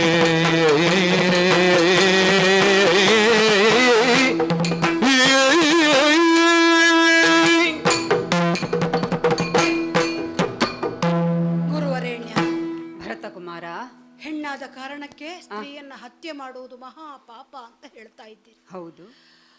ಪಾಪ ದೋಷ ಎನ್ನುವುದನ್ನು ಆಲೋಚನೆ ಮಾಡುವಾಗ ಆ ಈ ಭರತ ಹ್ಮ್ ಹುಟ್ಟಿದ್ದೇ ಮಹಾ ಪಾಪ ಅಂತ ನನಗೀಗ ಅನ್ನಿಸ್ತಾ ಉಂಟು. ಹ್ಮ್ ಅದೆಷ್ಟೋ ವರ್ಷಗಳ ಕಾಲ ಮಕ್ಕಳಿಲ್ಲದೆ ಹ್ಮ್ ಬೇಯುತ್ತಿದ್ದವರಂತೆ ನಮ್ಮ ಅಯ್ಯ. ಹೌದು. ಎಲ್ಲ ಸಕಲ ಸುಖ ಸೌಭಾಗ್ಯಗಳು ಕೀರ್ತಿ ಎಲ್ಲವನ್ನು ಹೊಂದಿದ್ರು ಹ್ಮ್ ಪುತ್ರ ಸಂತಾನ ಇಲ್ಲ ಎನ್ನುವ ದುಃಖ ಕಾಡ್ತಾ ಇತ್ತವರನ್ನು, ಕೊರಗ್ತಾ ಇದ್ರು. ಎಲ್ಲರೂ ಅದನ್ನು ಆಡ್ತಾ ಇದ್ದದ್ದು ನಾ ಕಂಡಿದ್ದೇನೆ. ಹೌದು. ಯಾವಾಗ ದೇವ ನಿರ್ಮಿತವಾದಂತಹ ಪಾಯಸದಿಂದ ಹ್ಮ್ ಅದರ ಪರಿಣಾಮದಿಂದ ತನ್ನದ್ದಾದಂತಹ ಮಡದಿಯರೆಲ್ಲ ಬಸುರಿಯರಾಗಿ ಹ್ಮ್ ಪಟ್ಟದರಸಿಯಾದಂತಹ ಕೌಸಲ್ಯೆಯ ಹೊಟ್ಟೆಯಲ್ಲಿ ಹ್ಮ್ ರಾಮಚಂದ್ರಮನ ಉದಯವಾಯಿತು. ಹೌದು. ಆ ಕಾಲಕ್ಕೆ ಸಂತೋಷ ಪಟ್ಟವರು ಕೇವಲ ನಮ್ಮಪ್ಪ ದಶರಥ ಮಹಾರಾಜರು ಮಾತ್ರ ಅಲ್ಲ. ಇಡೀ ಅಯೋಧ್ಯೆಗೆ ಅಯೋಧ್ಯೆಯೇ ಅಯೋಧ್ಯೆಯ ಸಂಭ್ರಮಿಸುವಲ್ವೇ? ಬಂಜೆಯರೆಲ್ಲರೂ ಕೂಡ ಬಸಿರಾದರು. ರಾಮಚಂದ್ರಮನ ಮೂಲಕವಾಗಿ ಅವರು ಮಕ್ಕಳನ್ನು ಕಂಡ್ರು, ಮಗುವನ್ನು ಕಂಡ್ರು ಅಂತ ಆಡುವುದನ್ನು ನಾ ಕೇಳಿದ್ದೇನೆ. ನಿಜ. ಹಾಗಿದ್ರೆ ರಾಮಚಂದ್ರಮ ಮಗುವಾದದ್ದು ಕೇವಲ ಕೌಸಲ್ಯಗಲ್ಲ, ಆ ಅಯೋಧ್ಯೆಯ ಪ್ರತಿ ಹೆಣ್ಣು ಮಕ್ಕಳ ಮಗುವಾಗಿ ಕಂಡ ಶಿಶುವಾದವನು. ಹ್ಮ್ ಆ ನಂತರದಲ್ಲಿ ಹ್ಮ್ ನಮ್ಮಯ್ಯ ಮತ್ತೆ ನವ ಯುವಕರಂತೆ ಚೇತರಿಸಿಕೊಂಡ್ರು ಅಂತ ಹೇಳುವುದನ್ನು ನಾನು ನಿಮ್ಮಿಂದೆಲ್ಲ ಕೇಳಿದ್ದೇನೆ. ಆ ಅಷ್ಟು ಮಾತ್ರವಲ್ಲ, ದಿನೇ ದಿನೇ ಹುಣ್ಣಿಮೆಯ ಚಂದ್ರ ದೊಡ್ಡದಾಗುವ ರೀತಿಯಲ್ಲಿ ಹ್ಮ್ ಸಣ್ಣವನವನು ದೊಡ್ಡದಾಗುತ್ತಾ ಬಂದ ಹಾಗೆ ನಮ್ಮ ರಾಮಚಂದ್ರಮನ ಕೀರ್ತಿ ಎತ್ತೆಲ್ಲ ಹರಡಿ ಮುಂದಿನ ಅಯೋಧ್ಯೆಗೆ ಎಂತಹ ಒಬ್ಬ ಮಗನನ್ನು ನಾನು ಪಡೆದೆ ಅಂತ ಅಪ್ಪಯ್ಯ ಸಂತೋಷದಿಂದ ಉಬ್ಬಿ ಹೋಗಿದ್ರಂತೆ.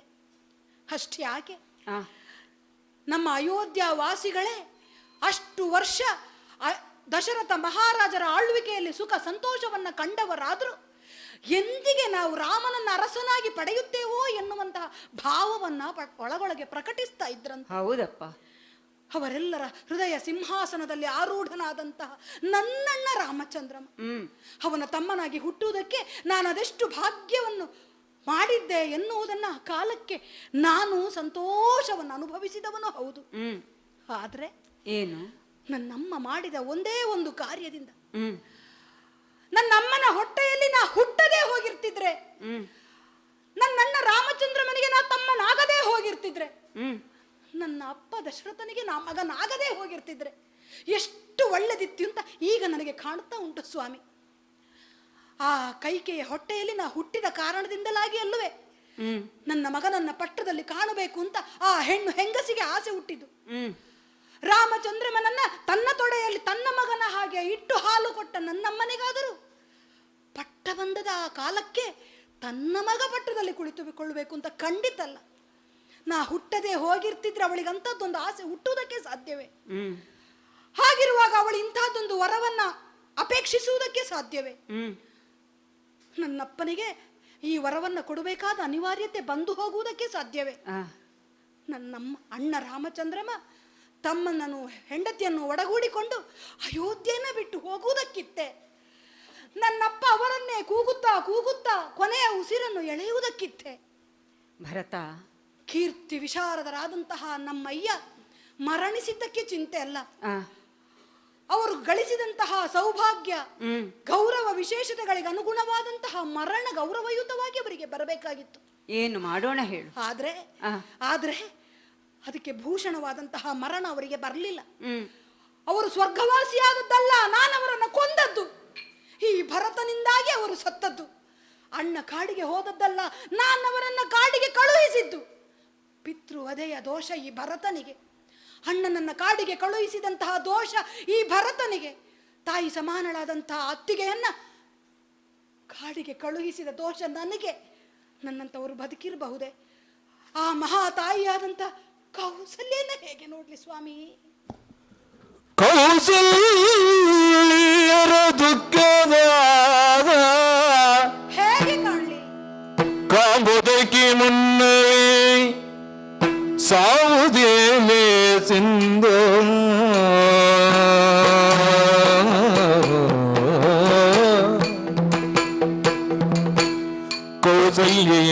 ದುಃಖ ಕಾಂಬುದಕ್ಕೆ ಮುನ್ನವೇ ಸಾವು ಲೀಲೆ ಸಿಂಧು ತಾ ತಿಳಿದನವನು ಆದರೇಂದ್ರನು ತೀರಿ ಹೋದ ಮೇಲೆ ನಗಾಗಿ ಆ ನರೇಂದ್ರನು ತೀರಿ ಹೋದ ಮೇಲೆ ನಗಾಗಿ ನಾನಿವತ್ತು ಮಗದೋರು ದಾನವಾಂತಕೆಗೆ ರಾಮಚಂದ್ರನಿಗೆ ನಾನಿಂದು ಮಗದೋರ್ವೆ ದಾನವಾಂತಕೆಗೆ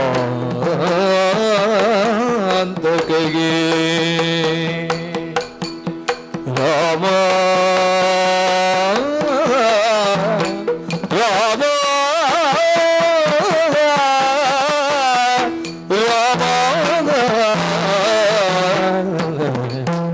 ರಾಮ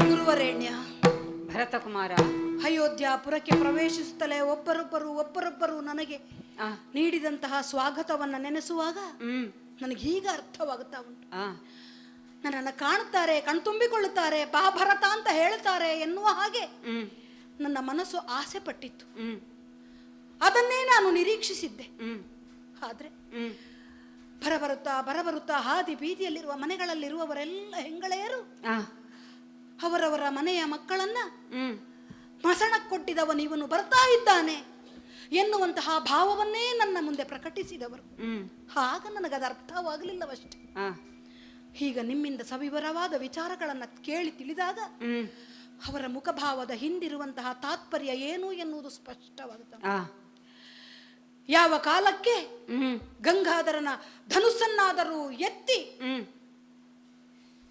ಹರಧನುರ್ಭಂಜನವನ್ನು ಮಾಡಿದ ರಾಮಚಂದ್ರಮ ಎನ್ನುವ ನೆಗಳ್ತೆಗೆ ಪಾತ್ರನಾದಂತಹ ನಮ್ಮ ಮಗ ರಾಮಚಂದ್ರ ಅಂತ ಇಲ್ಲಿಯ ಹೆಂಗಳೆಯರೆಲ್ಲ ಹೇಳ್ತಾ ಇದ್ದಾರೆ. ಆ, ಪರಶುರಾಮರ ಜೊತೆಯಾಗಿ ಹೋರಾಡಿ ವೈಷ್ಣವ ಧನುಸ್ಸನ್ನು ಕಸಿದುಕೊಂಡ ನನ್ನ ಅಣ್ಣ. ಆ, ಹೆಳವೆಯಲ್ಲಿಯೇ ಮಹಾನ್ ಋಷಿಗಳ ಆಶೀರ್ವಾದಕ್ಕೆ ಪಾತ್ರರಾದಂತಹ ಆ ಕಂದಮ್ಮ ಹ್ಮ್ ಬೆಳೆಯುತ್ತಾ ಅಯೋಧ್ಯೆ ಅರಸನಾಗುತ್ತಾನೆ ಎನ್ನುವ ಅಷ್ಟು ಮಮತೆಯನ್ನು ಅವನಲ್ಲಿ ಕ್ರೋಢೀಕರಿಸಿರಬೇಕಾದ್ರೆ ಅವಳನ್ನು ಹೆತ್ತಂತಹ ಆ ಮಹಾ ಮಾತೆಗೆ ಹ್ಮ್ ಅವನ ಮೇಲೆ ಅದೆಷ್ಟು ಅಭಿಮಾನ ಇರಬೇಡ ಸ್ವಾಮಿ. ಆ, ಆ ಕೌಸಲ್ಯ ಮುಖವನ್ನ ನಾನು ಕಾಣುವುದಕ್ಕುಂಟೆ. ಹ್ಮ್ ಅಯೋಧ್ಯೆ ಪಟ್ಟಣದಲ್ಲಿರುವ ಒಬ್ಬೊಬ್ಬ ಸ್ತ್ರೀಯ ಮುಖವನ್ನ ಕಾಣುವಂತಹ ಭಾಗ್ಯ ಯೋಗ್ಯತೆ ನನಗಿಲ್ಲ ಅಂತ ಆದಮೇಲೆ ಆಹಾ ಮಹಾನ್ ಚೇತನವನ್ನ ಹೆತ್ತಂತಹ ಕೌಸಲ್ಯಗೆ ನಾ ಹೇಗೆ ಮುಖ ತೋರಿಸಲಿ ಸ್ವಾಮಿ, ಹೇಗೆ ಮುಖ ತೋರಿಸಲಿ? ಇಲ್ಲ, ಈ ಮುಖವನ್ನ ನಾನು ಯಾರಿಗೂ ತೋರಿಸುವುದಕ್ಕಿಲ್ಲ. ಹಾಗಿದ್ರೆ ನಾನು ಏನು ಮಾಡೋಣ? ಅಮ್ಮ ನನ್ನ ಕೊಲ್ಲುವ ಹಾಗಿಲ್ಲ, ಉಳಿದವರು ನನ್ನ ಮುಖವನ್ನ ನೋಡ್ತಾ ಇಲ್ಲ, ನನಗಾಗಿ ಇರುವ ನನ್ನ ಅಣ್ಣ ಇಲ್ಲಿ ಇಲ್ಲ. ಅಪ್ಪಯ್ಯನಲ್ಲಿ ನನ್ನ ದುಃಖವನ್ನು ತೋಡಿಕೊಳ್ಳೋಣ ಅಂತ ಆದ್ರೆ ಅಪ್ಪಯ್ಯ ಲೋಕವನ್ನೇ ಬಿಟ್ಟು ಹೋಗಿದ್ದಾರೆ. ಇಷ್ಟೆಲ್ಲದಕ್ಕೂ ಕಾರಣರಾದಂತಹ ನಾನು ಬದುಕಿರಬಾರದು ಗುರುಗಳೇ, ಬದುಕಿರಬಾರದು. ಪಿತೃದೋಷ ಪರಿಹಾರ ಆಗಬೇಕು, ಅಣ್ಣನನ್ನು ಕಾಡಿಗೆ ಕಳುಹಿಸಿದ ದೋಷ ಪರಿಹಾರ ಆಗಬೇಕು, ಕೌಸಲ್ಯ ದುಃಖಕ್ಕೆ ಯಾವ ದೋಷಕ್ಕೆ ನಾವು ಒಳಗಾದನೋ ಆ ದೋಷ ಪರಿಹಾರ ಆಗಬೇಕು ಅಂತಾದ್ರೆ ನನ್ನ ದೇಹವನ್ನ ಸುಡುವುದಕ್ಕೂ ಯೋಗ್ಯತೆ ಇಲ್ಲ. ನಾನಾಗಿಯೇ ನಾನು ಹಾವಕನ ಆ ಜ್ವಾಲೆಗೆ ನನ್ನನ್ನು ಒಟ್ಟಿಕೊಳ್ತೇನೆ ಸ್ವಾಮಿ, ನಾ ಬದುಕುವುದಕ್ಕೆ ಯೋಗ್ಯನಲ್ಲ. ಭರತಕುಮಾರ, ನಿನ್ನ ಮನಸ್ಸಿನಲ್ಲಿ ದುಗುಡ ತುಂಬಿಕೊಂಡಿದೆ, ದುಮ್ಮಾನ ತುಂಬಿಕೊಂಡಿದೆ, ಗೊಂದಲಕ್ಕೀಡಾಗಿದ್ದಿ. ಹೌದು. ಎಲ್ಲವೂ ಮನಸ್ಸನ್ನು ಸ್ಥಿಮಿತಕ್ಕೆ ತಂದುಕೋ ಮಗು. ಹೇಗೆ ನೋಡು, ಈ ಪ್ರಪಂಚದಲ್ಲಿ ಹಸಿವು, ಬಾಯಾರಿಕೆ, ಶೋಕ, ಮೋಹ, ಮುಪ್ಪು, ಮರಣ ಇವು ಎಲ್ಲರಿಗೂ ಬಂದೇ ಬರುತ್ತದೆ. ಅದನ್ನು ಪರಿಹರಿಸಲು ಯಾರಿಗೂ ಶಕ್ಯವಿಲ್ಲ, ಸಾಧ್ಯವಿಲ್ಲ. ಕರ್ಮಾನುಬಂಧವಾದಂತಹ ಇಂತಹ ಕೆಲಸ ಕಾರ್ಯಗಳಿಗೆ ಧೈರ್ಯಗುಂದುವುದೇ ಹೇಳು. ಇದಕ್ಕೆ ನಿನ್ನ ಈ ಆತ್ಮವನ್ನು ಅಗ್ನಿಗೆ ಸಮರ್ಪಿಸಿಕೊಳ್ಳುವುದು ಒಂದು ಪರಿಹಾರ ಅಂತ ನೀನು ನೆನೆಸ್ತೀಯ. ಬೇರೆ ದಾರಿ ಒಂದು ಅಪರಾಧವನ್ನು ಪರಿಹಾರ ಮಾಡಲಿಕ್ಕೆ ಇನ್ನೊಂದು ಅಪರಾಧ ಮಾಡುವುದೇ. ಆತ್ಮಹತ್ಯೆ ಅಂದ್ರೆ ಏನು ಅಂತ ಭಾವಿಸಿದ್ದಿ? ಯಾರು ಕೂಡ ಯಾವ ಕಾರಣಕ್ಕೂ ಆತ್ಮಹತ್ಯೆಯನ್ನು ಮಾಡಿಕೊಳ್ಳಬಾರದು. ಜೀವನದಲ್ಲಿ ಬಂದಂತಹ ಎಲ್ಲ ದುಷ್ಟ ಸಂಗತಿಗಳನ್ನು, ಯಾವುದೇ ವಿಚಾರಗಳಾಗಲಿ, ಕೆಟ್ಟ ಸಮಯವನ್ನಾಗಲಿ ಧೈರ್ಯದಿಂದ ಎದುರಿಸಬೇಕು ಮಗು. ಹೇಗೆ ಸ್ವಾಮಿ? ಮಗು, ಆತ್ಮಹತ್ಯೆ ಒಂದಲ್ಲ 7 ಜನ್ಮಕ್ಕೂ ನಮ್ಮನ್ನು ಬೆಂಬಿಡದೆ ಹಿಂಬಾಲಿಸ್ತಾ ಬರ್ತದೆ. ಓಹೋ. ಹೀಗಿರುವಾಗ ಧರ್ಮಜ್ಞನಾದಂತಹ ನೀನು, ಪ್ರಜ್ಞಾವಂತನಾದಂತಹ ನೀನು ಇಂಥದ್ದಕ್ಕೆಲ್ಲ ಮನ ಮಾಡುವುದೇ? ನೀನು ಯಾರು ಹೇಳು? ವಿಶ್ವವಿಖ್ಯಾತವಾದಂತಹ ಇಕ್ಷ್ವಾಕು ವಂಶದಲ್ಲಿ ಅದು ದಶರಥ ಚಕ್ರವರ್ತಿಗೆ ಮಗನಾಗಿ ಜನಿಸಿದ್ದು ನಿನ್ನ ಪೂರ್ವ ಜನ್ಮದ ಪುಣ್ಯವೇ ಸರಿ. ಅಂತಹ ಒಂದು ಸೌಭಾಗ್ಯವಂತನೇ ನೀನಿದ್ದಿ. ನೀನು ನಿನ್ನ ವಂಶದ ಮೇಲೆ ಇರಿಸಿಕೊಂಡಂತಹ ಆ ಗೌರವ, ಅಭಿಮಾನ, ಭಕ್ತಿ ಮಾತ್ರವಲ್ಲ, ನಿನ್ನ ಪಿತೃಭಕ್ತಿ, ನಿನ್ನ ಭ್ರಾತೃ ಪ್ರೇಮ, ಇವುಗಳನ್ನೆಲ್ಲ ಎಷ್ಟು ಕೊಂಡಾಡಿದರೂ ಸಾಕಾಗುವುದಿಲ್ಲ ಮಗು. ನಿನ್ನ ಸ್ಥಾನದಲ್ಲಿ ಬೇರೆ ಒಬ್ಬ ಇರುತ್ತಿದ್ದರೆ ಇಲ್ಲಿಗೆ ಬಂದಾಕ್ಷಣ ಮೊದಲು ಮಾಡುತ್ತಿದ್ದ ಕೆಲಸವೆಂದರೆ ಪೀಠಾರೋಹಣ ಮಾಡುವುದು, ಅಧಿಕಾರ ಸ್ವೀಕಾರ. ಆದರೆ ನೀನು ಅದನ್ನು ಸ್ವಪ್ನದಲ್ಲಿಯೂ ಗ್ರಹಿಸಿದ ಇಲ್ಲ ಸ್ವಾಮಿ, ಇಲ್ಲ. ಸ್ವತಃ ಶ್ರೀರಾಮಚಂದ್ರನೇ ಪಿತೃವಾಕ್ಯ ಪರಿಪಾಲನೆಗಾಗಿ ನಗು ನಗುತ್ತಾ ಕಾಡಿಗೆ ಹೋಗಿರುವಾಗ ಇದರಲ್ಲಿ ನಿನ್ನ ಅಪರಾಧ ಏನು ಬಂತು ಹೇಳು? ನಾನು ಪಾಪ ಮಾಡಿದ್ದೇನೆ ಎನ್ನುವಂತಹ ಪಶ್ಚಾತ್ತಾಪ ಪಡುವ ಸಂಗತಿಯೇ ಇಲ್ಲ. ಒಂದು ವೇಳೆ ಶ್ರೀರಾಮಚಂದ್ರನಿಗೆ ತನಗೆ ಪಟ್ಟ ಬೇಕು ಅಂತ ಅವನು ಬಯಸ್ತಾ ಇದ್ರೆ ಈ ಪ್ರಪಂಚದಲ್ಲಿ ಅವನನ್ನು ತಡೆಯುವ ಶಕ್ತಿ ಯಾರಿಗುಂಟು ಹೇಳು? ಹಾಗಾಗಿ ನೀನು ಆತ್ಮಹತ್ಯೆ ಅಂತಹ ಆ ಕಾರ್ಯಕ್ಕೆ ಯಾವತ್ತೂ ಮುಂದಾಗಬಾರದು. ಇದ್ದು ಮಾಡುವುದಕ್ಕೆ ಏನು? ಯಾವ ಪ್ರಜ್ಞಾವಂತನೂ ಅದನ್ನು ಸಮ್ಮತಿಸಲಾರ. ಮಗು, ನಿನ್ನಲ್ಲಿ ಇನ್ನೂ ಒಂದು ನಾನು ವಿಷಯವನ್ನು ಹೇಳುವುದಕ್ಕಿದೆ, ಒಂದು ವಿಚಾರವನ್ನು ಹೇಳುವುದಕ್ಕಿದೆ. ನನ್ನಲ್ಲಿ ವಿಚಾರ ಇನ್ನೂ ಹೇಳುವುದಕ್ಕುಂಟೆ? ಹೌದು. ಏನು ಸ್ವಾಮಿ? ಸ್ವತಃ ಶ್ರೀರಾಮಚಂದ್ರನೇ ಸೂಕ್ಷ್ಮವಾಗಿ ಭರತನಲ್ಲಿ ಇದನ್ನು ಹೇಳಬೇಕು ಅಂತ ವಿಚಾರವೊಂದನ್ನು ನನ್ನಲ್ಲಿ ಹೇಳಿದ್ದಾನೆ ಮಗು. ಅಣ್ಣನು ನನಗಾಗಿ ಹೇಳಿದಂತಹ ಮಾತುಂಟೆ? ಹೌದು. ಏನು ಸ್ವಾಮಿ? ಅದನ್ನಾದ್ರೂ ನೀನು ಕೇಳ್ತೀಯಲ್ಲ ಅಂತ ನಾನು ಭಾವಿಸಿದ್ದೇನೆ. ಕೇಳುವುದ ಕಾತುರನಾಗಿದ್ದಾನೆ ಸ್ವಾಮಿ. ಭರತ ಸ್ವಾಮಿ ತಮ್ಮ ಪಟ್ಟಾಭಿಷಿಕ್ತನಾಗಿ ಇಕ್ಷ್ವಾಕು ವಂಶದ ಕೀರ್ತಿಯನ್ನು ಬೆಳಗಿಸಿ ರಾಜ್ಯ ಪಾಲನೆ ಮಾಡಿ ಕೀರ್ತಿವಂತನಾಗಿ ಬಾಳಲಿ. ತಂದೆ ತಾಯಿಯರನ್ನು ಶ್ರದ್ಧಾ ಭಕ್ತಿಯಿಂದ ನೋಡಿ ನಿರಂತರವೂ ಅವರ ಸೇವೆಯನ್ನು ಮಾಡುತ್ತಿರಲಿ. ಕೈಕಾ ಮಾತೆಗಾಗಲಿ ಸುಮಿತ್ರಾದೇವಿಗಾಗಲಿ ಮಕ್ಕಳು ಬಳಿಯಲ್ಲಿಲ್ಲ ಎನ್ನುವ ಭಾವನೆ ಬಾರದ ರೀತಿಯಲ್ಲಿ ಎಚ್ಚರಿಕೆ ವಹಿಸಲಿ. ನನ್ನ ಕುರಿತಾಗಿ ಅವನು ಚಿಂತಿಸುವ ಅಗತ್ಯವೇ ಇಲ್ಲ. ಕಷ್ಟ ಸಾಧ್ಯವಲ್ಲದಂತಹ ಸುಲಭ ಸಾಧ್ಯವಾದಂತಹ ಅರಣ್ಯವಾಸವನ್ನು ಮುಗಿಸಿ ನಾನು ಅತಿ ಶೀಘ್ರವಾಗಿ ಬರ್ತೇನೆ. ಇದು ಶ್ರೀರಾಮಚಂದ್ರನ ನಿರೂಪಣೆ ಮಗು. ಆದರೂ ಅದಕ್ಕಿಂತ ಮೊದಲು ನೀನು ಮಾಡಬೇಕಾದಂತಹ ರೂಢಿಪಾಲಕನಿಗಾಗಿ ನೀನು ಮಾಡಬೇಕಾದಂತಹ ಒಂದು ಪ್ರಮುಖವಾದ ಕರ್ತವ್ಯ ಇದೆ ಮಗು. ಏನು ಸ್ವಾಮಿ? ರೂಢಿಪಾಲಕಗೊಡನೆ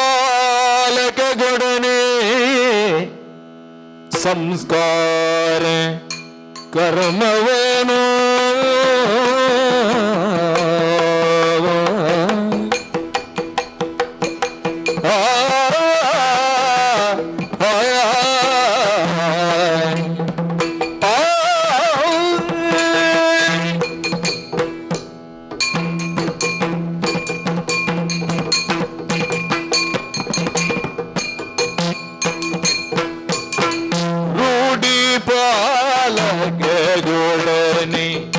ಸಂಸ್ಕಾರ ಕರ್ಮವನು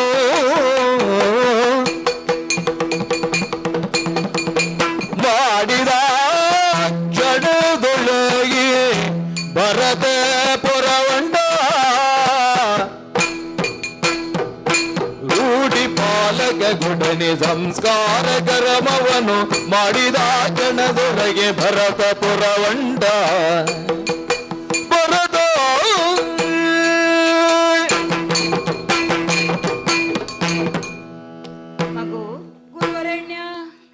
ಇಕ್ಷ್ವಾಕು ವಂಶದ ಧವಳ ಕೀರ್ತಿಯನ್ನು ಪ್ರಪಂಚದ ಮೂಲೆ ಮೂಲೆಗೂ ಪಸರಿಸಿ 60,000 ವರ್ಷಗಳಷ್ಟು ದೀರ್ಘಕಾಲ ಅಯೋಧ್ಯೆಯನ್ನು ಆಳಿ ಬಾಳಿದ ದಶರಥ ಚಕ್ರವರ್ತಿಗಳು ಪರಂಧಾಮವನ್ನು ಹೊಂದಿದ ಮೇಲೆ ಅವರ ಕಳೇಬರವನ್ನು ತೈಲದ್ರೋಣಿಯಲ್ಲಿ ಇರಿಸಿದ್ದೇನೆ.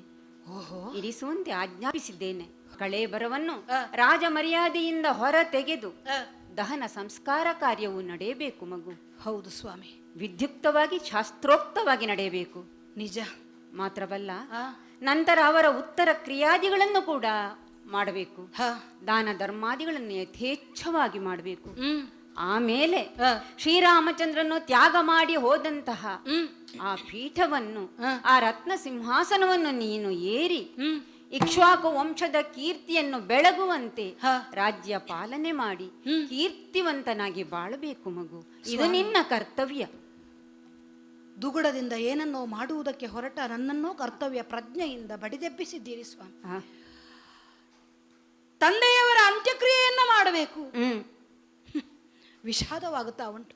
ಪುತ್ರನಾದವನ ಕರ್ತವ್ಯ ಅಲ್ವೇ ಅದು? ಕೀರ್ತಿದ್ಯೋತಕವಾಗಿ ಬೆಳೆದು ಅಜರಾಮರರಾದಂತಹ ನಮ್ಮಯ್ಯನ ಮೃತ ಶರೀರ ಅತ್ಯಂತ ಶೀಘ್ರವಾಗಿ ಗೌರವಯುತವಾಗಿ ಅಂತ್ಯ ಸಂಸ್ಕಾರಕ್ಕೆ ಒಳಪಡಬೇಕಾಗಿತ್ತು. ಹೌದು. ವಿಧಿಲಿಖಿತವನ್ನು ಏನು ಮಾಡೋಣ ಹೇಳು? ಪುತ್ರರೊಬ್ಬರು ಬಳಿಯಲ್ಲಿ ಇಲ್ಲದೆ ಹೋದ್ರಲ್ಲ. 4 ಮಂದಿ ಮಕ್ಕಳನ್ನು ಅತ್ಯಂತ ಪ್ರೀತಿಯಿಂದ ಸಾಕಿ ಸಲಹಿದರಾದರೂ ಅಂತ್ಯಕಾಲದಲ್ಲಿ ಅವರ ಸೇವೆಯನ್ನು ಮಾಡುವುದಕ್ಕೆ ಒಬ್ಬರೂ ಉಳಿಯಲಿಲ್ಲ. ಈ ಕಾಲಕ್ಕೆ ನನ್ನ ಕರ್ತವ್ಯ ಎನ್ನುವ ಹಾಗೆ ನೀವು ಎಚ್ಚರಿಸ್ತಾ ಇದ್ದೀರಿ ಸ್ವಾಮಿ. ತಂದೆಯವರ ಅಂತ್ಯ ಸಂಸ್ಕಾರವನ್ನ ಮಾಡುವುದಕ್ಕೆ ನನಗೊಂದು ಅವಕಾಶ ಸಿಕ್ಕಿದ್ದು ನನ್ನ ಸೌಭಾಗ್ಯ ಅಂತ ತಿಳ್ಕೊಳ್ಳೋ, ದೌರ್ಭಾಗ್ಯ ಅಂತ ತಿಳ್ಕೊಳ್ಳೋ, ನಿನ್ನ ಪುಣ್ಯವೇ ಸರಿ ಮಗು. ಈ ಹೊತ್ತಿಗೆ ನಾನು ಅಷ್ಟನ್ನು ಮಾತ್ರ ಸಮಾಧಾನ ಪಟ್ಟುಕೊಳ್ಳಬಹುದು. ಆದ್ದರಿಂದ ನೀವು ಹೇಳಿದಂತಹ ರೀತಿಯಲ್ಲಿ ತೈಲ ಕಠಾರದಲ್ಲಿದ್ದಂತಹ ನಮ್ಮಯ್ಯನ ಕಳೆ ಬರವನ್ನ ಯಥೋಚಿತವಾಗಿ ಅದರಿಂದ ಹೊರತೆಗೆದು ವಿಧಿವಿಧಾನಗಳ ಪ್ರಕಾರವಾಗಿ ಅಂತ್ಯ ಸಂಸ್ಕಾರಗಳನ್ನೆಲ್ಲ ಮಾಡಿದ್ದಾಯಿತು. ಪುಣ್ಯವಾಹಕದ ಮೂಲಕ ವಾಹನವಾಗಿ ಏಕೋದಿಷ್ಟವನ್ನು ಪೂರೈಸಿದ್ದೇವೆ. ಶುದ್ಧೀಕರಣವಾದ ನಂತರದಲ್ಲಿ ಸಪಿಂಡೀಕರಣವನ್ನ ಮಾಡಬೇಕು. ಆದ್ರೆ ಅದಕ್ಕೆ ಅರ್ಹತೆ ನನಗಿಲ್ಲ ಅಂತ ನಾನು ಭಾವಿಸ್ತೇನೆ. ಜ್ಯೇಷ್ಠ ಪುತ್ರನಿಗೆ ಮಾತ್ರ ಅರ್ಹತೆ ಅಲ್ವೇ? ಹಾಗಂತ ಜ್ಯೇಷ್ಠ ಪುತ್ರನಲ್ಲಿದ್ದಾನೆ ಅಂತ ಕೇಳಿದ್ರೆ ವನವಾಸಿಯಾಗಿದ್ದಾನೆ. ಹೌದು. ಆದ್ರೆ ನಮಗೆಲ್ಲ ಶುದ್ಧೀಕರಣ ಆಗಿದೆ ಎನ್ನುವ ಕಾರಣದಿಂದಲೇ ಅಪ್ಪಯ್ಯನಿಗೆ ಉನ್ನತವಾದಂತಹ ಪದವಿ ದೊರೆಯಲಿ ಎನ್ನುವ ಹಾಗೆ ಮನಸ್ಸಿನಲ್ಲೇ ಹಾರೈಸುತ್ತಾ ನೀವು ಯಾವ ಯಾವ ನಿರ್ದೇಶನವನ್ನ ಕೊಟ್ಟಿದ್ದೀರೋ ಆ ಪ್ರಕಾರವಾಗಿ ನಡೆದು ಧನ್ಯತೆಯನ್ನು ಕಂಡವನು ನಾನು. ಆ ನಂತರದಲ್ಲಿ ಎಲ್ಲರನ್ನ ಬರ ಹೇಳಿದ್ದು ನಾನು. ನೋಡಿದ್ರಲ್ಲ, ಮಂತ್ರಿ ಪ್ರಮುಖರೆಲ್ಲರೂ ಬಂದು ಸೇರಿದ್ದಾರೆ, ಪ್ರಜಾ ಪ್ರಮುಖರೆಲ್ಲರೂ ಬಂದು ಸೇರಿದ್ದಾರೆ, ಹೆಚ್ಚು ಯಾಕೆ ನನ್ನ ತಾಯಿಯಂದಿರು ಬಂದು ಸೇರಿದ್ದಾರೆ. ಹೌದು ಸ್ವಾಮಿ, ನೀವು ಹೇಳಿದಂತಹ ನನ್ನ ಕರ್ತವ್ಯಗಳಲ್ಲಿ ಮುಖ್ಯವಾದ ಭಾಗವನ್ನ ಮಾಡಿದ್ದೇನೆ ಎನ್ನುವ ಆತ್ಮ ಸಮಾಧಾನ ನನಗುಂಟು. ಹಾಗಂತ ಎರಡನೆಯದನ್ನು ನೀವು ಹೇಳಿದ್ರಲ್ಲ. ಹೌದು ಅಣ್ಣ, ಅಯೋಧ್ಯೆಯ ಸಿಂಹಾಸನ ಬರಿದಾಗಬಾರದು, ಅಯೋಧ್ಯೆಗೆ ಉತ್ತರಾಧಿಕಾರಿಯಾಗಿರ್ಬೇಕು, ಭರತನು ಆಳಬೇಕು, ಅಯೋಧ್ಯ ಅನಾಥವಾಗಬಾರದು. ಅಯೋಧ್ಯೆಯ ನಾಥನೇ ಹೊರಗಿರುವಾಗ ಅಯೋಧ್ಯೆ ಅನಾಥವಾಗದೆ ಇರುವುದಕ್ಕುಂಟೆ. ಅಯೋಧ್ಯೆಗೆ ನಾನು ನಾಥ ಅಂತ ಹೇಳುವುದಕ್ಕೆ ನನ್ನ ಆತ್ಮಸಾಕ್ಷಿ ಒಪ್ಪಬೇಡವೆ? ಇದುವರೆಗೆ ನೀವು ಹೇಳಿದಂತಹ ಮಾತುಗಳನ್ನು ನನ್ನ ಆತ್ಮಸಾಕ್ಷಿ ಒಪ್ಪಿದ ಕಾರಣದಿಂದ ಮಾಡಿದ್ದೇನೆ. ಯಾರನ್ನಾದರೂ ವಂಚಿಸಬಹುದಂತೆ, ನಮ್ಮ ಆತ್ಮವನ್ನು ನಾವು ವಂಚಿಸಬಾರದು ಅಂತಲ್ವೇ ನೀವೇ ಹೇಳಿಕೊಟ್ಟದ್ದು. ಹೌದು. ಈ ರತ್ನ ಸಿಂಹಾಸನವನ್ನ ಏರುವುದಕ್ಕೆ ಭರತನ ಆತ್ಮ ಒಪ್ಪುವುದಿಲ್ಲ. ಎಲ್ಲರೂ ಈ ಸಿಂಹಾಸನ ಬರಿದಾಗಿದೆ ಅಂತ ಹೇಳಬಹುದು ಎದುರುಗಡೆಗೆ. ಭೌತಿಕವಾದಂತಹ ಈ ಸಿಂಹಾಸನ ಬರಿದಾಗಿ ಕಂಡರೂ ಈ ಸಿಂಹಾಸನದಲ್ಲಿ ರಾಮಚಂದ್ರಮ ರಾರಾಜಿಸುತ್ತಾ ಇರುವುದು ಎಲ್ಲರ ಒಳಗಣ್ಣಿಗೆ ಕಾಣುತ್ತಾ ಉಂಟು ಗುರುಗಳೇ. ನಾನು ಆ ಸಿಂಹಾಸನದಲ್ಲಿ ರಾಮಚಂದ್ರಮನನ್ನೇ ಸ್ಥಾಪಿಸಿದವನಿದ್ದೇನೆ. ಅವನಿಗೆ ಸೀಮಿತವಾದಂತಹ ಆ ಆಸನದಲ್ಲಿ ನಾನು ಕೂತುಕೊಳ್ಳುತ್ತೇನೆ ಅಂತ ಕನಸು ಮನಸ್ಸಿನಲ್ಲೂ ನಾನು ಎಣಿಸುವುದಕ್ಕೆ ಸಾಧ್ಯವಿಲ್ಲ. ಸ್ವಾಮಿ, ರಾಮಚಂದ್ರಮ ಈ ಹೊತ್ತು ಕಾಡಿನಲ್ಲಿ ಇರಬಹುದು. ಅವನು ಇಲ್ಲಿಂದ ಕಾಡಿಗೆ ತೆರಳುವ ಕಾಲಕ್ಕೆ ನಾನು ಇಲ್ಲಿ ಇಲ್ಲದೆ ನನ್ನ ಒಂದು ಪ್ರಯತ್ನ ಪಡುವುದು ಅವಕಾಶ ತಪ್ಪಿ ಹೋಗಿರಬಹುದು. ಆದ್ರೆ ಈ ಸಿಂಹಾಸನಕ್ಕೆ ಅವನೇ ಯೋಗ್ಯ. ನಿಮ್ಮಲ್ಲಿ ನನ್ನ ಸಂಕಲ್ಪವನ್ನ ಹೇಳ್ತಾ ಇದ್ದೇನೆ. ಏನದು? ನಾನು ಈ ಕಾಲಕ್ಕೆ ಸರ್ವ ಸನ್ನದ್ಧತೆಯನ್ನ ಮಾಡಿಕೊಂಡು ರಾಮಚಂದ್ರವನನ್ನ ಕಾಣುವುದಕ್ಕೆ ಕಾಡಿಗೆ ಹೋಗಬೇಕು ಅಂತ ನಿರ್ಣಯಿಸಿದ್ದೆ. ರಾಮಚಂದ್ರನನ್ನ ಹೇಗಾದರೂ ಒಲಿಸಿ ಮತ್ತೆ ಇಲ್ಲಿಗೆ ಕರೆತರಬೇಕು ಅಂತ ಆಲೋಚನೆ ಮಾಡಿದ್ದೇನೆ. ಒಂದೊಮ್ಮೆ ಅವನು ಒಪ್ಪದೆ ಹೋದ್ರೆ ಅಲ್ಲಿಯೇ ಅವನಿಗೆ ಪಟ್ಟಾಭಿಷೇಚನವನ್ನ ಮಾಡುವುದಕ್ಕೆ ಅನುವು ಮಾಡಿಕೊಡ್ಬೇಕು ಅಂತ ನಿಮ್ಮ ಹತ್ರ ಯಾಚಿಸ್ತೇನೆ. ಅದಕ್ಕಾಗಿಯೇ ಅಂದು ಇಲ್ಲಿ ಪಟ್ಟಾಭಿಷೇಕಕ್ಕೆ ಏನೇನು ಹೇಗೆ ಸಿದ್ಧತೆ ಮಾಡಿದ್ದೀರೋ ಆ ಎಲ್ಲಾ ಸುವಸ್ತುಗಳನ್ನ ಪಟ್ಟದ ಕತ್ತಿ ಪಾದುಕೆಗಳ ಸಮೇತವಾಗಿ ಸಿದ್ಧತೆ ಮಾಡಿ ಇಡುವುದಕ್ಕಾಗಿ ನಾನು ಉಳಿದವರಿಗೆ ಹೇಳಿದ್ದೇನೆ. ನನ್ನ ಮಾತುಗಳನ್ನ ಕೇಳಿದ ಆ ಕ್ಷಣದಲ್ಲಿ ನೋಡಿ ಅಲ್ಲಿ ಎಲ್ಲರೂ ಸಂತೋಷಗೊಂಡು ಭರತನಿಗೆ ಇದ್ದಾರೆ ಮಗು. ಭರತನು ಕನಸು ಮನಸ್ಸಿನಲ್ಲೂ ಈ ಸಿಂಹಾಸನವನ್ನ ಬಯಸಲಿಲ್ಲ ಹೌದು ಎನ್ನುವುದು ಅವರಿಗೆ ಸ್ಪಷ್ಟವಾದ ಕಾರಣದಿಂದಲಾಗಿ ಭರತನಿಗೆ ಜಯವಾಗಲಿ. ಹೌದು. ರಾಮಚಂದ್ರನನ್ನ ಭರತ ಮತ್ತೆ ಕರೆದುಕೊಂಡು ಬರ್ತಾನೆ ಎನ್ನುವ ವಿಶ್ವಾಸದಿಂದ ಭರತನಿಗೆ ಜಯವಾಗಲಿ. ಹೌದು. ಮಾತೆಯರು ಸಂತೋಷದಿಂದ ನಾವು ಬರ್ತೇವೆ ಅಂತ ಹೊರಟಿದ್ದಾರೆ. ಸೇನೆಯನ್ನ ಸಿದ್ಧಪಡಿಸಿದ್ದೇನೆ. ರಾಮಚಂದ್ರಮ ಬರುವ ಆನೆಗಳು, ಪದಾರ್ಥಗಳು ಎಲ್ಲರನ್ನೂ ಸಿದ್ಧಪಡಿಸಿದ್ದೇನೆ. ನೀವು ಬರಬೇಕು ಅಂತ ನನ್ನ ಅಪೇಕ್ಷೆ ಉಂಟು.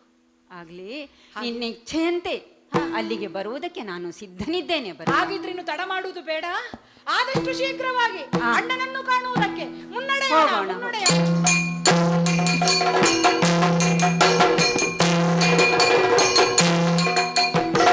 ಚಿತ್ರಕೂಟವು ತೋರಲು ಗಿರಿಯ ವೈಚಿತ್ರ್ಯೇನೋ ನೋಡುತ್ತಿರಲು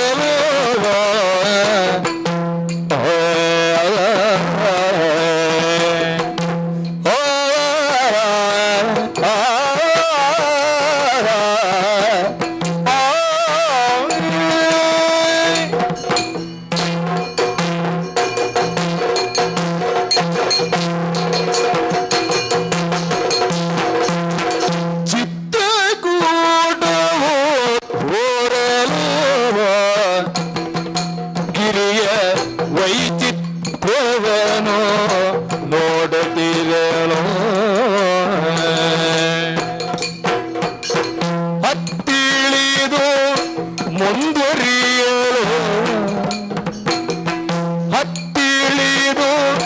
ಮುಂದುವರಿಯಲು ನೋಡಿ ಸೌಮಿತ್ರಿಯೋದನು ಮರಗಳು ಹತ್ತಿಳಿದು ಮೋದರಿಯಲು ನೋಡಿದು ಮಿತ್ರಿಯೋದನು ಬರದಳು ಚಿತ್ರಕೂಟವು ತೋರಲು ಗಿರಿಯ ವೈಚಿತ್ರ್ಯವನ್ನು ನೋಡು ಬಲಿದು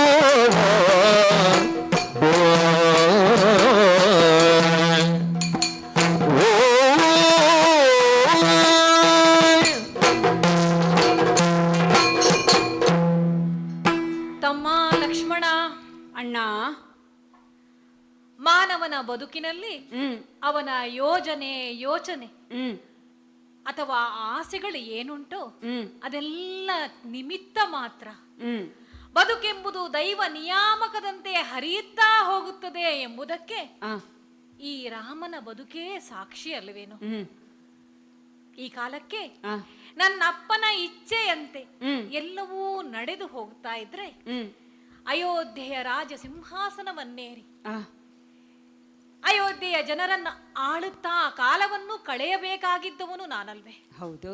ಆದ್ರೆ ಯಾವುದೋ ಒಂದು ಕಾಲಕ್ಕೆ ನಮ್ಮ ಚಿಕ್ಕವ್ವೆಗೆ ನನ್ನ ಅಪ್ಪ ಕೊಟ್ಟಂತಹ ವರವೇ ಹೇತುವಾಗಿ ಅವರ ಆಸೆಯನ್ನು ಪೂರೈಸುವುದಕ್ಕೆ, ತಂದೆಯ ವಚನವನ್ನು ಪಾಲಿಸುವುದಕ್ಕಾಗಿ ವನವಾಸವನ್ನು ದೀಕ್ಷೆಯನ್ನಾಗಿ ಹೊತ್ತು ವನದತ್ತ ಹೊರಟವನು ನಾನು. ನನ್ನ ಬದುಕಿನ ರಸದೊಂದಿಗೆ ನಿನ್ನದನ್ನು ಸೇರಿಸುವ ಸಂಕಲ್ಪವನ್ನು ಮಾಡಿದಂತಹ ನೀನು ನನ್ನನ್ನು ಬಿಟ್ಟಿರಲಾರದೆ ಜೊತೆಯಲ್ಲಿ ಹೊರಟವನು. ಹೌದಣ್ಣ. ಮಾತ್ರವಲ್ಲ ತಮ್ಮ, ಪತ್ನಿ ಧರ್ಮವನ್ನು ಅನುಸರಿಸುತ್ತ ಪತಿಯ ನೆರಳಾಗಿ ನಾನಿರುತ್ತೇನೆ ಅಂತ ನನ್ನ ಜೊತೆಯಲ್ಲಿ ಸೀತೆಯೂ ಹೊರಟು ಬಂದವಳಲ್ವೇ ಹೇಳು? ನಿಜ.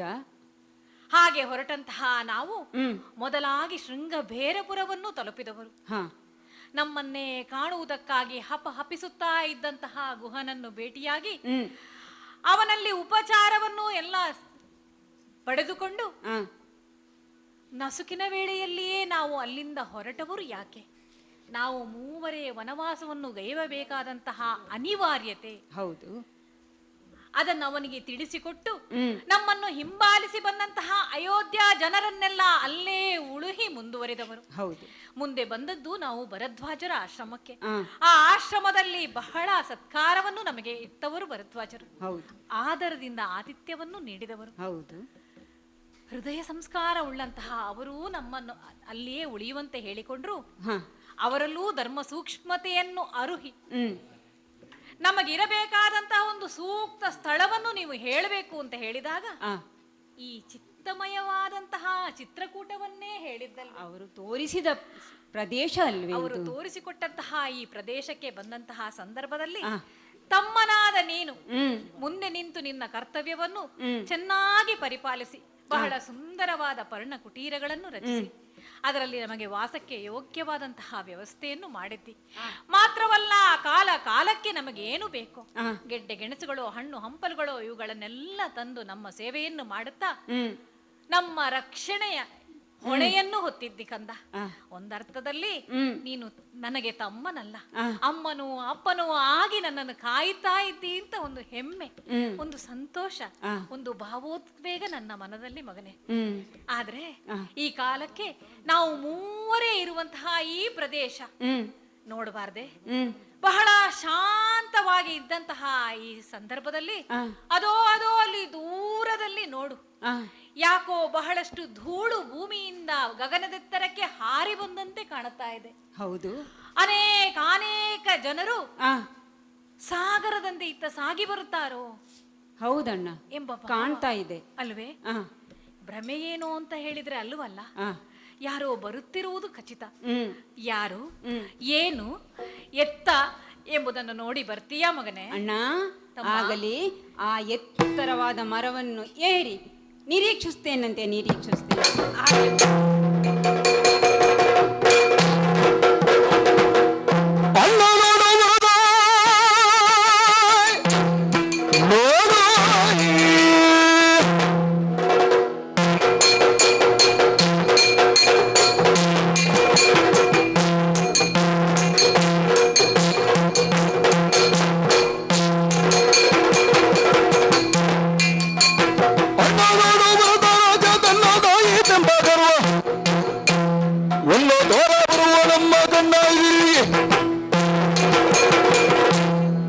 ಅಣ್ಣ, ಲಕ್ಷ್ಮಣ, ಈ ಚಿತ್ರಕೂಟಕ್ಕೆ ಉತ್ತರದ ದಿಕ್ಕಿನಿಂದ ಆನೆ, ರಥ, ಕುದುರೆ ಮತ್ತು ಪದಾತಿಗಳಿಂದ ಕೂಡಿದಂತಹ ಮಹಾ ಸೈನ್ಯವು ಇದರ ಸಮೀಪಕ್ಕೆ ಬಂದು ಬಿಟ್ಟಿದೆ ಅಣ್ಣ.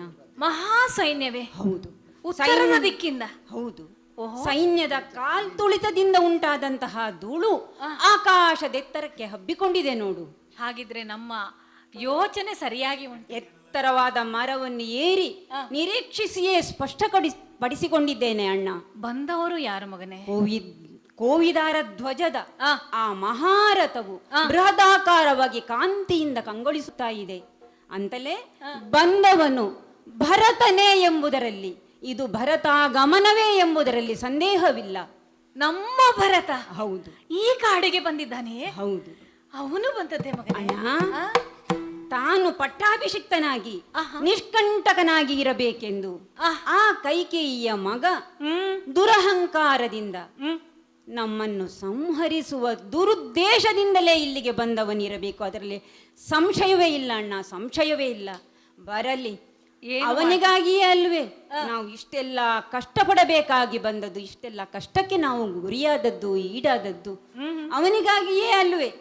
ನಿನ್ನ ಶಾಶ್ವತವಾದಂತಹ ಆ ರಾಜ್ಯ, ನಿನಗೆ ಬರಬೇಕಾದಂತಹ ರಾಜ್ಯ ಕೈ ತಪ್ಪಿ ಹೋದದ್ದು. ಓಹೋ ಅಣ್ಣ, ಇಲ್ಲಿಗೆ ಬಂದಂದಿನಿಂದಲೂ ಹೆಚ್ಚಾಗಿ ನೇರಳೆ ಮುಂತಾದ ಹಣ್ಣು ಹಂಪಲುಗಳನ್ನು ಕೆಡಹುವುದಕ್ಕೆ ಮಾತ್ರ ಉಪಯೋಗವಾಗುತ್ತಿದ್ದಂತಹ ಈ ನನ್ನ ಕೈಯ ಆಯುಧಗಳಿಗೆ ಈಗ ಒಳ್ಳೆಯ ಕೆಲಸವೇ ಸಿಕ್ಕಿದ ಹಾಗಾಗಿದೆ. ನೋಡುತ್ತಾ ಇರು, ನಂದನ ವನವನ್ನು ಹಾನಿಗೈದಂತಹ ಮದ್ದಾನೆಯ ಹಾಗೆ ಆ ಭರತನನ್ನು, ಅವನ ಸೈನ್ಯವನ್ನು ನುಚ್ಚು ನೂರಾಗಿಸುತ್ತೇನೆ. ಆ ರಕ್ತದಿಂದ ನನ್ನ ಕೈಯನ್ನು ತೊಳೆದುಕೊಳ್ಳುತ್ತೇನಣ್ಣ. ಆ ನೇರಳೆ ಹಣ್ಣನ್ನು ಕೆಡಹುವುದರಿಂದಲೂ ನನಗೆ ಇದು ಬಹಳ ಸುಲಭವಾದ ಕೆಲಸ. ದೈವಾನುಗ್ರಹದಿಂದ ಇದು ನನಗೆ ಸಾಧ್ಯ. ಅಣ್ಣ, ಇನ್ನೊಂದು ವಿಚಾರ. ಏನಪ್ಪ? ಅಪರಾಧ ಮಾಡಿದವ ಯಾರೇ ಆಗಲಿ ಅವನಿಗೆ ಸರಿಯಾದ ಶಿಕ್ಷೆ ಆಗಬೇಕು. ಅವನನ್ನು ಕೊಲ್ಲುವುದು ಅಪರಾಧವಲ್ಲ. ಈ ಭರತ ಧರ್ಮವನ್ನು ತ್ಯಜಿಸಿದ್ದಾನೆ, ಧರ್ಮವನ್ನು ಬಿಟ್ಟು ನಡೆದಿದ್ದಾನೆ. ಓಹೋ, ಹಾಗಾಗಿ ಅವನ ವಧೆ ಶಿಕ್ಷಾರ್ಹವಲ್ಲ. ಇನ್ನೂ ಒಂದುಂಟು. ಏನಪ್ಪ? ಅವನ ವಧೆಯಿಂದ ಅವನ ತಾಯಿ ಕೈಕಾಮಾತೆಗೆ ಇದರಿಂದ ಒಳ್ಳೆಯ ಪಾಠ ಕಲಿಸಿದ ಹಾಗೆ ಆಗ್ತದೆ ಅಣ್ಣ. ಆದರೆ ಇದಕ್ಕೆಲ್ಲ ನಿನ್ನ ಕರುಣಾಪೂರಿತವಾದಂತಹ ಅಪ್ಪಣೆಯನ್ನು ನನಗೆ ಕೊಡಬೇಕು ಅಣ್ಣ. ನಿನ್ನ ಅಪ್ಪಣೆ ಇದ್ರೆ ಇದೋ ಈಗಲೇ ನಾನು ಹೊರಡ್ತೇನೆ, ಈಗಲೇ ಹೊರಡ್ತೇನೆ. ಲಕ್ಷ್ಮಣ, ಅಪರಾಧಿಗಳಿಗೆ ಶಿಕ್ಷೆ ಆಗಬೇಕು ಅಂತ ನೀನು ಹೇಳುವುದಲ್ವೇ? ಹೌದು. ಹಾಗಾಗಿ ನಾನೊಂದು ಮಾತು ಹೇಳ್ತೇನೆ. ಏನಣ್ಣ? ಸುಮ್ಮಗಿರಪ್ಪ, ಸುಮ್ಮಗಿರು. ಸುಮ್ಮಗಿರೋ ಸುಮ್ಮಗಿರು. ಭರತ ಬರುವ ಧರ್ಮವನ್ನು ಅರಿಯೇ ನೀನು.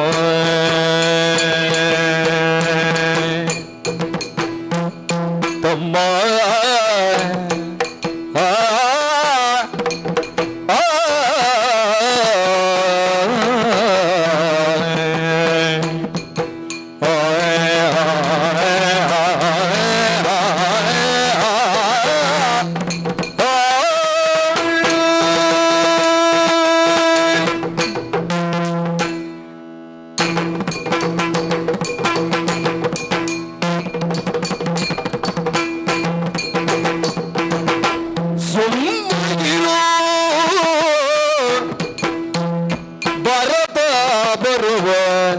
ಧರ್ಮವನ್ನು ಅರಿಯೇ ನೀನು. ಭರತ ಬರುವ ಧರ್ಮವನ್ನು ಅರಿಯೇ ನೀನು. ಹೆಮ್ಮೆಗಾರನಲ್ಲ ಗುಣದಿ ನಮ್ಮ ಸಗದನು. ಹೆಮ್ಮೆಗಾರನಲ್ಲ ಗುಣದಿ ನಮ್ಮ ಸಗದನೋ.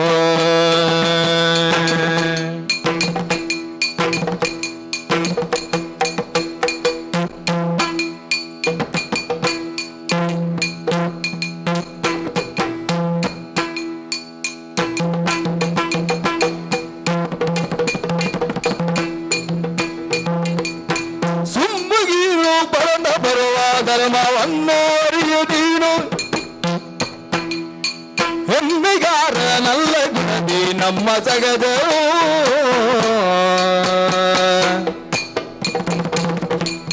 ಸುಮ್ಮಗಿರೋ ಬರದ ಬರುವ ಧರ್ಮವನ್ನು ಅರಿಯೇ ನೀನು.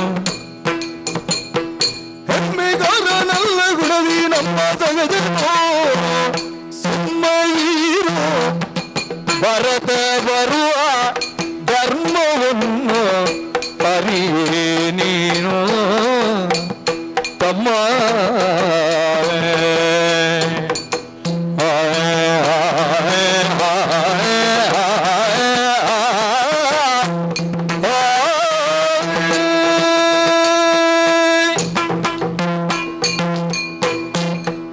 ತಮ್ಮ ಲಕ್ಷ್ಮಣ. ಅಣ್ಣ ರಾಮಚಂದ್ರ. ಸುಮ್ಮಗಿರು ಮಗನೇ. ಯಾಕಣ್ಣ?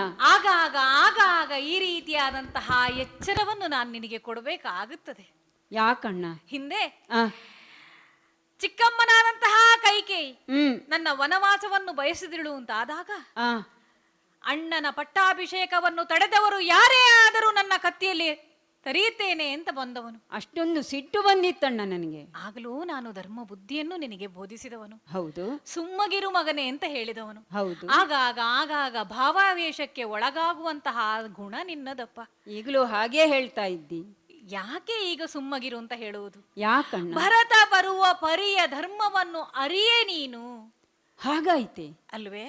ಏನಣ್ಣದು? ಯೋಚನೆ ಮಾಡು. ಆ, ಯಜ್ಞೇಶ್ವರನಿತ್ತಂತಹ ಪ್ರಸಾದ ಆ. ಇದಂ ಪಾಯಸಂ ದೈವ ನಿರ್ಮಿತಂ. ಹೌದು.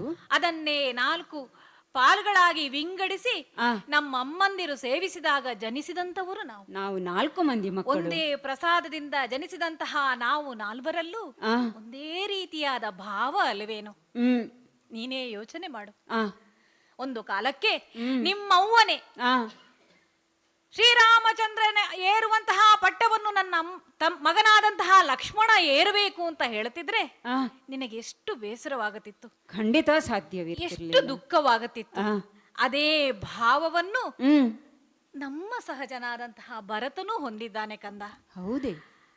ಹಾಗಾಗಿ ಹೇಳ್ತಾ ಇದ್ದೇನೆ, ಆ. ಹೆಮ್ಮೆಗಾರನಲ್ಲ ಆತ. ಹ್ಮ್. ಆತ ಧರ್ಮ ಬುದ್ಧಿಯುಳ್ಳವ. ಯಾವುದೇ ಕಾರಣಕ್ಕೂ ಹ್ಮ್. ಧರ್ಮವನ್ನು ಮೀರಿ ನಡೆಯುವುದಿಲ್ಲ. ಹ್ಮ್. ಅಯೋಧ್ಯೆಗೆ ಬಂದಂತಹ ಸಂದರ್ಭದಲ್ಲಿ ನಮ್ಮನ್ನು ಕಾಣದೆ ಆ, ಬಹಳ ಪರಿತಪಿಸಿರಬೇಕು ಅವನು. ಅಣ್ಣನನ್ನು ನೋಡಬೇಕು, ತಮ್ಮನನ್ನು ಕಾಣಬೇಕು, ಅತ್ತಿಗೆಯನ್ನೊಮ್ಮೆ ಮಾತನಾಡಿಸಬೇಕು ಎಂಬ ಭಾವದಿಂದ ಇಲ್ಲಿ ಬಂದಿರಬೇಕು. ಆ, ಅದಲ್ಲ, ಹ್ಮ್ ನೀನೆಂದಂತೆ, ಹ್ಮ್ ನೀನು ಯೋಚಿಸಿದಂತೆ ಆ, ಭರತ ನನ್ನೊಡನೆ ಯುದ್ಧಕ್ಕೆ ಸನ್ನದ್ಧನಾಗಿ ಬರ್ತಾನೆ ಅಂತಾದ್ರೆ ಆ, ನಾನು ಬಂದಂತಹ ಪರಿಯನ್ನು ನೀನು ಯೋಚನೆ ಮಾಡಬೇಕು. ಹ್ಮ್ ಅಪ್ಪನ ಮಾತನ್ನು ನಡೆಸುವುದಕ್ಕೋಸ್ಕರ ಆ. ಧರ್ಮದ ಹಾದಿಯಲ್ಲಿ ಬಂದು ಇಲ್ಲಿ ನಾನು ನೆಲೆ ನಿಂತವನಿದ್ದೇನೆ. ಹೌದು ನಾನು ತಮ್ಮನಿಗೆ ಕತ್ತಿಯನ್ನು ಎತ್ತುವುದು ಸರಿಯೇನೋ? ಅಲ್ವೇ? ನ್ಯಾಯಯುತವಾಗಿ ಸಿಗುವಂತಹ ಇಂದ್ರ ಪದವಿಯೇ ಆದರೂ ಆ, ಅದನ್ನು ನನಗೆ ನನ್ನ ಪರಾಕ್ರಮದಿಂದ ಪಡೆದುಕೊಳ್ಳುವಂತಹ ಸಾಮರ್ಥ್ಯ ಉಂಟು. ಆ, ಇದನ್ನು ನೀನು ಅರಿತವನು. ಹ್ಮ್ ಅನ್ಯಾಯದ ದಾರಿಯಲ್ಲಿ ನನಗಾವುದು ಸಿಕ್ಕರೋ ಅದು ಬೇಡ ಮಗನೇ, ಅದು ಬೇಡ. ಹಾಗಾಗಿ ಹೇಳ್ತಾ ಇದ್ದೇನೆ, ಮತ್ತೊಮ್ಮೆ ಸುಮ್ಮಗಿರು. ಹಾಗೆಂದು ಈ ಕಾಲಕ್ಕೆ ಅಂತಹ ಯಾವುದೇ ಘಟನೆಗಳು ನಡೆಯುವುದಿಲ್ಲ ಎಂಬುದಕ್ಕೆ ಸಾಕ್ಷಿ ಅಲ್ಲಿ ನೋಡಂತೆ ನಮ್ಮ ಪಟ್ಟದಾನೆ ಶತ್ರುಂಜಯ ರಾಜ ಗಾಂಭೀರ್ಯದಿಂದ ನಡೆಯುತ್ತಾ ಮುಂದೆ ಬರ್ತಾ ಉಂಟು. ಅದನ್ನು ಅನುಸರಿಸಿ ಉಳಿದವರು ಬರ್ತಾ ಇದ್ದಾರೆ. ಹಾಗಿದ್ರೆ ಶುಭವೇ ಆಗುತ್ತದೆ, ಎಲ್ಲವೂ ಮಂಗಳಕರವಾಗುತ್ತದೆ ಅಂತ ಅಲ್ವೇ? ಹಾಗಾಗಿ ಭರತನ ನಿರೀಕ್ಷೆಯಲ್ಲಿ ನಾವಿದ್ದು ಮುಂದೇನಾಗುತ್ತದೆ ಅಂತ ನೋಡೋಣ. ಅಣ್ಣ, ಹಾಗಾದ್ರೆ ನಾನು ತಿಳಿದುಕೊಂಡದ್ದು ತಪ್ಪಾಯಿತಲ್ವೇ? ಹೌದಪ್ಪ, ನನ್ನನ್ನು ಕ್ಷಮಿಸಿ ಬಿಡಿ ಅಣ್ಣ. ಈಗ ನನಗೆ ನಿಜ ಏನು ಅಂತ ಅರಿವಾಯಿತು. ಸರಿ ಲಕ್ಷ್ಮಣ, ಅವನನ್ನ ನಿರೀಕ್ಷಿಸ್ತಾ ಇರೋಣ. ಏನಾಗುತ್ತದೆ ನೋಡೋಣ. ಆಗ್ಲಿ ಅಣ್ಣ. ಯಾವುದು ತಮ್ಮಾಡುತ್ತಿರಲು ಬಂದು ಭರತ ರಥವ ನೀಡಿದೋ,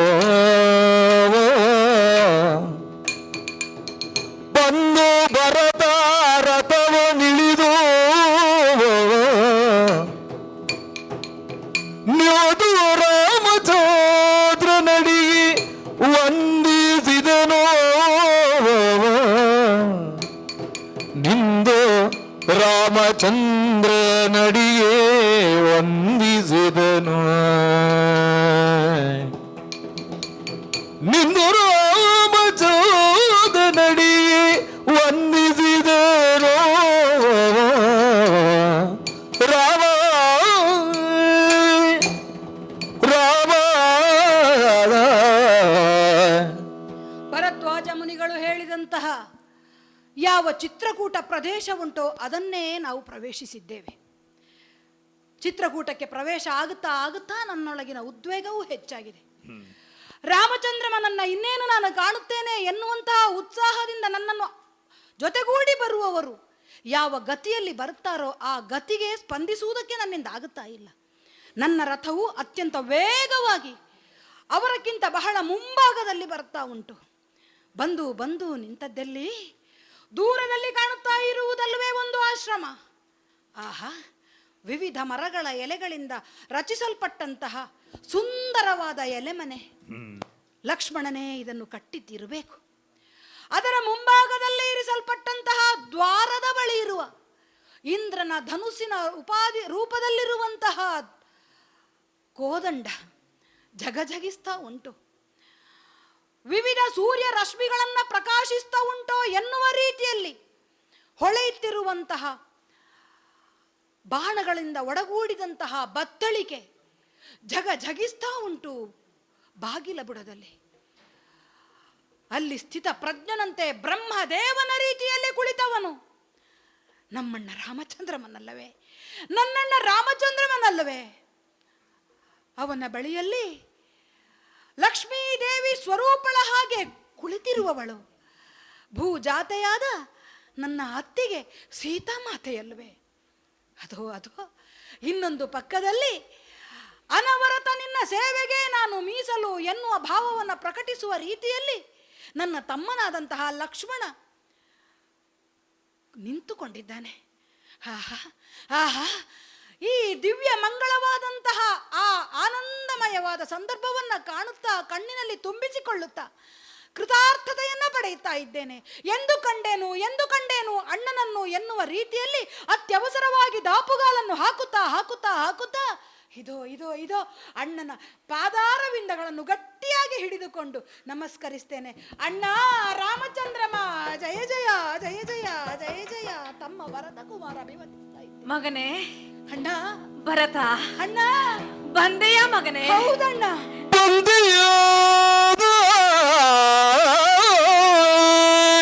ಬಂದೆಯ? ಹೀಗೆ ಬಾಕಂದ, ಜವಾರಿದೆ ಚಂದ್ರ ಬಂದೆಯ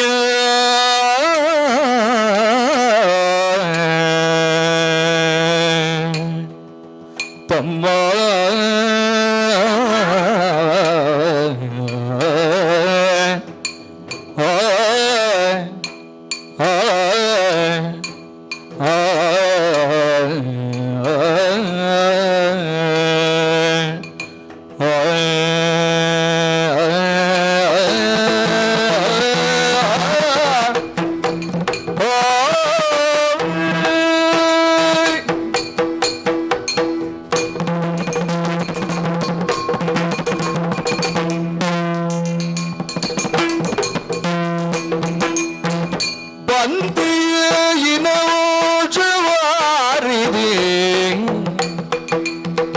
ಚಂದ್ರ ಬಂದೆಯ ಇನವೋ ಜವಾರಿದೆ ಚಂದ್ರ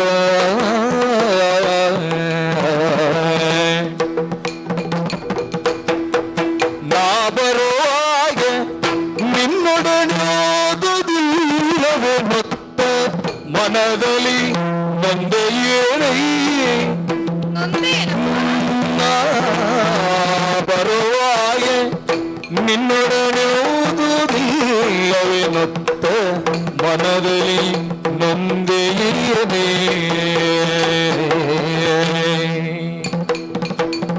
ಬಂದೆಯಾಯಿನ ಜವಾರಿದೆ ಚಂದ್ರ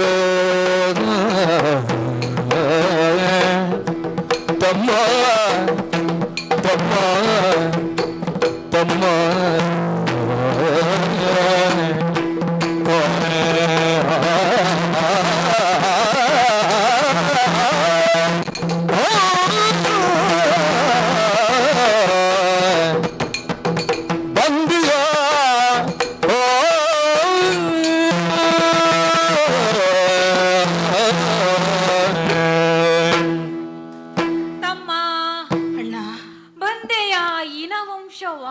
ಚಂದ್ರಮ. ಯಾರು? ಹೌದಪ್ಪ, ನಿನ್ನನ್ನು ಕಂಡಾಗಲೆಲ್ಲ ಅಂತಹ ಉದ್ಗಾರವೇ ನನ್ನಿಂದ ಹೊರಡುತ್ತದೆ. ಯಾಕೆ ಹೇಳು? ಸಮುದ್ರ ಅಲೆಗಳಿಂದ ತುಂಬಿರುವಂತಹ ಪ್ರದೇಶವೇ ಸಮುದ್ರ ಅಂತ ಹೇಳಿಸಿಕೊಳ್ಳಲ್ಪಡುತ್ತದೆ. ಅಲೆಗಳು ಹೆಚ್ಚಾದಷ್ಟು ಆ ಸಮುದ್ರದ ಅಂದ ಜಾಸ್ತಿ ಆಗುತ್ತದೆ. ಇನವಂಶವೆಂಬ ವಾರಿದಿಯ ಅಲೆಗಳು ಹೆಚ್ಚಾಗುವುದಕ್ಕೆ ಭರತನೆಂಬ ಚಂದ್ರಮ ಕಾರಣನಾಗಿದ್ದಾನಪ್ಪ. ಮಾತ್ರವಲ್ಲವಯ್ಯ, ಅಯೋಧ್ಯೆಯಲ್ಲಿರುವಂತಹ ಪ್ರಜೆಗಳು ಆಕಾಶದಲ್ಲಿರುವಂತಹ ತಾರೆಗಳಲ್ಲಿವೇನು, ಆ ತಾರೆಗಳಿಗೊಂದು ಸೌಂದರ್ಯ ಬರಬೇಕಿದ್ರೆ, ಆ ತಾರೆಗಳ ಬದುಕು ಒಂದು ಸುಗಮವಾಗಬೇಕಿದ್ರೆ ಯಾವತ್ತೂ ಚಂದ್ರಮನಿರ್ಬೇಕಂತೆ. ಅಯೋಧ್ಯೆಯ ಜನರೆಂಬ ಆ ತಾರೆಗಳ ಪಾಲಿಗೆ ಚಂದ್ರಮನಂತೆ ಬೆಳಗುತ್ತಿರುವವನು ನೀನು ಕಂದ. ಮುತ್ತೈದೆಯವರುಗಳಂತ ಹಣೆಯಲ್ಲಿ ಇರುವಂತಹ ಅರಶಿನ ಕುಂಕುಮ ಏನುಂಟು, ಆ ಕುಂಕುಮದ ಬೊಟ್ಟು ಏನುಂಟು, ಅದು ಅವಳಿಗೆ ಲಕ್ಷಣವನ್ನು ಕೊಡುತ್ತದೆ ಮಗನೇ, ಅವಳ ಅಂದವನ್ನು ಹೆಚ್ಚಿಸ್ತದೆ. ಹಾಗೆಯೇ ಅಯೋಧ್ಯ ಲಕ್ಷ್ಮಿಯ ಹಣೆಯ ತಿಲಕವಾಗಿ ಶೋಭಿಸುವವನು ನೀನು ಕಂದ. ಹಾಗಾಗಿ ಬಂದೆಯ ಈನವಂಶ ವಾರಿದಿ ಚಂದ್ರಮ ಅಂತ ಕರೆದಿದ್ದೇನೆ ಮಗನೇ. ಹೀಗೆ ಬಾ, ಹೀಗೆ ಬಾ ಕಂದ. ಮನಸೋ ಇಚ್ಛೆ ನಿನ್ನನ್ನು ಆಲಂಗಿಸಿಕೊಂಡಿದ್ದೇನೆ, ಶಿರವನ್ನು ಆಗ್ರಹಿಸಿದ್ದೇನೆ ಕಂದ. ನಿನ್ನನ್ನು ಬಿಟ್ಟು ಅದೆಷ್ಟೋ ಕಾಲಗಳಾದವು. ಅಯೋಧ್ಯೆಯನ್ನು ಬಿಟ್ಟು ಹೆಚ್ಚು ಕಾಲ ಆಗ್ಲಿಲ್ಲ ಕಂದ. ಆದ್ರೆ ನೀನು ಅಯೋಧ್ಯೆಯನ್ನು ತೊರೆದು ಬಹಳ ಕಾಲವಾಗಿತ್ತಲ್ಲ. ಹಾಗಾಗಿ ಬಹಳ ಸಂತೋಷದಿಂದ ನಿನ್ನನ್ನು ಅಪ್ಪಿಕೊಂಡಿದ್ದೇನೆ. ಮನಸ್ಸಿಗೊಂದು ತೃಪ್ತಿ ಕಂದ, ಮನಸ್ಸಿಗೊಂದು ಧನ್ಯತೆ ಮಗನೇ. ನಾನಿಷ್ಟು ಸಂತೋಷದಿಂದ ಮಾತನಾಡ್ತಾ ಇದ್ರು ನಿನ್ನ ಮುಖವಿನ್ನೂ ಬಾಡಿ ಉಂಟು. ಬರುವಾಗ ನಿನ್ನಲ್ಲಿ ಹೇಳಿ ಬರ್ಲಿಲ್ಲ, ಇರಬೇಕು ಆ ನೋವು ನಿನ್ನಲ್ಲಿ. ಏನು ಮಾಡೋಣ ಹೇಳು? ಪ್ರಾಜ್ಞರು ಮನುಷ್ಯನ ಜೀವನವನ್ನು, ನದಿಯ ಹರಿವನ್ನು ಒಂದೇ ರೀತಿ ಅಂತ ಹೇಳ್ತಾರೆ. ಯಾಕೆ? ಎಲ್ಲೋ ಹುಟ್ಟಿದಂತಹ ನದಿ ಹಲವು ಏರು ತಗ್ಗುಗಳನ್ನು ಸಾಗುತ್ತಾ ಸಾಗುತ್ತಾ ಅದರ ಗಮ್ಯವನ್ನು ತಲುಪಬೇಕು. ಮನುಷ್ಯನ ಬದುಕು ಹಾಗೆ ಅಲ್ವೇನೋ? ಎಲ್ಲಿಯೋ ಜನಿಸಬೇಕು, ಯಾರದೋ ಉದರದಲ್ಲಿರಬೇಕು.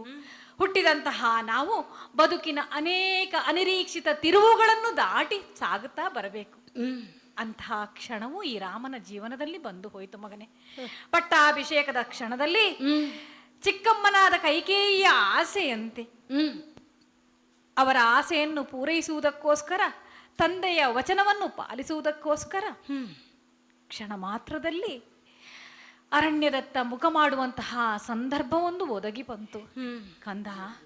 ಆ ಕಾಲಕ್ಕೆ ಯಾರಲ್ಲೂ ಹೇಳುವಂತಹ ಸಮಯ ಅದಾಗಿರ್ಲಿಲ್ಲ, ಅದಕ್ಕೆ ಸಂದರ್ಭವೂ ಇರಲಿಲ್ಲ ಮಗನೇ. ಹಾಗಾಗಿ ನಿನ್ನೊಡನೆ ಹೇಳುವುದಕ್ಕಾಗ್ಲಿಲ್ಲ ಕಂದ. ಅದಕ್ಕಾಗಿ ನೀನು ನೊಂದುಕೊಳ್ಳಬಾರದು.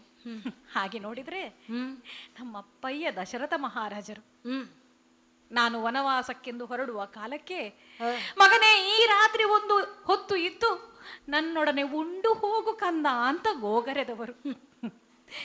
ಮನುಷ್ಯನ ಮನಸ್ಸು ಆಗಾಗ ಆಗಾಗ ಭಾವನೆಗಳನ್ನು ಬದಲಿಸ್ತಾ ಇರುತ್ತದೆ.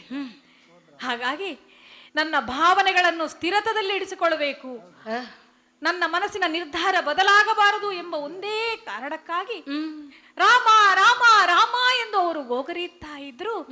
ಅವರ ಮಾತನ್ನು ಲೆಕ್ಕಿಸದೆ ಆ ಕ್ಷಣದಲ್ಲೇ ಹೊರಟು ಬಂದವನು. ಹೌದಪ್ಪ, ಹೇಗಿದ್ದಾರಪ್ಪ ನಮ್ಮಪ್ಪ ದಶರಥ? ಕ್ಷೇಮವೇ?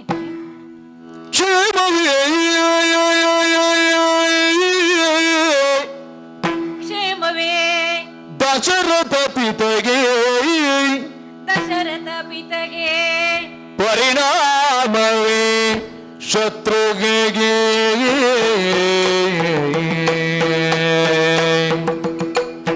ತಮ್ಮ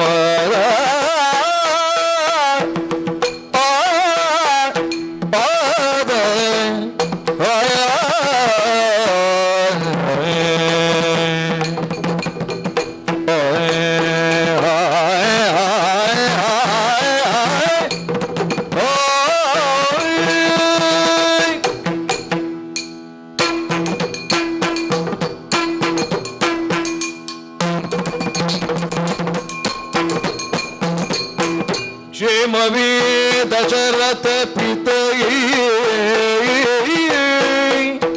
ಪರಿಣಾಮವೇ ಪರಿಣಾಮವೇ ಶತ್ರುಗೆ. ಮೊದಲಾದ ಮಗ ಪ್ರಜೆಗಳಿಗೆ ಕುಶಲವೇ ಸೀಮೆಯೊಳಗೆ. ಮೊದಲಾದ ಮಹಾಪ್ರಜೆಗಳಿಗೆ ಕುಶಲವೇ ಸೀಮೆಯೊಳಗೆ, ಸೀಮೆಯೊಳಗೆ. ತಮ್ಮ ತಮ್ಮ ಕ್ಷೇಮವೇ ದಶರಥ ಪಿತಗೆ, ಪರಿಣಾಮವೇ ಶತ್ರುಗೆ. ಮೊದಲಾದ ಮಗ ಪ್ರಜೆಗಳಿಗೆ ಕುಶಲವೇ ಸೀಮೆಯೊಳಗೆ.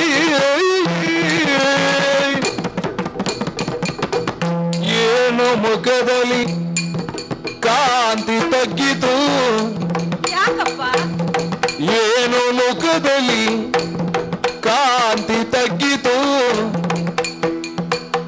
ನೀನು ಜನನಿಯರೊಡನೆ ನಾನಿಗೆ ಕಾನನಾಂತರಕ್ಕೆ ಬಂದುದೇತಗಿ ಮಾನನಿಧಿಯೇ. ಏನು ಮುಖದಲ್ಲಿ ಕಾಂತಿ ತಗ್ಗಿತು? ನೀನು ಜನರಿಯರೊಡನೆ ನಾನೀಗ ಕಾನನಾಂತಗೆ ಬಂದು ದೇದಗೆ ಮಾನನಿಧಿಯೇ, ಮಾನನಿಧಿಯೇ, ಮಾನನಿಧಿಯೇ. ತಮ್ಮ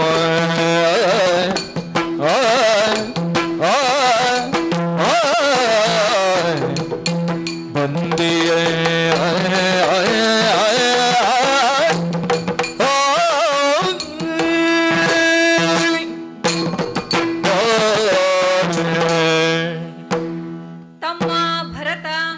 ಅಣ್ಣ ರಾಮಚಂದ್ರಮ, ಕ್ಷೇಮವೇ ದಶರಥ ಪಿತನಿಗೆ?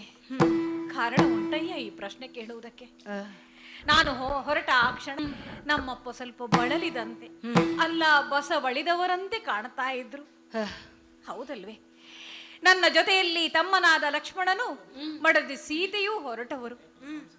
4 ಮಕ್ಕಳು ದೂರವಿದ್ದಂತಹ ಆ ಕಾಲಕ್ಕೆ ಸ್ವಲ್ಪ ಅವರಿಗೆ ಮನಸ್ಸಿಗೆ ಆಘಾತವಾದದ್ದು ಸತ್ಯ ಮಗನೇ. ಅಣ್ಣ, ಈಗ ನೀನು ಮರಳಿ ಬಂದಿದ್ದೀಯಲ್ಲ, ನೀನು ಶತ್ರುಘ್ನನು ಇಬ್ಬರನ್ನು ಕಂಡು ಅವರ ಮನಸ್ಸು ಸ್ವಲ್ಪ ಸಂತಸಗೊಂಡಿರಬೇಕು, ಆರೋಗ್ಯದಲ್ಲಿ ಸುಧಾರಣೆ ಆಗಿರಬೇಕು ಅಂತ ಭಾವಿಸ್ತೇನೆ ಅಣ್ಣ.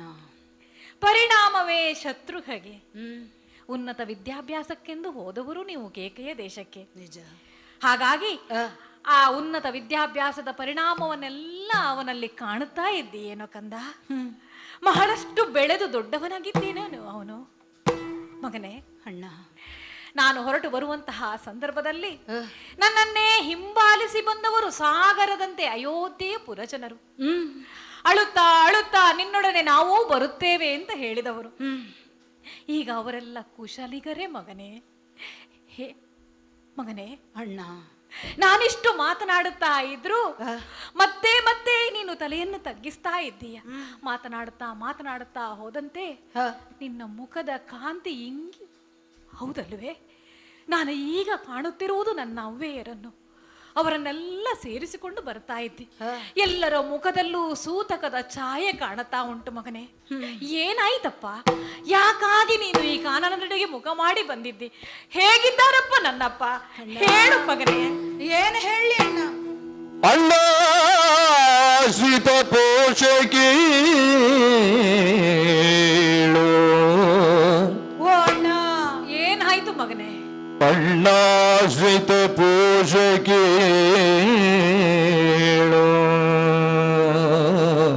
ಕೇಳಬೇಕಣ್ಣ ನೀನು.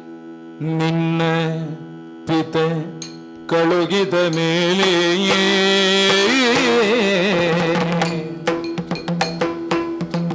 ನಿನ್ನ ಪಿತ ಕಳುಗಿದ ಮೇಲೆ ಹೌದಣ್ಣ. ಅನ್ನ ಉಣ್ಣದೋಟೋ ದಿನಕ್ಕೆ ಅನ್ನ ಉಣ್ಣದೋಟೋ ದಿನಕ್ಕೆ ಯೋನೋ ನಾನು ಹೇಳಬೇಕೆ ಅನ್ನ ಉಣ್ಣದೆಂಟು ದಿನಕ್ಕೆ ಇನ್ನೂ ನಾನು ಹೇಳಬೇಕೆ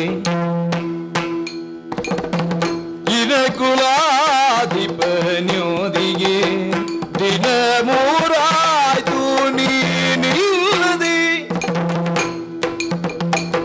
ಮನ ಕ್ಲೇಶದ್ಯೂದ ಕರವಿ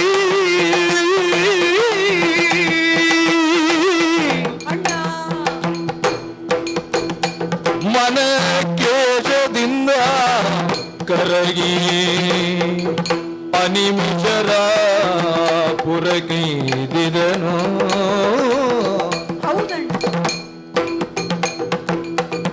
ಅಣ್ಣಾಶಿತ ಪುರುಷ ಕೇಳು ನಿನ್ನ ಕಳುಗಿದ ಮೇಲೆ ಅನ್ನ ಉಣ್ಣದೋಟೋ ದಿನಕ್ಕೆ ರಾಮ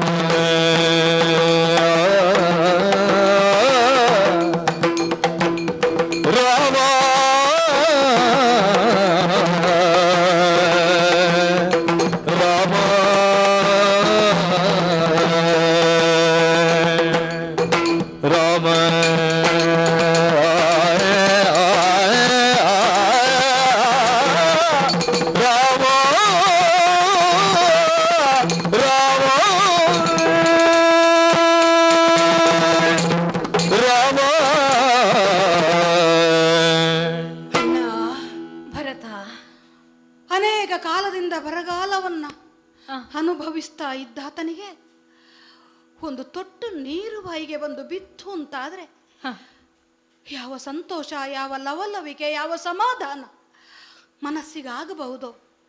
ಆ ಸಮಾಧಾನವನ್ನು ನಾ ಕಂಡದ್ದು ನಿನ್ನ ಈ ಪಾದಯುಗಳನ್ನು ಗಟ್ಟಿಯಾಗಿ ಹಿಡಿದ ಕಾಲಕ್ಕೆ ತಮ್ಮ ಅಂತ ನೀನು ಬಿಗಿದಪ್ಪಿದೆ ನೋಡು. ಆ ನಿನ್ನ ಅಪ್ಪುಗೆಯಲ್ಲಿ ನನ್ನ ಯಾವ ಕಷ್ಟ ಸಮಸ್ಯೆ ಎಲ್ಲವನ್ನೂ ಕೂಡ ದೂರೀಕರಿಸುವ ಒಂದು ವಿಶೇಷವಾದ ಶಕ್ತಿ ಅಡಗಿತ್ತಣ್ಣ. ಅದೇ ಸಂತೃಪ್ತಿಯನ್ನು ನಾನು ಪಡೆದವನು ಮಗನೇ. ಎಲ್ಲ ಸಮಸ್ಯೆಗಳನ್ನು ದೂರೀಕರಿಸಿ ಒಂದು ರೀತಿಯ ಶಾಂತ ಭಾವ ನನ್ನೊಳಗೆ ಚಿಗುರಡೆಯುವುದಕ್ಕೆ ಸಾಧ್ಯವಾದದ್ದು ನಿನ್ನ ಸಾನ್ನಿಧ್ಯ ಅಣ್ಣ. ಓಹೋ, ಇದು ನನಗೆ ಮಾತ್ರವಲ್ಲ, ನಿನ್ನ ಸ್ಪರ್ಶ ಮಾತ್ರದಿಂದ, ನಿನ್ನ ಸ್ಮರಣೆ ಮಾತ್ರದಿಂದ, ನಿನ್ನ ಶರಣನಾಗುವುದರಿಂದ ಒಂದು ಯಕಶ್ಚಿತ್ ಹುಳುವಿನಿಂದ ಹಿಡಿದು ಮಹಾನ್ ಪ್ರಾಣಿಯವರೆಗೆ, ಒಂದು ಸಣ್ಣ ಹುಲ್ಲು ಕಡ್ಡಿಯಿಂದ ಹಿಡಿದು ಮಹಾನ್ ವೃಕ್ಷದವರೆಗೆ, ಒಬ್ಬ ಸಾಮಾನ್ಯನಿಂದ ಹಿಡಿದು ಮಹಾನ್ ಋಷಿವರ್ಯರವರೆಗೆ ಆ ಸೌಖ್ಯವನ್ನ ಸಂತೋಷವನ್ನ ಕೊಡುವಂತಹ ಆಶ್ರಯದಾತ ನೀನು. ಹಿರಿಯರ ಆಶೀರ್ವಾದ ಮಗನೇ, ಅದರ ಬಲದಿಂದಲೇ ಇದೆಲ್ಲ ಸಾಧ್ಯ ಆಗುವುದು. ಆದ್ದರಿಂದಲೇ ನಿನ್ನನ್ನು ಆಶ್ರಿತ ಪೋಷಕ ಅಂತ ಕರೀತಾರೆ. ಅದರ ಸಂಪೂರ್ಣ ಅನುಭವವನ್ನ ಪಡೆದ ಕ್ಷಣ ಅಣ್ಣ ಇದು. ನಾನು ನಿನ್ನನ್ನು ಬಿಗಿದಪ್ಪುವ ಕಾಲಕ್ಕೆ ಹಿನವಂಶ ವಾರಿಧಿ ಚಂದ್ರ ಅಂತ ನೀನು ನನ್ನನ್ನು ಕರೀತಿ. ನಮ್ಮಯ್ಯನಿಗೆ ಸದಾ ಕಾಲ ಹಿನವಂಶ ವಾರಿಧಿಗೆ ಪ್ರತಿಚಂದ್ರಮ ಅಂತ ಹೇಳ್ತಾ ಇದ್ರಂತೆ. ಹೌದಪ್ಪ. ಆದ್ರೆ ಹಿನವಂಶ ಸೂರ್ಯವಂಶ ಎನ್ನುವ ನಮ್ಮ ವಂಶಕ್ಕೆ ಯಥಾರ್ಥವಾಗಿ ಆ ಅರ್ಥವನ್ನ ಕಲ್ಪಿಸಿಕೊಟ್ಟದು ರಾಮಚಂದ್ರಮನ ಜನನದಿಂದ ಅಂತ ನಮ್ಮ ಅಪ್ಪ ಆಗಾಗ ಹೇಳ್ತಾ ಇದ್ದ ಮಾತಲ್ವೇ. ಅಪ್ಪಯ್ಯನ ಪ್ರೀತಿ ಆ ಮಾತನ್ನ ಆಡಿಸ್ತಿತ್ತು. ಅಂದ್ರೆ ಪ್ರತಿ ಸೂರ್ಯನಾಗಿರುವವನು ನೀನು, ಪ್ರತಿ ಚಂದ್ರಮನಾಗಿ ಅಪ್ಪ ಇದ್ರೆ ಪ್ರತಿ ಸೂರ್ಯನೇ ನೀನದದ್ದು. ಪ್ರತಿದಿನ ಕತ್ತಲೆಯಾದ್ರೂ ಮರುದಿನ ಸೂರ್ಯ ಉದಯಿಸ್ತಾನೆ ಎನ್ನುವ ಭರವಸೆ ಇರುವುದರಿಂದಲೇ ಸುಖವಾದ ನಿದ್ರೆಯನ್ನ ಯಾರಾದ್ರೂ ಮಾಡುವುದಕ್ಕೆ ಸಾಧ್ಯ. ಇಲ್ಲ, ಈ ಕತ್ತಲೆ ಹೀಗೆ ಮುಂದುವರಿಯುತ್ತದೆ ಅಂತಾದ್ರೆ ಆ ರಾತ್ರಿ ಯಾರು ನಿದ್ರೆ ಮಾಡುವುದಕ್ಕೆ ಇಲ್ಲ. ಹಾಗಾದ್ರೆ ಆ ಭರವಸೆಯನ್ನು ಹುಟ್ಟಿಸಿದವನು ನೀನು ರಾಮಚಂದ್ರಮ. ನೀನು ಸೂರ್ಯನೂ ಹೌದು, ಚಂದ್ರನೂ ಹೌದು. ಯಾಕೆ? ಪ್ರತಿಯಾಗಿ ಒಂದು ಚಂದ್ರ ಉಂಟು ಅಂತಾದ್ರೂ ಆ ಚಂದ್ರನಿಗೆ ಸ್ವಯಂ ಪ್ರಕಾಶ ಇಲ್ಲ. ಸೂರ್ಯನಿಂದ ಪಡೆದುಕೊಂಡಂತಹ ಪ್ರಕಾಶವನ್ನೇ ಅದು ಎರವಲು ಪಡೆದು ಮತ್ತೆ ಪ್ರತಿಫಲಿಸುವುದರಿಂದ ಮಾತ್ರ ಚಂದ್ರನಿಗೆ ಪ್ರಕಾಶ. ಆದರೂ ಆ ಚಂದ್ರಿಕೆಯನ್ನು ಅಲ್ಪ ಸ್ವಲ್ಪ ಬೀರುವಂತ ಸಾಮರ್ಥ್ಯ ನಮಗುಂಟು ಅಂತಾದ್ರೆ ಸೂರ್ಯನಾದ ನೀನಿರುವ ಕಾರಣದಿಂದಲೇ ಅಣ್ಣ. ಇಂತಹ ಸವಿಯಾದ ನುಡಿಗಳನ್ನಾಡಿ ನಿನ್ನ ಜೊತೆಯಲ್ಲಿರುವವರಿಗೆ ಸಾಂತ್ವನವನ್ನ ಹೇಳಿ ಅವರ ಮನಸ್ಸಿಗೆ ಸಂತೋಷವನ್ನ ಕೊಡುವುದಕ್ಕೆ ನಿನ್ನಿಂದಲ್ಲದೆ ಇನ್ಯಾರಿಂದ ಸಾಧ್ಯ? ಆದ್ರೆ ಅಣ್ಣ, ಮುಂದುವರಿಯುತ್ತಾ ಒಬ್ಬೊಬ್ಬರ ಕ್ಷೇಮ ಸಮಾಚಾರವನ್ನ ಕೇಳುವುದಕ್ಕೆ ಹೊರಟೆ ಅಲ್ಲ. ಹೌದಪ್ಪ. ಆಗ ನನ್ನ ಒಳಗಿನ ಉತ್ಸಾಹದ ಚಿಲುಮೆ, ಸಂತೋಷ ಎಲ್ಲವೂ ಮತ್ತೆ ಯಥಾ ಮೊದಲಿನ ಸ್ಥಿತಿಗೆ ಬಂದುಬಿಟ್ಟೆ. ಕಾಂತಿ ಎಲ್ಲ ತಗ್ಗಿ ಹೋಯಿತು. ತಲೆಯನ್ನು ತಗ್ಗಿಸುವುದಲ್ಲದೆ ತಲೆ ಎತ್ತಿ ನಿನ್ನ ಮುಂದೆ ಮಾತನಾಡುವುದಕ್ಕೆ ಯಾವ ಅರ್ಹತೆಯೂ ನನ್ನಲ್ಲಿ ಉಳಿದಿಲ್ಲ ಎನ್ನುವ ಭಾವ ಅಣ್ಣ ಅದು. ಯಾಕಪ್ಪ? ಯಾಕಂದ್ರೆ ನಾವು ಭಾವಜೀವಿಗಳಲ್ವೇ. ಎಲ್ಲವನ್ನೂ ನೀನು ಒಂದೇ ದೃಷ್ಟಿಯಿಂದ ಕೇಳಬಲ್ಲೆ, ಸಹಿಸಬಲ್ಲೆ. ಆ ರೀತಿಯಿಂದ ನಿನ್ನ ಮನಸ್ಸನ್ನ ಸ್ವಸ್ಥವಾಗಿಟ್ಟುಕೊಂಡು ನಡೆಯಬಲ್ಲೆ. ಆದ್ರೆ ಪ್ರತಿಯೊಬ್ರು ರಾಮಚಂದ್ರಮನಲ್ಲವಲ್ಲ. ನೀನು ರಾಮ, ನಾನು ಭರತ. ನೀನು ಹೇಳ್ತಿ ಉಕ್ಕೇರುವ ಭರತ. ಈಗ ನನ್ನಲ್ಲಿ ಉಕ್ಕೇರುವುದು ಭಾವೋದ್ವೇಗ ಮಾತ್ರ ಅಣ್ಣ. ಯಾಕಪ್ಪ? ಏನು ಹೇಳಿ ಅಣ್ಣ, ಶತ್ರುಘ್ನ ಹೇಗಿದ್ದಾನೆ ಅಂತ ಕೇಳ್ತಿ.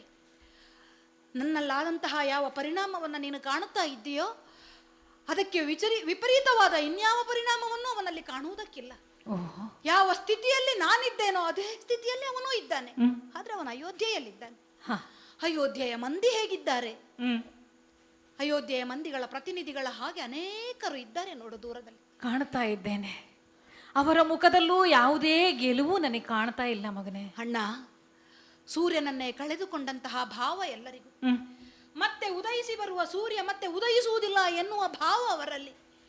ಆದ್ದರಿಂದಲೇ ಕಂಗೆಟ್ಟು ಹೋಗಿದ್ದಾರೆ. ಮೇಲಾಗಿನೇ ಕೇಳಿದೆಯಲ್ಲ, ಕ್ಷೇಮವೇ ದಶರಥ ಪಿತನಿಗೆ. ಹೌದಪ್ಪ.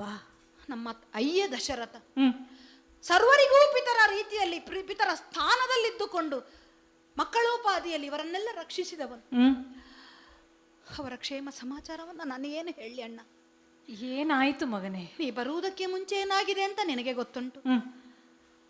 ನಾ ಬರುವುದಕ್ಕೆ ಮುಂಚೆ ಏನಾಯಿತು ಅಂತ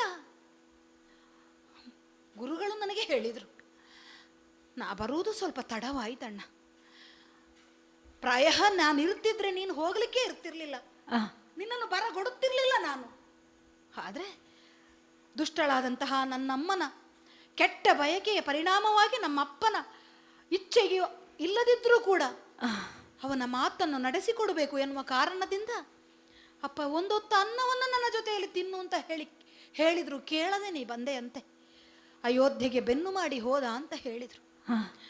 ಅಯೋಧ್ಯೆಯೇ ಬೆನ್ನು ಮಾಡಿ ಹೋದ. ನಿನ್ನ ಬೆನ್ನನ್ನೇ ನೋಡುತ್ತಾ ರಾಮ ರಾಮ ರಾಮ ಅಂತ ಕಳೆದ್ರು. ನೀನನ್ನವನ್ನು ಉಣ್ಲಿಲ್ಲ, ನಮ್ಮಯ್ಯನಿಗೆ ಅನ್ನ ಸೇರ್ಲಿಲ್ಲ. ಅನ್ನ ಆಹಾರ ನೀರು ಇಲ್ಲದೆ ಎಷ್ಟು ದಿನವನ್ನ ಕಳೆಯುವುದಕ್ಕೆ ಸಾಧ್ಯ ಅಣ್ಣ? 7 ದಿನಗಳನ್ನ ಅನ್ನ ಆಹಾರ ಇಲ್ಲದೆ ಕಳೆದ್ರಂತೆ ನಮ್ಮಯ್ಯ. ಆದ್ರೆ ರಾಮ ರಾಮ ಎನ್ನುವಂತಹ ಆ ರಾಮನಾಮ ಸ್ಮರಣೆಯನ್ನು ಮಾತ್ರ ನಾಲಿಗೆ ಮಗುಚುವವರೆಗೂ ಹೇಳ್ತಾನೇ ಇದ್ರಂತೆ. ಆದ್ರೆ 8ನೆಯ ದಿನ ಬೆಳಿಗ್ಗೆ ರಾಮನಾಮ ಎನ್ನುವ ಆ ನಾಮವೂ ಕೂಡ ಕೇಳದೆ ಹೋಯ್ತಂತೆ. ಅಂದ್ರೆ ಏನಾಯ್ತು ಅಂತ ಕೌಸಲ್ಯಮ್ಮ ನೋಡುವ ಕಾಲಕ್ಕೆ ನಮ್ಮ ಏನು ಹೇಳಿ, ಇನ್ನು ಮುಂದೆ ಏನು ಹೇಳಿ ಅಣ್ಣ? ನನ್ನ ಜೊತೆಯಲ್ಲಿ ಬಂದಂತಹ ಮಾತೇರಿದ್ದಾರೇನು, ಅವರನ್ನು ಸರಿಯಾಗಿ ನೀನೊಮ್ಮೆ ಗಮನಿಸಿದೆ ಅಂತ ಆದ್ರೆ ಅವರ ಸ್ಥಿತಿಯನ್ನ ನೋಡಿ ನೀನು ಅರ್ಥ ಮಾಡಿಕೊಳ್ಳಬಲ್ಲೆ ಮಗನೇ. 3 ಜನ ಮಾತೆಯರು, 3 ದಿನದ ಬಾಳ್ವೆ, ಹುಟ್ಟು ಬದುಕು ಸಾವು.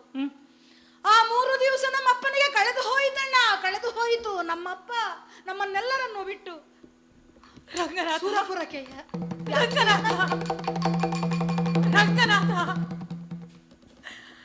ವಿಧಿಯೇ, ನಮ್ಮಪ್ಪ ನಾನು ಇರದಂತಹ ಸಂದರ್ಭದಲ್ಲೇ ಇಹ ಲೋಕವನ್ನು ತ್ಯಜಿಸಿದರೆ ಮಗನೇ. ಹೌದಣ್ಣ. ದೇಹ ಕಂಪಿಸ್ತಾ ಉಂಟು, ಕಾಲುಗಳಲ್ಲಿ ಬಲ ಇಲ್ಲ, ಇನ್ನೇನು ಕುಸಿದು ಬೀಳುತ್ತೇನೆ. ಕಣ್ಣುಗಳಲ್ಲಿ ಅಶ್ರುಧಾರೆ ಉಕ್ಕಿ ಬರ್ತಾ ಉಂಟು. ಆ ಕ್ಷಣಕ್ಕೆ ನಮ್ಮವರನ್ನೆಲ್ಲ ನಾನು ನೋಡಿತು ಕಂದ. ಆಗ ನನಗರ್ಥ ಆದದ್ದು, ರಾಮ ಆಡಬಾರ್ದು ಮಗನೇ, ಆಳಬೇಕು ಆಳಬೇಕು. ಯಾವುದನ್ನು ಆಳಬೇಕು? ಭಾವನೆಗಳನ್ನು ಆಳಬೇಕು. ಯಾಕಾಗಿ? ನಮ್ಮವರನ್ನು ಸುಧಾರಿಸುವುದಕ್ಕಾಗಿ, ಅವರಿಗೆ ಸಾಂತ್ವನವನ್ನು ಹೇಳುವುದಕ್ಕಾಗಿ. ಅಣ್ಣ ನೋಡಿದೆಯಲ್ಲ, ನೀನು ಹೇಳುತ್ತಿರುವ ಮಾತುಗಳನ್ನು ಕೇಳುತ್ತಿರುವಂತೆ ಹೇ ಲಕ್ಷ್ಮಣ ಕುಸಿದು ಹೋಗಿದ್ದಾನೆ. ಹತ್ತಿಗೆ ಗೋಳಾಡ್ತಾ ಇದ್ದಾಳೆ. ಅವನನ್ನು ಉಪಚರಿಸಿ ಕುಳ್ಳಿರಿಸಿದ್ದೇನೆ. ಈ ಕಡೆಯಿಂದ ಮಡದಿಯಾದಂತಹ ಸೀತೆ ಇನ್ನಾರೆನ್ನನು ಮನ್ನಿಸಿ ಮನ್ನಿಸಿ ಕರೆವರು. ಇನಕುಲದ ಭಾಗ್ಯದ ಚಿಂತಾಮಣಿಯೇ ಇನ್ನಿಲ್ಲದಾಯ್ತಾ ಅಂತ ಗೋಳಾಡ್ತಾ ಇದ್ದಾಳೆ. ಅಯೋಧ್ಯೆಯ ಸೊಸೇಬಾಯಿಂದ ಬರುವಂತಹ ಮುತ್ತಿನಂತ ಮಾತುಗಳು ಅಲ್ವೇ? ಅಮ್ಮಂದಿರನ್ನು ನೋಡದೆ ಅಳುತ್ತಾ ಇದ್ದಾರೆ. ನಿಜ ಮಗನೇ, ನೀನು ಕಣ್ಣಲ್ಲಿ ನೀರುಗಳನ್ನು ತುಂಬುತ್ತಾ ನನ್ನ ಪಾದದ ಅಡಿಯಲ್ಲಿ ಗೋಳಾಡ್ತಾ ಇದ್ದಿ. ಹೌದಪ್ಪ, ನಮ್ಮ ಅಪ್ಪನ ಋಣ ನನಗಿದ್ದದ್ದು ಇಷ್ಟೇ ಅಂತ ನಾನು ಯೋಚನೆ ಮಾಡುವಂಥದ್ದು. ಆದ್ರೆ ಏನು ಹೇಳೋಣ ಹೇಳು. ನಾವು 4 ಅವರಿಗೆ ಜನಿಸಿದ ಕಾಲಕ್ಕೆ ನನಗೆ 4 ತೋಳುಗಳು ಜನಿಸಿ ಬಂದಂತೆ ಬಲ ಉಂಟು ಅಂತ ಎಲ್ಲರಲ್ಲೂ ಹೇಳುತ್ತಾ ಹೇಳುತ್ತಾ ಹಿಗ್ಗಿದವರು ಮಗನೇ. ಹೌದಣ್ಣ. ಅಪ್ಪನ ಕೊನೆಗಾಲಕ್ಕೆ ನೀವಿಬ್ಬರಾದ್ರೂ ಅವರ ಬಳಿಯಲ್ಲಿ ಇದ್ದೀರೋ ಅಂತ ಭಾವಿಸಿದ್ರೆ ನಾವು ಬರುವಾಗ ಮತ್ತೆ ಅವರು ಹೋಗಿ ಆ ಭಾಗ್ಯವೂ ನಮ್ಮಪ್ಪನಿಗೆ ಇಲ್ಲದೇ ಆಯ್ತೆ ಹೋಗ್ರೆ. ನಿಜ ಅಣ್ಣ. ಮಕ್ಕಳಾರೂ ಇಲ್ಲದ ಕಾಲಕ್ಕೆ ನಮ್ಮಪ್ಪ ನಮಗಾಗಿ ಹಪಹಪಿಸಿ ಪ್ರಾಣವನ್ನು ಕಳೆದುಕೊಂಡ್ರಲ್ವೇ? ದುರ್ವಿಧಿ. ಹೌದಪ್ಪ, ಸತ್ತವರಾಗಿ ಅತ್ತರೆ ಮತ್ತೆ ಅವರು ಎದ್ದು ಬರುವುದುಂಟೇ ಹೇಳು. ಹಾಗೆ ಅಂತಲೇ ಅಲ್ವೇ ವಸಿಷ್ಠರು ನನಗೆ ಹೇಳ್ತಾ ಇರುವಂತದ್ದು. ಗುರುಗಳಾದಂತಹ ವಸಿಷ್ಠರು ಕಣ್ಸನ್ನೆಯಲ್ಲೇ ನಾವು ಮುಂದೆ ಮಾಡಬೇಕಾದಂತಹ ಕರ್ತವ್ಯಗಳ ಬಗ್ಗೆ ಎಚ್ಚರಿಸ್ತಾ ಇದ್ದಾರೆ. ಅದಕ್ಕಾಗಿಯೇ ಅವರು ಹೇಳಿದಂತೆ ಅವರನ್ನು ಅನುಸರಿಸಿ ನಮ್ಮವರನ್ನು ನಿನ್ನನ್ನು ಜೊತೆಯಲ್ಲಿ ಕರೆದುಕೊಂಡು ಬಂದದ್ದು ನಾವು ಮಂದಾಕಿನಿ ತೀರದಲ್ಲಿ. ಹೌದಣ್ಣ. ಇನ್ನು ಮಾಡಬೇಕಾದ್ದು ವೇದೋಕ್ತ ಮಾತ್ರದ್ಯೋ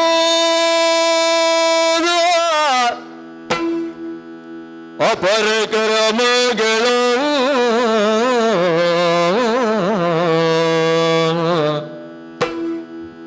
ವೇದೋಕ್ತ ಮಂತ್ರದ್ಯೋದ ಪರಕರ ಮಗಳು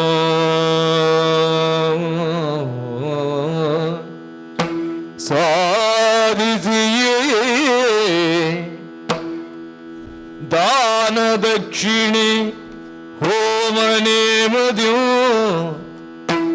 ಮೇದಿನೀಚೆಗೆ ಸ್ವರ್ಗಮೂ ಕೊಡಿಸಿ ಸಕಲ ಪಿತೃಜನರ ಸಂತುಷ್ಟಿ ಪಡಿಸಿ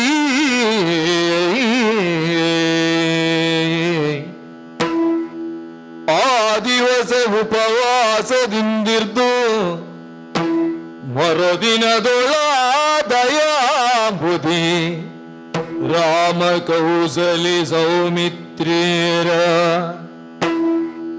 ಮರುದಿನದೊಳ ದಯಾಮುದಿ ರಾಮ ಕೌಸಲಿ ಸೌಮಿತ್ರಿಯರ ಪಾದಕ್ಕೆರಗುತ್ತ ಸಕಲ ಮುನಿ ಜನರ ಮುಂದೆ ಧೈರ್ಯೋಧಾಮ ನಿಂತೆಂದನು ಧೈರ್ಯೋಧಾಮ ನಿಂತೆಂದನು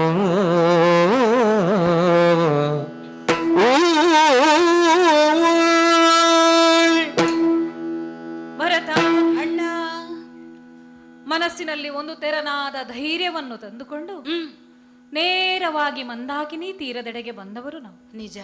ವಸಿಷ್ಠರ ನಿರ್ದೇಶನದಂತೆ ಹ, ನಾವೆಲ್ಲರೂ ಮಂದಾಕಿನಿ ನದಿಯಲ್ಲಿಳಿದು ಸಚೇಲ ಸ್ನಾನವನ್ನು ಮಾಡಿ ಹೌದು. ದಕ್ಷಿಣಾಭಿಮುಖವಾಗಿ ನಿಂತು ನಮ್ಮಪ್ಪಯ್ಯನಿಗೆ ಅರ್ಪಣವನ್ನು ನೀಡಿದ್ದೇವೆ. ಹೌದು.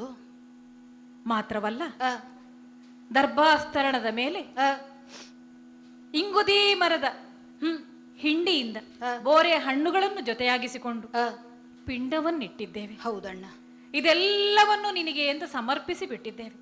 ಮಾತ್ರವಲ್ಲ, ನಮ್ಮ ಹಿರಿಯರು ಯಾರೆಲ್ಲ ಇದ್ದಾರೋ ಅವರಿಗೆಲ್ಲ ಸಂತೃಪ್ತಿಯಾಗುವಂತಹ ಕಾರ್ಯವನ್ನು ವಸಿಷ್ಠರ ನಿರ್ದೇಶನದಂತೆ ಮಾಡಿದ್ದೇವೆ. ಹೌದು. ಹೋಮಗಳು, ನೇಮಗಳು, ಅಲ್ಲ ದಾನ ದಕ್ಷಿಣೆಗಳು ನಮ್ಮ ಪರಿಧಿಯಲ್ಲಿ ಈ ವನದಲ್ಲಿ ಯಾವ ರೀತಿಯಲ್ಲಿ ಆಗುತ್ತದೋ ಅದೆಲ್ಲವನ್ನು ಅವರಿಗೆ ಇತ್ತಿದ್ದೇವೆ. ಹೌದಣ್ಣ. ಎಲ್ಲವನ್ನು ಮಾಡಿದಂತಹ ಸಂತೃಪ್ತಿಯಲ್ಲಿ ನಮ್ಮಪ್ಪನಿಗೆ ಸ್ವರ್ಗವೇ ಪ್ರಾಪ್ತಿ ಆಗಿರ್ತದೆ ಎಂಬಂತಹ ವಿಶ್ವಾಸದಲ್ಲೇ ಹೌದು ಬಂದು ಬಂದು ಮತ್ತೆ ಪರ್ಣಕುಟೀರವನ್ನು ಸೇರಿದವರಿದ್ದೇವೆ. ನಿಜ.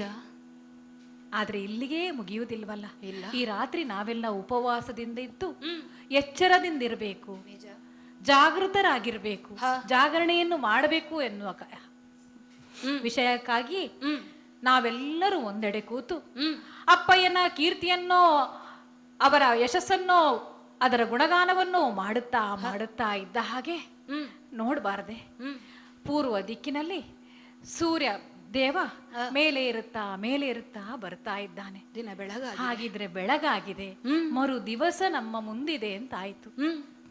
ಹಾಗಾಗಿ ಈ ದಿವಸ ನಾನು ಮಾಡಬೇಕಾದ್ದೇನು, ನಿಮ್ಮಲ್ಲಿ ಸ್ವಲ್ಪ ಮಾತನಾಡಬೇಕು.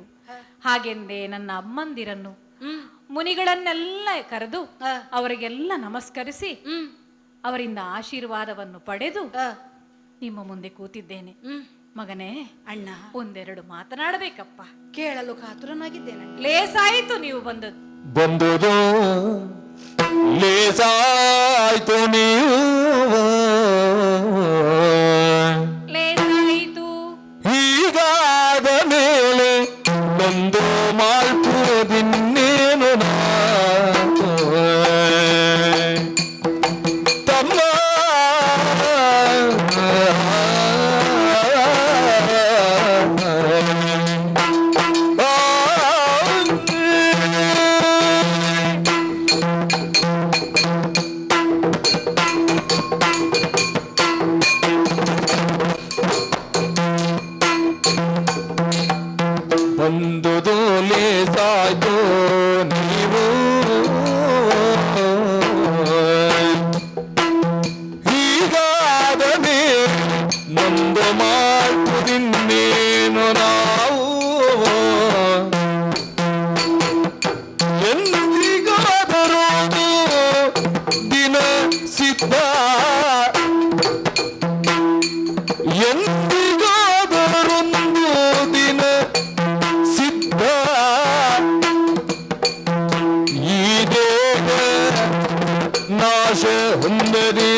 ನನ್ನನ್ನು ಕಾಣುವುದಕ್ಕೆ ಅಯೋಧ್ಯ ನಗರದಿಂದ ಇಲ್ಲಿಯವರೆಗೆ ಬಂದಂತಹ ಆ ಸಂದರ್ಭದಲ್ಲಿ ನಿಮ್ಮನ್ನು ಕಂಡು ಸಂತೋಷಪಟ್ಟವನು ನಾನು. ಆದರೆ ಈ ಕ್ಷಣಕ್ಕೆ ಲೇಸಾಯಿತು, ಒಳಿತಾಯಿತು ಅಂತ ಯಾಕೆ ಹೇಳ್ತೇನೆ ಗೊತ್ತೇ? ಯಾಕಣ್ಣ? 14 ವರ್ಷದ ವ್ರತವನ್ನು ಕೈಗೊಂಡು ಈ ವನದಲ್ಲಿ ಇರುವಂತಹ ಕಾಲಕ್ಕೆ ನಮ್ಮಪ್ಪನನ್ನೇ ನೆನೆದು ಇವತ್ತಲ್ಲ ನಾಳೆ ಅವರನ್ನು ಕಾಣುತ್ತೇನೆ, ಮತ್ತೊಮ್ಮೆ ಅವರನ್ನು ಹಿಡಿದು ಆಲಂಗಿಸಿಕೊಳ್ತೇನೆ, ಅವರ ಆಶೀರ್ವಾದವನ್ನು ಪಡೆಯುತ್ತೇನೆ ಎಂಬಂತಹ ಆಸೆಯಲ್ಲೇ ನಾನು ದಿನಗಳನ್ನು ಕಳೆಯುತ್ತಾ ಇದ್ದೆ. ಆದರೆ ಆ ದೀರ್ಘ ಕಾಲದ ನಂತರ ನನ್ನಪ್ಪ ಇಲ್ಲ ಎಂಬಂತಹ ಆ ವಿಷಯ ನನಗೆ ಅರಿವಾಗುತ್ತಾ ಇದ್ರೆ ಬಹಳಷ್ಟು ಆಘಾತವಾಗುತ್ತಿತ್ತು ಕಂದ. ಬಳಿಯಲ್ಲಿ ನಾನು ಇರಲಿಲ್ಲ ಆ ಕಾಲಕ್ಕೆ, ಆದ್ರೂ ವಿಷಯ ತಿಳಿಯಬೇಕಾದಂತಹ ಸಮಯಕ್ಕೆ ತಿಳಿಯಿತಲ್ಲ, ಹಾಗಾಗಿ ಹೇಳಿದ್ದು. ಬಂದುದು ಲೇಸಾಯಿತು ನೀವು, ಹೀಗಾದ ಮೇಲೆ ಮಾಡುವುದು ಇನ್ನೇನು. ಹೌದಪ್ಪ, ಹಿರಿಯರಾದವರು ನಮಗೆ ಮಾರ್ಗದರ್ಶನವನ್ನು ನೀಡುತ್ತಾ ಸದಾ ಕಾಲ ನಮ್ಮೊಂದಿಗೆ ಇರಬೇಕು ಅಂತ ಆಸೆ ಪಡುವುದು ಮಾನವರಾದ ನಾವು ಸಹಜವೇ ಹೌದು. ಆದರೆ ಏನು ಮಾಡೋಣ ಹೇಳು? ಈ ದೇಹವನ್ನು ಹೊತ್ತು ಭೂಮಿಗೆ ಬಂದಂತಹ ಮಾನವ ಅದನ್ನಗಲಿ ಮತ್ತೊಮ್ಮೆ ಹೋಗಬೇಕಾದ್ದು ನಿಶ್ಚಿತ, ಅದು ಬದ್ಧವೇ ಹೌದಲ್ವಾ? ಹೌದು. ಯಾವತ್ತೂ ಅದು ಶಾಶ್ವತ ಅಲ್ಲ. ನಶ್ವರವಾದ ದೇಹ ಅದು ನಾಶವಾಗಿ ಹೋಗುತ್ತದೆ. ಆದರೆ ಆತ್ಮ ಅಂತ ಹೇಳುವುದದು ಶಾಶ್ವತವೇ ಅಲ್ವೇ ಮಗನೇ? ಹೌದು. ನಮ್ಮಪ್ಪಯ್ಯ ಆತ್ಮ ಸ್ವರೂಪಿಗಳಾಗಿ ನಮ್ಮನ್ನು ನೋಡುತ್ತಾ ಆಶೀರ್ವಾದವನ್ನು ಮಾಡ್ತಾ ಇರಬಹುದು. ಹಾಗೆಂದು ಮರುಗುತ್ತಾ ಕಾಲವನ್ನು ಕಳೆಯಬಾರದು. ಇಲ್ಲ, ಮುಂದೆ ನಾವೇನು ಮಾಡಬೇಕು? ಹಿರಿಯರಾದವರು ನಮಗೆ ಹಾಕಿಕೊಟ್ಟಂತಹ ದಾರಿ ಏನುಂಟು, ಆ ಕೀರ್ತಿ ಏನುಂಟು, ಅದನ್ನು ಅಳಿಯದ ಹಾಗೆ ನೋಡುತ್ತಾ ಅವರು ಹಾಕಿದ ದಾರಿಯಲ್ಲಿ ನಾವು ಮುಂದುವರಿಯಬೇಕು. ಹೌದು. ಅದನ್ನೇ ನಮ್ಮವರಿಯಾದಂತಹ ಈ ಪ್ರಜೆಗಳಲ್ಲೂ ನಮ್ಮ ಅಮ್ಮಂದಿರಲ್ಲೂ ನಾನು ಹೇಳ್ತಾ ಇರೋದು. ನನಗೇನು ಪ್ರೀತಿ ಕೊಟ್ಟಿದ್ದೀರೋ ಅದೇ ಪ್ರೀತಿಯನ್ನು ವಿಶ್ವಾಸವನ್ನು ನಮ್ಮ ಭರತನಲ್ಲಿಡಿ, ಅವನಿಗೆ ಬೆಂಗಾವಲಾಗಿರಿ.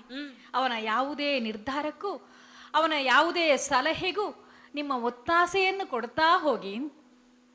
ಆದರೆ ಅವರಲ್ಲಿ ಎಲ್ಲವನ್ನು ಹೇಳಿದ್ದೇನೆ. ಆದ್ರೆ ತಮ್ಮನಾದ ನಿನ್ನಲ್ಲಿ ವಿಶೇಷವಾಗಿ ಒಂದು ಮಾತನ್ನು ಹೇಳಬೇಕು. ಏನಣ್ಣ? ಕಂದ, ಕಂದ ಅಯೋಧ್ಯ ನಗರಕ್ಕೆ ಹೋಗು ಮಗನೇ. ಕಂದ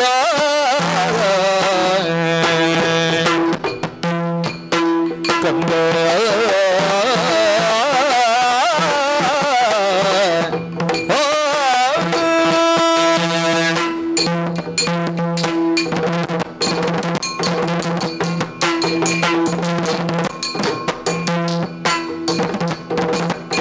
ಕಂದ ನಗರಗಿ ಆನೆ ಕುದುರೆ ಮಂದಿರಾಜ್ಯವ ತಾಳೋದಕ್ಕೆ, ಆನೆ ಕುದುರೆ ಮಂದಿ ರಾಜ್ಯವ ನಾಳುವುದಕ್ಕೆ, ಕಂದ ಭೋಜಯೋಗ್ಯ ನಗರಕ್ಕೆ ಆನೆ ಕುದುರೆ ಮಂದಿ ರಾಜ್ಯವ ನಾಳುವುದಕ್ಕೆ. ಅಂದಿನ ದಿನಕ್ಕೆ ನಾನು ಲಕ್ಷ್ಮಣ ಜಾನಕಿ ಸಗಿದ, ಅಂದಿನ ದಿನಕ್ಕೆ ನಾನು ಲಕ್ಷ್ಮಣ ಜಾನಕಿ ಸಗಿದ, ಬಂದೀನು ಪಟ್ಟಣಕ್ಕೆ ತಕ್ಷಣ ಕಂದ ಪೂರ್ವ ಅಯೋಧ್ಯ ನಗರಗೆ ಕಂದ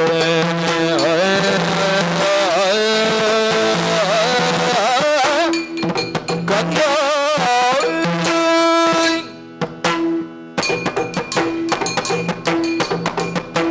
ಕಂದ. ಅಣ್ಣ, ಯಜ್ಞ ಸಂರಕ್ಷಣೆಗಾಗಿ ವಿಶ್ವಾಮಿತ್ರರ ಜೊತೆಗೂಡಿ ನಾನು ವನಕ್ಕೆ ಹೋದಂತಹ ಸಂದರ್ಭ. ಆ ಕ್ಷಣ ಕ್ಷಣಕ್ಕೂ ನನ್ನ ಕರ್ತವ್ಯವನ್ನು ಕುರಿತು ಎಚ್ಚರಿಸ್ತಾ ಇದ್ದವರು. ಕರ್ತವ್ಯಂ ದೈವಮಾಹ್ನಿಕಂ ಅಂತ ಹೇಳ್ತಾ ಇದ್ದವರು. ಅದೇ ಮಾತುಗಳನ್ನು ನಿನಗೆ ಈಗ ಹೇಳುವ ಕಾಲ ಬಂದಿದೆ ಮಗನೇ. ಹೇಗೆ? ನಾವಿಬ್ಬರು ಒಂದೇ ಗುರುಗಳಲ್ಲಿ ಕಲಿತವರಲ್ವೇ? ನಿಜ. ಕರ್ತವ್ಯವೇ ದೇವರು ಎಂಬಂತಹ ಯೋಚನೆಯಲ್ಲಿ ನಾವಿರಬೇಕು. ಕಂದ, ಅಣ್ಣ, ಅಪ್ಪಯ್ಯನಿಲ್ಲದೆ ಅಯೋಧ್ಯ ಸಾಮ್ರಾಜ್ಯ ಸೂರ್ಯನಿಲ್ಲದ ನಾಡಾಗಿದೆ ಅಂತ ಹೇಳ್ತಾ ಇದ್ದೆ. ಹೌದಣ್ಣ. ಮಗನೇ, ಅಣ್ಣ, ಆ ಸೂರ್ಯನಿಲ್ಲದ ಜಗತ್ತಿಗೆ ನೀನು ಸೂರ್ಯನಾಗಬೇಕು. ಕತ್ತಲೆಯ ಕಾಲದಲ್ಲಿ ಅಮೃತವನ್ನು ಬೀರುವಂತಹ ಚಂದ್ರಮ ನೀನಾಗಬೇಕು. ಹಾಗಾಗಿ ನನ್ನ ಅಪ್ಪನ ಆಸೆ ಏನುಂಟು, ಅದಕ್ಕಾಗಿ ಅಲ್ಲಿಯ ಪಟ್ಟವನ್ನು ನೀನೇರಬೇಕು ಮಗನೇ. ಹಾಗಾಗಿ ಕಂದ ಪೋಗಯೋಧ್ಯಾಪುರಕ್ಕೆ ರಥ, ಕುದುರೆ, ಆನೆ ಅಲ್ಲ, ಅಲ್ಲಿಯ ಸಾಮ್ರಾಜ್ಯ ಪ್ರಜೆಗಳು ಏನುಂಟು ಅದನ್ನು ನೀನಾಳಬೇಕು. ಹೇಗೆ? ಅಷ್ಟ ದಿಕ್ಪಾಲಕರ ಯಾವ ಸ್ವಭಾವ ಉಂಟು, ಯಾವ ಗುಣ ಉಂಟು, ಅದನ್ನೆಲ್ಲವನ್ನು ನಿನ್ನಲ್ಲಿ ಅಳವಡಿಸಿಕೊಡಬೇಕು ಮಗನೇ. ರಾಜನಾದವ ಇಂದ್ರನಂತೆ ರಾಜ್ಯ ಸಮೃದ್ಧಿಯಾಗುವಂತೆ ನೋಡಿಕೊಳ್ಳಬೇಕು. ಅಗ್ನಿಯಂತೆ ತೇಜೋಪುಂಜನಾಗಿರಬೇಕು ಮಗನೇ. ಯಮನಂತೆ ದಂಡಧರನಾಗಿರಬೇಕು. ನಿರುತಿಯಂತೆ ಪ್ರಜಾ ಸಮೃದ್ಧಿಯಾಗುವಂತೆ ನೋಡಿಕೊಳ್ಳಬೇಕು. ವರುಣನಂತೆ ಶಾಸನಬದ್ಧನಾಗಿರಬೇಕು.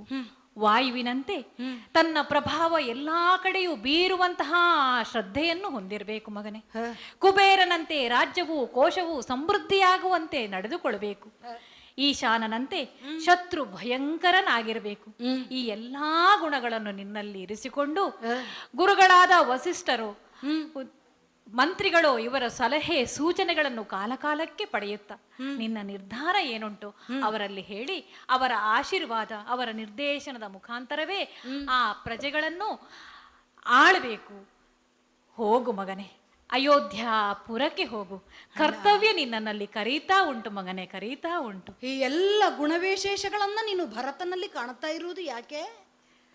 ಅಯೋಧ್ಯೆಗೆ ಅರಸನಾಗುವುದಕ್ಕೆ. ಹೌದಪ್ಪ. ಅಣ್ಣ, ನೀವು ನೀವು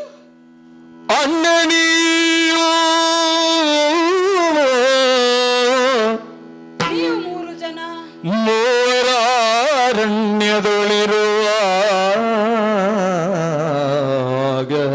ಹಲ್ಲುವೆ ಬಣ್ಣವೇ ತನಗೆ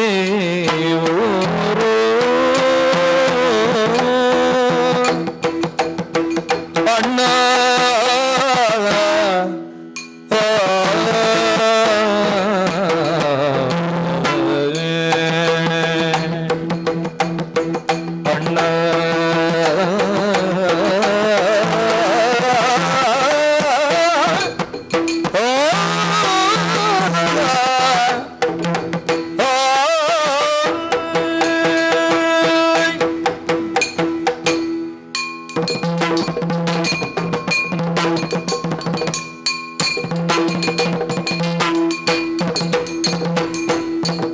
ಅಣ್ಣನೇ ಮೂವರು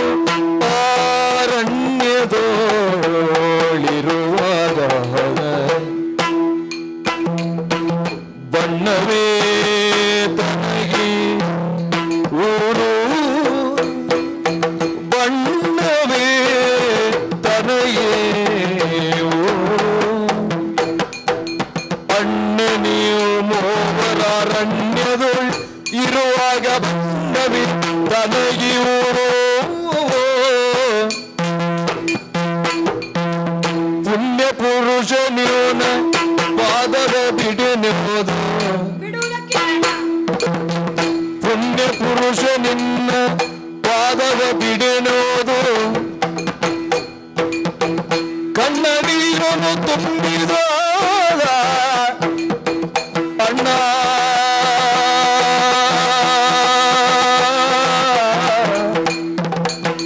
ಅಣ್ಣ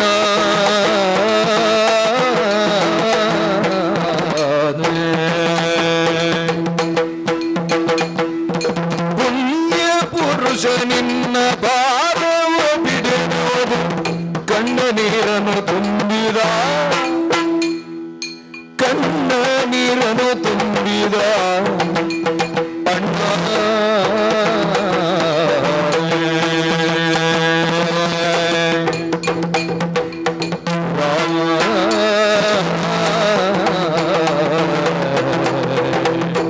ಅಣ್ಣ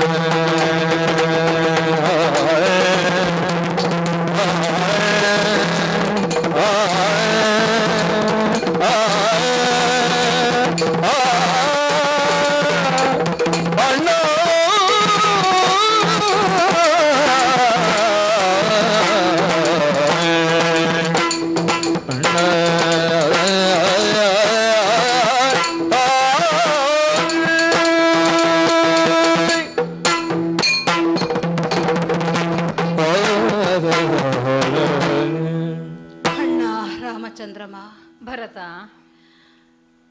ಯಾವುದೇ ಚಿತ್ತ ವಿಕಾರಗಳಿಲ್ಲದೆ, ಮನಸ್ಸಿಗೆ ಯಾವುದೇ ಗೊಂದಲಗಳಿಲ್ಲದೆ ಶಾಂತ ಚಿತ್ತನಾಗಿ ನೀನಾಡುವಂತಹ ಮಾತುಗಳು ಸುಮಧುರವಾದ ಸುಭಾಷಿತದಂತೆ ನನ್ನ ಕಿವಿಗಳಿಗೆ ಬೀಳುತ್ತಾ ಇರಬೇಕಾದ್ರೆ ಕರ್ಣ ರಸಾಯನವಾಗಿ ಅದರ ಸವಿಯನ್ನ ಉಣ್ಣುತ್ತಾ ಉಣ್ಣುತ್ತಾ ನಾನು ಶಾಂತನಾಗಿ ನಿನ್ನ ಪಾದಗಳ ಬುಡದಲ್ಲಿದ್ದವನು. ನಿನ್ನ ಮಾತುಗಳನ್ನು ಕೇಳುವುದಕ್ಕೆ ಬಹಳಷ್ಟು ಸಂತೋಷ ಆಗುತ್ತದೆ. ನಿನ್ನ ಮಾತುಗಳನ್ನು ಮತ್ತೆ ಮತ್ತೆ ಕೇಳುತ್ತಾ ಇರಬೇಕು. ಕೇಳುವುದಾದರೆ ಸಮಯ ಹೋಗುವುದರ ಪರಿವೇ ನಮಗಾಗುವುದಿಲ್ಲ. ಅಂಥ ಸವಿಯಾದ ಮಾತುಗಳನ್ನಾಡುವಂತಹ ಸೌಭಾಗ್ಯ ನಿನ್ನದು, ಕೇಳುವ ಸೌಭಾಗ್ಯ ನಮ್ಮದು. ಆದರೆ ಆಡುತ್ತಾ ಆಡುತ್ತಾ ಕೊನೆಗೆ ನೀನು ಆಡಿದ ಮಾತು ಏನಪ್ಪ? ತಮ್ಮ ಪೋಗ ಅಯೋಧ್ಯಾಪುರಕ್ಕೆ, ಅಲ್ಲಿಯ ಸಾಮ್ರಾಜ್ಯವನ್ನು ನೀನು ಆಳಬೇಕು. ತಮ್ಮನ ಮೇಲಿರುವಂತಹ ನಿನ್ನ ಪ್ರೀತಿ, ಪ್ರೇಮ, ಆ ಮಮತೆ, ಇದನ್ನು ನಾನು ಹೇಗೆ ವರ್ಣಿಸುವುದಕ್ಕೆ ಸಾಧ್ಯ? ನಿನ್ನ ಹಾವ ಭಾವಗಳಲ್ಲಿ, ಮಾತುಗಳಲ್ಲಿ, ಸ್ವರ ಧ್ವನಿಯಲ್ಲಿ ನೀನದನ್ನು ಪ್ರದರ್ಶಿಸುವಂತಹ ರೀತಿ, ಅದಕ್ಕೆ ಕರಗಿ ಹೋಗುತ್ತಾ ಇದ್ದೇನೆ ಅಣ್ಣ. ನಿನ್ನನ್ನು ಬಿಟ್ಟು ನಾನು ಅಯೋಧ್ಯಾಪುರಕ್ಕೆ ಅಣ್ಣ. ಕರ್ತವ್ಯ ಮಗನೇ ಅದು. ಹಾಗಿದ್ರೆ ನಾನು ಈ ಕಾಡಿಗೆ ಬಂದದ್ದು ನಮ್ಮ ತಂದೆಯವರು ಕೀರ್ತಿಶೇಷರಾದರು ಎನ್ನುವ ವಾರ್ತೆಯನ್ನು ತಿಳಿಸುವುದಕ್ಕೆ ಮಾತ್ರ ಇಲ್ಲಿಗೆ ಬಂದೆ ಅಂತ ನೀ ತಿಳ್ಕೊಂಡೆ ಅಣ್ಣ. ಮತ್ತೆ ಸರ್ವವನ್ನೂ ವೇದ್ಯ ಮಾಡಿಕೊಳ್ಳಬಹುದಾದಂತಹ ನಿನಗೆ ಈ ಭರತನ ಮನಸ್ಥಿತಿ ಅರ್ಥ ಆಗುವುದಿಲ್ವೇ? ಏನಪ್ಪ? ಕೇವಲ ಅಪ್ಪನ ಮರಣ ವಾರ್ತೆಯನ್ನು ತಿಳಿಸುವುದಕ್ಕಾಗಿ ಒಂದು ಆಳನ್ನು ಅಟ್ಟಿರ್ತಿದ್ರು ಆಗುತ್ತಿತ್ತು ಮಹಾರಾಜನಾಗಿ ವಿರಾಜಮಾನನಾದಂತಹ ಭರತನಿಗೆ. ಅದಲ್ಲ ಅಣ್ಣ, ಅದಲ್ಲ. ಬಂದಲ್ಲಿಗೆ ಅಪ್ಪನ ಮರಣದ ವಾರ್ತೆ ತಿಳಿಸುವುದು ನನಗೆ ಕರ್ತವ್ಯವಾಗಿತ್ತು, ನಿಜ.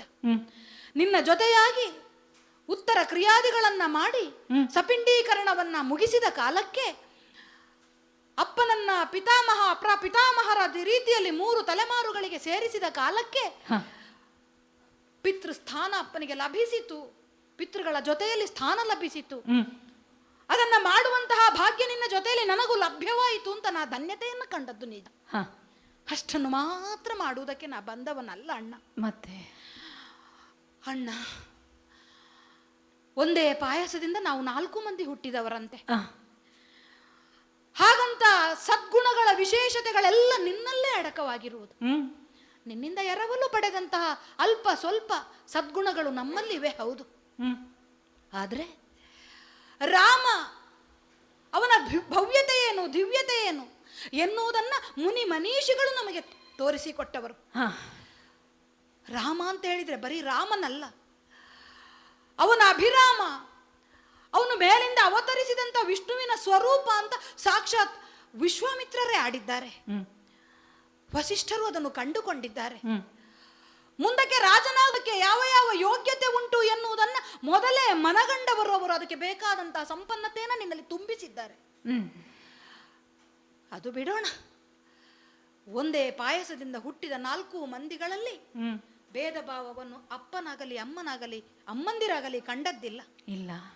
ಯಾವುದೋ ಒಂದು ಕೆಟ್ಟ ಗಳಿಗೆಯಲ್ಲಿ, ಯಾವುದೋ ಒಂದು ಕರಾಳತೆಗೋ ಅಥವಾ ಕುಟಿಲತೆಗೋ ಒಳಗಾಗಿ ನಮ್ಮಮ್ಮ ಆ ಕಾಲಕ್ಕೆ ಒಂದು ಮಾತು ಆಗುವುದು. ಆಗ ಆಗಿ ಹೋದಂತಹ ಘಟನೆಯಿಂದ ಅಪ್ಪನಿಗೆ ನೀನು ಕಾಡಿಗೆ ಹೋಗಬೇಕು ಎನ್ನುವಂತ ಮಾತು ಇಷ್ಟ ಇಲ್ಲದ್ರೂ ಒತ್ತಾಯಪೂರ್ವಕವಾಗಿ ಅವರು ಒಪ್ಪಿಕೊಳ್ಳಬೇಕಾದ ಪರಿಸ್ಥಿತಿ ಒದಗಿ ಬಂದಿರಬಹುದಣ್ಣ. ಹಾಗಂತ ಇದುವರೆಗೆ ಅದೊಂದು ಪ್ರಸಂಗವನ್ನ ಬಿಟ್ರೆ ನಮ್ಮ 4 ಮಂದಿಯಲ್ಲಿ ಭೇದವನ್ನ ಅಪ್ಪನಾಗಲಿ ಅಮ್ಮನಾಗಲಿ ಊರವರಾಗಲಿ ಮಂತ್ರಿಗಳಾಗಲಿ ಯತಿಗಳಾಗಲಿ ಮಾಡಿದ್ದುಂಟೋ ಹೇಳು? ಇಲ್ಲ ಮಗನೇ. ಹಾಗಿರುವಾಗ ಲಕ್ಷ್ಮಣ ಸೀತಾ ಸಹಿತವಾಗಿ ನೀನು ಕಾಡಲ್ಲಿರುವುದಂತೆ, ಶತ್ರುಘ್ನನ ಸಹಿತನಾಗಿ ನಾನು ರಾಜ್ಯದಲ್ಲಿ ಹೇಗಣ್ಣ ಸಾಧ್ಯ? ಅಣ್ಣ ನೀವು ಮೂವರು ಅರಣ್ಯದೊಳಿರುವಾಗ ನನಗೆ ದೇಶದ ಸುಖ ಸಾಧ್ಯವೇ? ಅರಸನಾಗಿ ಮೆರೆಯುವುದಕ್ಕುಂಟೆ, ಇದೆಲ್ಲ ಕಲ್ಪಿಸುವುದಕ್ಕಾದ್ರೂ ಸಾಧ್ಯವೇ? ತಂದೆಯ ವಚನವನ್ನೇ ವ್ರತವನ್ನಾಗಿ ಅನುಸರಿಸಿ ಬಂದವನು ನಾನು. ನಿಜ. 14 ವರ್ಷ ಕಳೆದ ಮಾರನೆಯ ದಿನ ನಾನು ಲಕ್ಷ್ಮಣ ಸೀತೆಯ ಸಹಿತ ಪಟ್ಟಣಕ್ಕೆ ಬರ್ತೇನೆ ಅಂತ ಮಾತು ಕೊಟ್ಟಿ. ಆಡುವಂತಹ ಮಾತುಗಳು ಕೆಲವೊಮ್ಮೆ ವಿವೇಕದಿಂದ ಹೊರಗಿರುತ್ತದೆ. ನಮ್ಮ ಅಯ್ಯನಿಗೆ ಆ ಕಾಲಕ್ಕೂ ವಿವೇಕ ಇರಲಿಲ್ಲ ಅಂತ ನಾ ಹೇಳುವುದಲ್ಲ. ವೃದ್ಧರಾಗಿರುವ ಆ ಕಾಲಕ್ಕೆ ವಯೋ ಸಹಜವಾದಂತಹ ಕೆಲವೊಂದು ಮರುಳುತನ ಬಂದ್ರೆ ಓಹೋ ಅದು ಬರಲೇಬೇಕು ಎನ್ನುವ ಅನಿವಾರ್ಯತೆ ಇಲ್ಲದಿದ್ರು ಬಂದ್ರೆ ಅದು ತಪ್ಪಲ್ಲೂ ಅಲ್ಲ. ಅಲ್ಲ, ಅದೇ ರೀತಿಯ ವಯೋ ಸಹಜವಾದ ಮರುಳುತನ ಆ ಕಾಲಕ್ಕೆ ನಮ್ಮ ಅಪ್ಪನಿಗೆ ಬಂದಿದ್ರೂ ಇರಬಹುದು, ಅಥವಾ ನಮ್ಮ ಅಮ್ಮನಿಗೆ ಯಾವುದೋ ಒಂದು ರೀತಿಯ ಮಾನಸಿಕವಾದಂತಹ ಒತ್ತಡ ಇದ್ರೂ ಇರಬಹುದು. ಹಾಗಂತ ಇಡೀ ಇನವಂಶದ ರಾಜಸೊತ್ತಿಗೆಯ ಅಧಿಕಾರವನ್ನ ಒಬ್ಬಾಕೆ ಸ್ತ್ರೀ ಕ್ಷೀಣಿಸಿ ಹೋಗ್ಲಿಲ್ಲಲ್ಲ ನಮ್ಮ ರಾಜವಂಶಸ್ಥರು. ಇದುವರೆಗೆ ನಮ್ಮ ಪರಂಪರೆಯಲ್ಲಿ ಹಾಗಾದದ್ದುಂಟೆ. ಹಾಗಿರುವಾಗ ಅಣ್ಣ, ನಿನಗೆ ಹೇಳುವಷ್ಟು ದೊಡ್ಡವನು ನಾನಲ್ಲ. ಏನು? ನೀನು ಪುಣ್ಯ ಪುರುಷ, ಜ್ಯೇಷ್ಠ ಭ್ರಾತೃ ಪಿತೃ ಸಮಾನ. ಹೌದಪ್ಪ. ಈ ಕಾಲಕ್ಕೆ ನಿನ್ನಲ್ಲಿಯೇ ನಾನು ಪಿತೃವನ್ನ ಕಾಣುತ್ತಾ ಇದ್ದೇನೆ. ನನ್ನ ಪಿತನ ಸ್ಥಾನವನ್ನು ನಿನಗಿಟ್ಟು ನನ್ನ ಮನಸ್ಸಿನಲ್ಲಿರುವಂತ ಒಂದು ವಿಚಾರವನ್ನ ಹೇಳುವುದು. ಏನಪ್ಪ? ಆ ಕಾಲಕ್ಕೆ ನನ್ನ ಅಮ್ಮ ಏನೋ ಒಂದು ರೀತಿಯಲ್ಲಿ ಆಡಿದ್ದಿರಬಹುದು. ಅಪ್ಪನು ಮನಸ್ಸಿನಿಂದ ಯಾವ ಅಧಿಕಾರವು ಆ ವಿಚಾರವಾಗಿ ಇಲ್ಲ, ಬೇರೆ ಏನಾದ್ರೂ ಕೇಳಬಹುದಾಗಿತ್ತು. ಆದ್ರೆ ಒಂದು ಸೂರ್ಯವಂಶದ ಅಯೋಧ್ಯ ಆ ಸಿಂಹಾಸನದ ಅಧಿಕಾರ ಎನ್ನುವಂಥದ್ದು ಅದು ಅಪ್ಪನಿಗೂ ಅಮ್ಮನಿಗೂ ಕೊಡ್ಲಿಕ್ಕಿದ್ದದ್ದಲ್ವಲ್ಲ. ಆ ಅಧಿಕಾರವನ್ನು ನಮ್ಮ ಪೂರ್ವಜರೇ ಇಂಥವರಿಗೆ ಕೊಡಬೇಕು ಅಂತ ಹೇಳಿ ನಿರ್ಧಾರ ಮಾಡಿದ್ದಾರೆ. ಹಾಗಿರುವಾಗ ಅಂಥದ್ದೊಂದು ವರವನ್ನು ಕೇಳುವುದಕ್ಕೆ ನಮ್ಮ ಅಮ್ಮನಿಗೂ ಹಕ್ಕಿಲ್ಲ, ಕೊಡುವುದಕ್ಕೆ ನಮ್ಮ ಅಪ್ಪನಿಗೂ ಹಕ್ಕಿಲ್ಲ. ನೀ ಹುಟ್ಟುವುದಕ್ಕೆ ಮುಂಚೆ ಅದು ನಿನಗೆ ಅಂತ ನಿರ್ಧಾರವಾದದ್ದು ಅದಲ್ಲ. ನಿನಗಲ್ಲದೆ ಅದು ಇನ್ನೊಬ್ಬನಿಗೆ ಆಗಬೇಕು ಅಂತಾದ್ರೆ ನಿನ್ನ ಚಾರಿತ್ರ್ಯದಲ್ಲೇನಾದ್ರೂ ದೋಷ ಇರಬೇಕು. ಅಂದ್ರೆ ನಿನ್ನ ಚಾರಿತ್ರ್ಯದಲ್ಲಿ ದೋಷ ಉಂಟೆ ಅಣ್ಣ. ನಿರ್ಮಲ ಚರಿತನಲ್ಲವೇ ನೀನು? ನಿರ್ಮಲದಲ್ಲಿ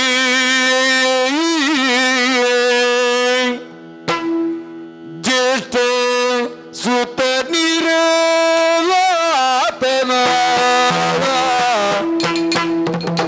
ತಮ್ಮಗೆ ರಾಜ್ಯ ಉಂಡೇ ರಾಮ ಶ್ರೀರಾಮ.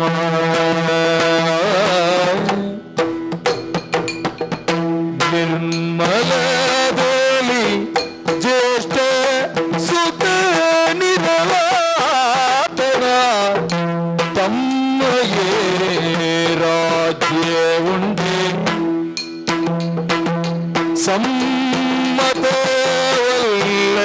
ಸಮ್ಮತವಲ್ಲದಿದ್ದರೆ ನಿನಗೆ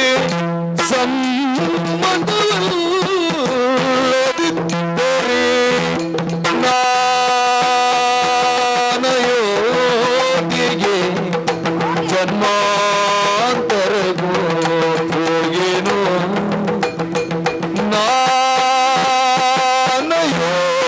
ನಾನಯೋಗಿಗೆ ಜನ್ಮಾಂತರಗೂ ಹೋಗೇನು. ರಾಮ ರಾಮ ಶ್ರೀರಾಮ. ಆತನ ತಮ್ಮಗೆ ರಾಜ ಉಂಟೆ ಸಮ್ಮತವಲ್ಲದಿದ್ದರೆ ನಾನಯೋಗಿಗೆ ಜನ್ಮಾಂತರಕ್ಕೂ ಹೋಗೇನೋ. ನಿರ್ಮಲರಲ್ಲಿ ಜ್ಯೇಷ್ಠ ಸುತ ನಿರಲಾತನ ತಮ್ಮಗೆ ರಾಜ್ಯ ಉಂಟೆ ರಾಮ ಶ್ರೀರಾಮ ಜಯ ರಾಮ.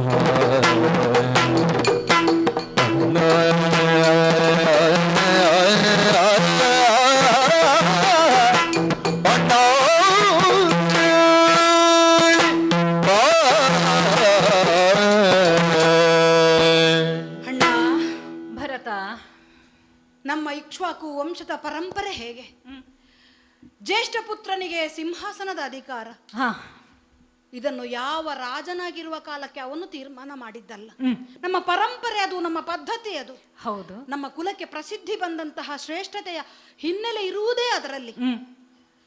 ಅದರಲ್ಲೂ ಜ್ಯೇಷ್ಠನಾದಂತಹ ಸುತನನ್ನು ಬಿಟ್ಟು ಕನಿಷ್ಠನಾದವನಿಗೆ ಒಂದು ರಾಜ್ಯದ ಅಧಿಕಾರವನ್ನು ಕೊಡಬೇಕು ಅಂತಾದ್ರೆ ಜ್ಯೇಷ್ಠನಲ್ಲಿ ಏನಾದ್ರೂ ಊನತೆ ಇರಬೇಕು. ಅಂತಹ ಅನಿವಾರ್ಯ ಸಂದರ್ಭಗಳು ಒದಗಿ ಬಂದಾಗ ಬುದ್ಧಿ ಭ್ರಮಣೆ ಆದವನು ಯಾವುದಾದರೂ ಅಂಗವೈಕಲ್ಯವೋ ಬುದ್ಧಿವೈಕಲ್ಯವೋ ಅಥವಾ ಅಪರಾಧ ಎಸಗಿದಂತಹ ದುಷ್ಟನೋ ದುರುಳನೋ ಇಂಥದ್ದೆಲ್ಲ ಉಂಟು ಅಂತಾದರೆ ಆ ನಂತರದಲ್ಲಿರುವವನು ಯಾರು ಎನ್ನುವ ಹಾಗೆ ಆಲೋಚನೆ ಮಾಡುವುದಕ್ಕೆ ಅವಕಾಶ ಉಂಟು. ಆದರೆ ಅಣ್ಣ, ರಾಮಚಂದ್ರಮ ಅಂತ ಹೇಳಿದ್ರೆ ಪುಣ್ಯ ಪುರುಷ ಅಂತ ವಿದೂಷಿಗಳು ಹೇಳಿದಂತಹ ಮಾತು. ರಾಮಚಂದ್ರಮನಲ್ಲಿ ದಿವ್ಯತೆಯನ್ನ ಭವ್ಯತೆಯನ್ನ ಕಂಡದ್ದು ವಸಿಷ್ಠರಿಂದಲೇ. ಸನ್ಮಾನಿತರಾದಂತಹ ಮಹರ್ಷಿ ಎನಿಸಿದಂತಹ ವಿಶ್ವಾಮಿತ್ರ ವಸಿಷ್ಠರು ಒಂದಾಗಿದ್ದು ರಾಮನನ್ನ ದೇವನನ್ನಾಗಿಸುವಲ್ಲಿ ಅಥವಾ ದೇವನೇ ರಾಮನಾಗಿದ್ದಾನೆ ಎನ್ನುವುದನ್ನು ನಿರೂಪಿಸುವಲ್ಲಿ. ವೈಷ್ಣವ ಶಕ್ತಿಯನ್ನ ಪರಶುರಾಮ ನಿನಗೆ ಧಾರೆ ಎರೆದಿದ್ದಾನೆ, ರೌದ್ರ ಶಕ್ತಿಯನ್ನ ರುದ್ರ ಧನುಸ್ಸನ್ನ ಭಂಗಿಸುವುದರ ಮೂಲಕ ನೀ ಪಡೆದುಕೊಂಡಿದ್ದಿ. ಇದನ್ನೆಲ್ಲ ತಿಳಿಸಿದವರು ವಿಷ್ಣುವಿನ ಅಂಶಾವತಾರಿಯಾದ ಸಾಕ್ಷಾತ್ ಪರಶುರಾಮ ದೇವರು. ಹಾಗಿದ್ರೆ ಅಣ್ಣ, ನಿನ್ನಲ್ಲಿರುವಂತಹ ದಿವ್ಯತೆ ಭವ್ಯತೆ, ನೀ ಅಯೋಧ್ಯೆಗೆ ಅಧಿಕಾರವನ್ನ ಏರುವುದಕ್ಕೆ ಸಮರ್ಥನಿದ್ದಿ ಅಂತ ಸರ್ವ ಸಾಮರ್ಥ್ಯವನ್ನ ನಿನ್ನಲ್ಲಿ ಗುರುತಿಸಿದಂತಹ ವಸಿಷ್ಠರು ಇಟ್ಟಂತಹ ಮುಹೂರ್ತ ತಪ್ಪಿ ಹೋದ ಕಾರಣ ಅದಕ್ಕೆ ನಿನಗೆ ಗೊತ್ತೇ ಇದೆ. ದುರ್ಬುದ್ಧಿಯಿಂದಾಗಿ ಅಪ್ಪನವರ ಆ ವಯೋವೃದ್ಧವಾದಂತಹ ಮಾನಸಿಕ ಸ್ಥಿತಿಯನ್ನ ದುರುಪಯೋಗ ಪಡಿಸಿಕೊಂಡದ್ದು ನನ್ನ ಅಮ್ಮನ ತಪ್ಪು. ಅದನ್ನ ನೆರವೇರಿಸಬೇಕಾಗಿ ಬಂದದ್ದು ಅಪ್ಪನ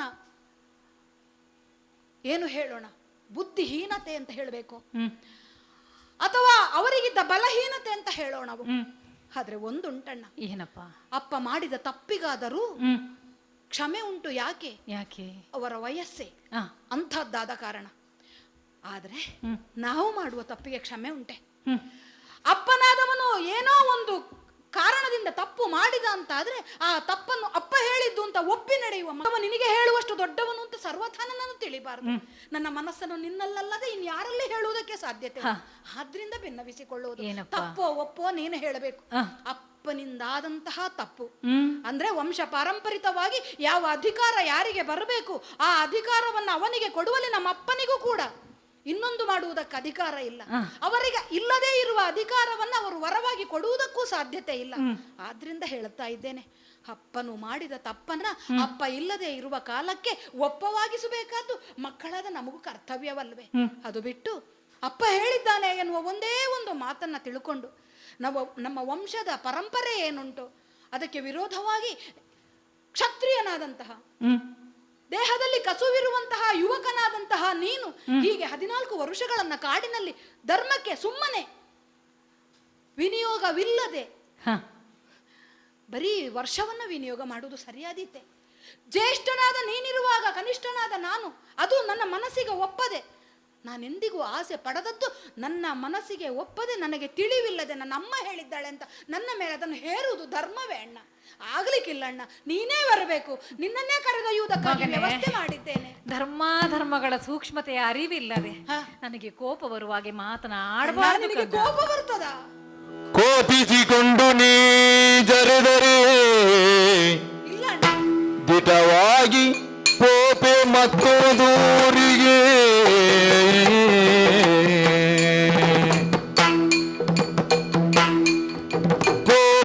ಕೋಪಿಸಿಗೋಡೋನಿ ಜರೆದರೆ ದಿಟವಾಗಿ ಕೋಪೆ ಮತ್ತೊಂದೂರಿಗೆ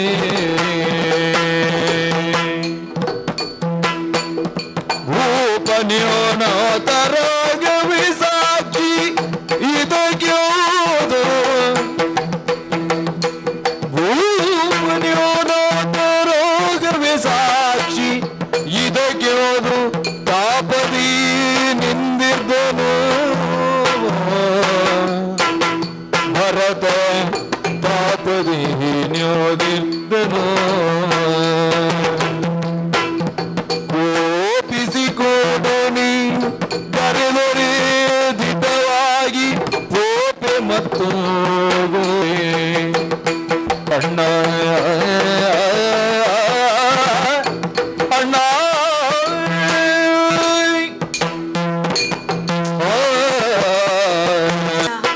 ಭರತ, ಕೋಪಿಸಿಕೊಳ್ಳುತ್ತೀಯಲ್ವಾ? ನನ್ನ ಮೇಲೆ ನೀನು ಕೋಪಿಸಿಕೊಳ್ಳದೆ ಇರುವುದಕ್ಕಾದ್ರೂ ಹೇಗೆ ಸಾಧ್ಯ? ಕೋಪ ಬರುವ ಮಾತುಗಳನ್ನ ಆಡಬಾರದು ಮಗನೇ. ಅಣ್ಣ, ಅಯೋಧ್ಯೆಯ ಪುರವನ್ನ ಪ್ರವೇಶಿಸುವಾಗಲೇ ಎಲ್ಲರೂ ನನ್ನ ಮೇಲೆ ಕೋಪಿಸಿಕೊಂಡವರೇ. ದುಷ್ಟಳಾದಂತಹ ಕೈಕೇಯಿಯ ಮಗ ಬಂದ. ಹ. ಕೇಕೆಯ ದೇಶದಲ್ಲಿ ಇದ್ದುಕೊಂಡೇ ತಾಯಿ ಮಗ ಮಸಲತ್ತು ಮಾಡಿ ಪುಣ್ಯತಮನಾದಂತಹ ಪುಣ್ಯ ಪುರುಷ ರಾಮನನ್ನ ಕಾಡಿಗಟ್ಟಿದಂತಹ ಭರತ ಬಂದ.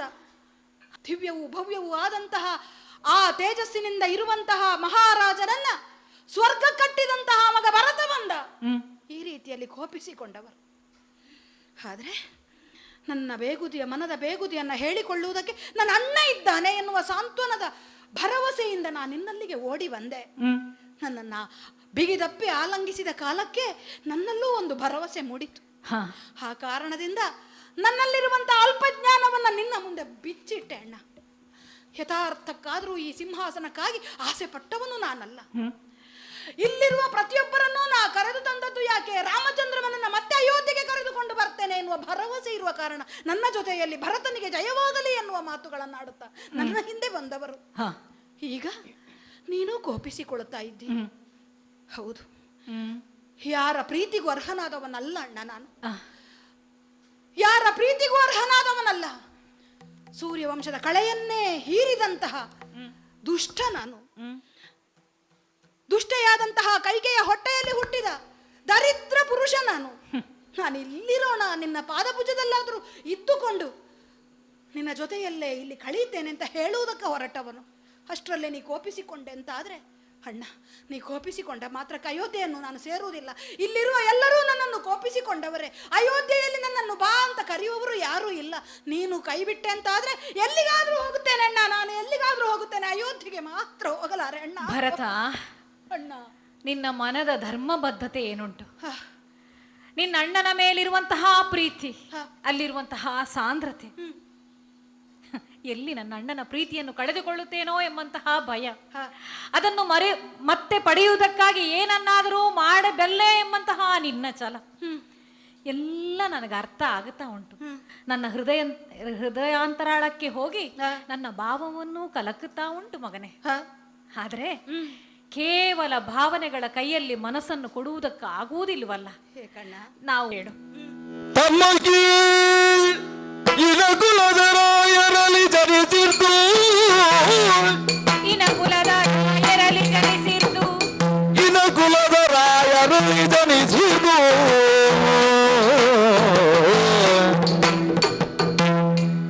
ಧರ್ಮವೇ ಸತ್ಯವನ್ನು ಬಿಟ್ಟು ಸಾರುವುದು, ಧರ್ಮವೇ ಸತ್ಯವನ್ನು ಬಿಟ್ಟು ಸಾರುವುದು, ಪುತನ ವಾಕ್ಯವ ಮೀರಿ ಪಿಂತೆ ನಡೆದವರುಂಟೆ, ಪುತನ ವಾಕ್ಯವ ಮೀರಿ ಪಿಂತೆ ನಡೆದವರುಂಟೆ, ಅತಿರೇಕವಿದು ಲೋಕಗತಿ ಜ್ಯೋತಿಯವಯ್ಯ ತಮ್ಮ.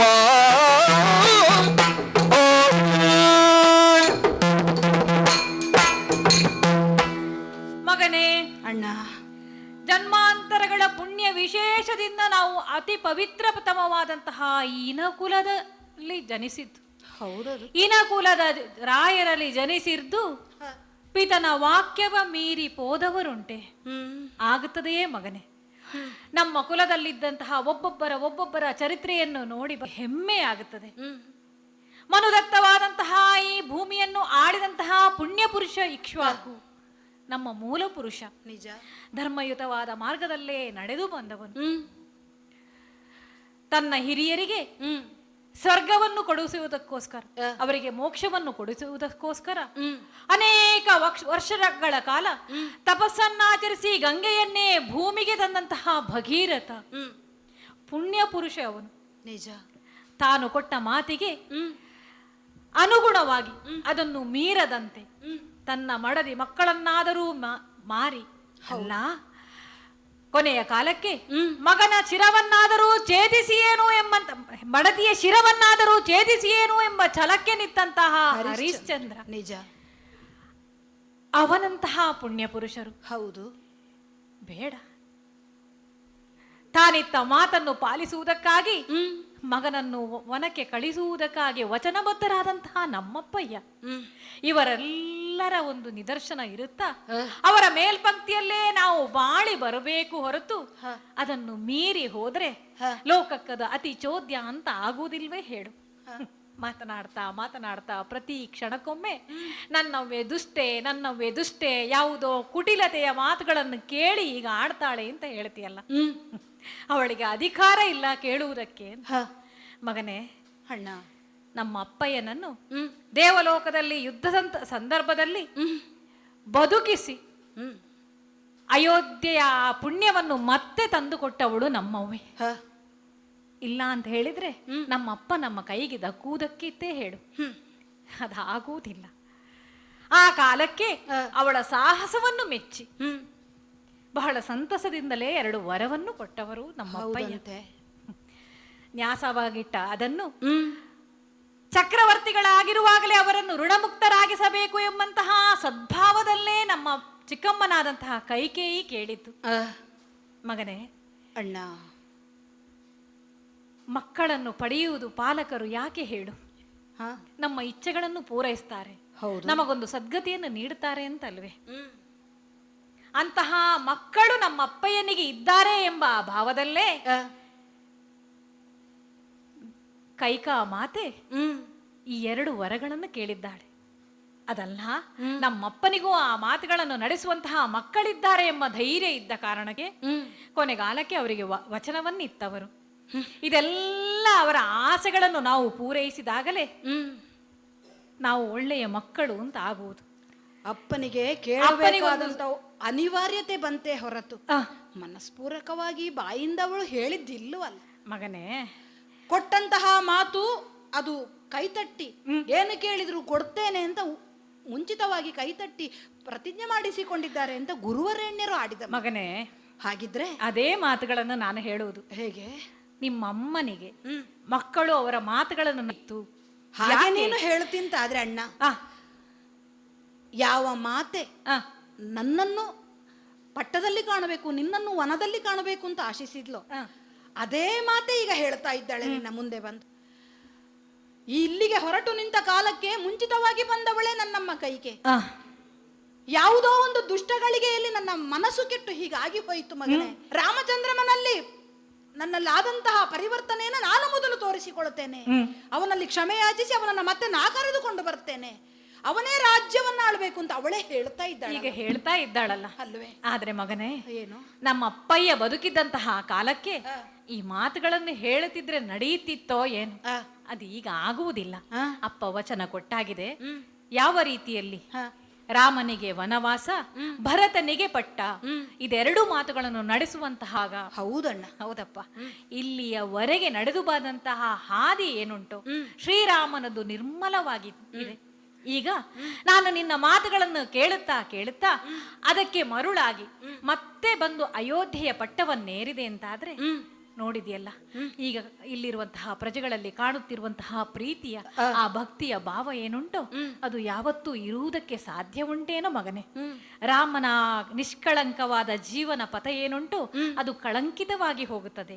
ಅಪ್ಪನಿಗಿತ್ತ ವಚನ ಏನುಂಟು ವ್ರತ ಪಾಲನೆಯನ್ನು ಮಾಡುತ್ತೇನೆ ಎಂಬಂತಹ ಮಾತೇನುಂಟು ಅದನ್ನು ಮೀರಿ ನಾನು ಅಯೋಧ್ಯೆಯ ಪಟ್ಟವನ್ನೇರಿದೆ ಅಂತಾದ್ರೆ ಕಳಂಕಿತನಾಗುವುದಿಲ್ವಾ ಮಗನೇ? ಅಣ್ಣ, ಹಾಗಾಗಿ ಹೇಳ್ತಾ ಇದ್ದೇನೆ, ಧರ್ಮವು ಏನುಂಟೋ ಅದನ್ನು ಸರಿಯಾಗಿ ಪಾಲಿಸಿದ್ರೆ ಮುಂದಿನ 3 ಪುರುಷಾರ್ಥಗಳು ನಮಗೆ ಒದಗಿ ಬರುತ್ತವೆ. 14 ವರ್ಷಗಳ ಕಾಲ ವನವಾಸ ಅದನ್ನು ನೀನೇ ಮಾಡ್ಬೇಕು ಅಂತ ಉಂಟ.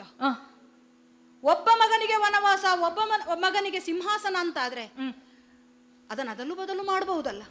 ಅದೇ ಪಾಯಸದಿಂದ ಹುಟ್ಟಿದವರು ನಾವು ಅಂತಾದ್ರೆ ನಾನು ನಿನ್ನ ನಿಮಿತ್ತವಾಗಿ ಇಲ್ಲಿದ್ದು ಆಚರಿಸುವುದು. ಮಗನೇ, ಅಪ್ಪ ಅದನ್ನೇ ಹೇಳಿದ್ದು ನಾನು. ಅಪ್ಪ ಇದ್ದಂತಹ ಸಂದರ್ಭದಲ್ಲಿ ಯಾವುದಾದರೂ ಬದಲಾವಣೆಗಳು ಆಗುತ್ತಿತ್ತೋ ಏನು? ಆದ್ರೆ ಅಪ್ಪನೆಂದ ಮಾತು ರಾಮನಿಗೇ ವನವಾಸ, ಅಪ್ಪ ಕೊಟ್ಟ ವಚನ ಇದು. ಅಣ್ಣ, ಭರತನಿಗೆ ಪಟ್ಟ 14 ವರ್ಷ ನೀ ವನವಾಸಕ್ಕೆ ಬದ್ಧ ಅಂತ ಹೇಳುವುದಾದ್ರೆ ಒಂದು ಕೆಲಸ ಮಾಡುವ. ಏನು? ಎಲ್ಲ ಅಭಿಮುಖದಲ್ಲಿ ಇಲ್ಲಿಯೇ ಪಟ್ಟಬಂಧ ಮಾಡುವುದು. ಇಲ್ಲಿಂದನೇ ನೀ ರಾಜ್ಯವನ್ನ ಆಳಬಹುದಲ್ವೇ? ಮಗನೇ, ನಾನು ಇಷ್ಟೆಲ್ಲ ಮಾತಾಡಿದ್ರು ಒಂದೇ ಪಾಯಸದಲ್ಲಿ ಹುಟ್ಟಿದವರು ಅಂತ ಹೇಳಿದ್ರು ನನ್ನ ಭಾವವನ್ನು ಅರ್ಥ ಮಾಡಿಕೊಳ್ಳುವುದಿಲ್ವಲ್ಲ. ನನ್ನೊಡನೆ ಜನಿಸಿದ ತಮ್ಮ ಅಲ್ವೇ ನೀನು? 14 ವಚರದ ತುದಿಯ ಮರುದಿನ ಒದಗುವೀನು ಪಟ್ಟಣಕ್ಕೆ ಇದು ಕಪಟವಲ್ಲ. ಎನ್ನೊಡನೆ ಜನಿಸಿದ್ದ ತಮ್ಮನಾದರೆ ನೀನು, ಎನ್ನೊಡನೆ ಜನಿಸಿದ್ದ ತಮ್ಮನಾದರೆ ನೀನು, ಎನ್ನ ಮಾತನು ಕೇಳು ಎರವಿನ ದಾಳು ತಮ್ಮ ತಮ್ಮ.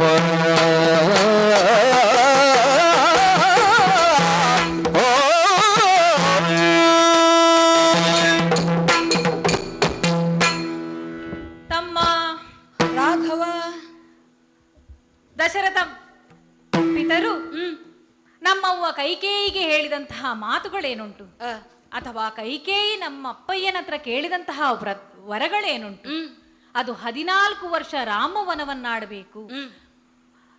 ಆ ಕಾಲಕ್ಕೆ ನನ್ನ ಮಗನಾದಂತಹ ಭರತ ಅಯೋಧ್ಯೆಯ ಪಟ್ಟವನ್ನೇರಿ ಅಯೋಧ್ಯ ಸಾಮ್ರಾಜ್ಯವನ್ನಾಳಬೇಕು. ಅಲ್ಲಿ ಎಲ್ಲಿಯೂ ರಾಮ ವನದಲ್ಲಿತ್ತುಕೊಂಡು ಸಾಮ್ರಾಜ್ಯವನ್ನ ಆಳಬೇಕು ಎಂಬ ಮಾತು ಬರ್ಲಿಲ್ವಲ್ಲನು? ಹಾಗಾದ್ರೆ ಹೀಗೆ ಮಾಡಬಹುದಲ್ಲ? ಏನು? ಸಿಂಹಾಸನವನ್ನ ಕೈಕೇಯಿಗಾಗಲಿ, ಕೈಕೇಯಿಯ ಮಾತಿನಂತೆ ಮಹಾರಾಜರಿಗಾಗಲಿ ಜ್ಯೇಷ್ಠನನ್ನು ಬಿಟ್ಟು ಕನಿಷ್ಠನಿಗೆ ಕೊಡ್ಲಿಕ್ಕೆ ಆಗುತ್ತದೆ ಅಂತದೊಂದು ಅವಕಾಶ ಉಂಟು ಅಂತಾದ್ರೆ ಸಮಸ್ತ ಸಿಂಹಾಸನಕ್ಕೆ ನಾನೇ ಅಧಿಕಾರಿ. ಅಯೋಧ್ಯೆಯ ಅರಸನಾಗಿ ಈ ಕಾಲಕ್ಕೆ ಭರತನು ಒಪ್ಪಿದೆ ಅಣ್ಣ, ನಾ ಅಧಿಕಾರಿ ಆಗುತ್ತೇನೆ, ನಾನೇ ಅರಸ. ಅರಸನಾದಂತಹ ನನಗಾದ್ರೂ ಸಿಂಹಾಸನವನ್ನ ಯಾರಿಗೆ ಬೇಕೋ ಅವರಿಗೆ ಕೊಡುವುದಕ್ಕೆ ಅಧಿಕಾರ ನನಗೆ ಪೂರ್ಣವಾಗಿ ಬರ್ತದೆ ಅಲ್ವಾ? ಅದು ಹೌದು ಅಂತಾದ್ರೆ ನನ್ನ ಅಧಿಕಾರದಲ್ಲಿ ಅಯೋಧ್ಯೆಯ ಅರಸನಾಗಿ ಈ ಭರತ ಕುಮಾರ ಸಿಂಹಾಸನದ ಕತ್ತಿಯನ್ನು ಅಣ್ಣ ನಿನಗೆ ಕೊಡ್ತಾ ಇದ್ದೇನೆ, ಈಗ ನಿನ್ನದಾಯ್ತಲ್ಲ. ತಮ್ಮ, ಅಣ್ಣ ನಿನ್ನ ಅಪ್ಪಯ್ಯ, ನಮ್ಮ ಅಪ್ಪಯ್ಯ ನಿರುತ್ತ ಅವರ ಸಮ್ಮುಖದಲ್ಲೇ ನಿನಗೆ ಪಟ್ಟಾಭಿಷೇಕವಾಗಿ ಆ ಕಾಲಕ್ಕೆ ನೀನು ಈ ಮಾತುಗಳನ್ನು ಹೇಳುತ್ತಿದ್ರೆ ಅದು ಧರ್ಮ ಸಮ್ಮತವಾಗುತ್ತಿತ್ತೋ ಏನು? ಈಗ ಅದಾಗುವುದಿಲ್ವಯ್ಯ. ಧರ್ಮ, ಅರ್ಥ, ಕಾಮ, ಮೋಕ್ಷ ಇದು 4 ಪುರುಷಾರ್ಥಗಳು. ಧರ್ಮವನ್ನು ಮೀರಿ ನಿಂತವನಿಗೆ ಇದು ಯಾವುದು ಸಾಧಿಸುವುದಿಲ್ಲ, ಇದು ದಕ್ಕುವುದಿಲ್ಲ ಅಂತ ಹೇಳುವಂಥದ್ದು ಕೇವಲ ವೇದಗಳಿಗೆ ಮಾತ್ರ ಇರುವಂತಹ ಮಾತುಗಳಲ್ಲ. ಅದನ್ನೆಲ್ಲ ನಾವು ಮಾಡಬೇಕು. ಅದನ್ನು ಆಚರಿಸ್ತಾ ಬಂದ್ರೆ ನಮಗೆ ಯಾವತ್ತೂ ಮೋಕ್ಷ ಆಗುತ್ತದೆ ಎಂಬಂತಹ ಮಾತು ಸತ್ಯ. ಅದರಲ್ಲೂ ರಾಜಕುಮಾರರು ನಾವು ಮುಂದೆ ಪ್ರಜೆಗಳಿಗೆ ಈ ಸಚ್ಚಾರಿತ್ರ್ಯವನ್ನು ಬೋಧಿಸಬೇಕು, ಅವರು ಒಳ್ಳೆಯ ದಾರಿಯಲ್ಲಿ ಹೋಗುವಂತೆ ನೋಡಿಕೊಳ್ಬೇಕಂತಹ ಕರ್ತವ್ಯ ಉಳ್ಳಂತಹ ನಾವು ಈ ಮಾತುಗಳನ್ನು ನಡೆಸಬೇಕು.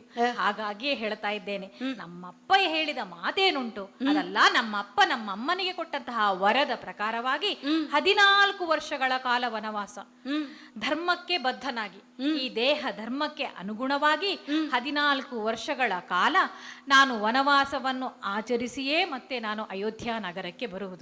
ನನ್ನೊಡನೆ ಜನಿಸಿದ ತಮ್ಮ ನೀನು ಅಂತ ಹೇಳ್ತಿ, ನನ್ನೊಡನೆ ಜನಿಸಿದ ತಮ್ಮ ನೀನು ಹೌದು ಅಂತ ಆದ್ರೆ ನನ್ನ ಈ ಮಾತುಗಳನ್ನು ನೀನು ಕೇಳಬೇಕು ಮಗನೇ. ಎರವಿಲ್ಲದಾಳು ಹೇಗೆ ಅಪ್ಪನ ಮಾತುಗಳನ್ನು ನಡೆಸುವಂತಹ ಮಗನಾಗಿ, ಅವರ ಕರ್ತವ್ಯವನ್ನು ಪರಿಪಾಲಿಸುವಂತಹ ಮಗನಾಗಿ, ಯಾವುದೇ ಎರವು ಅವರಿಗಿಲ್ಲದೆ ಅವರು ಕೊಟ್ಟಂತಹ ಮಾತುಗಳನ್ನು ಪರಿಪಾಲಿಸಲಾಗಲಿಲ್ಲವಲ್ಲ ಎಂಬಂತಹ ಎರವು ನಿನಗಿಲ್ಬಾರ್ದು. ಋಣ ಮುಕ್ತನಾಗಿ ಬಾಳುವಂತಹ ದಾರಿಯಲ್ಲಿ ನೀನು ಹೋಗಬೇಕು ಮಗನೇ. ಹೋಗು ಮಗನೇ, ಅಯೋಧ್ಯ ನಗರಕ್ಕೆ ಹೋಗು.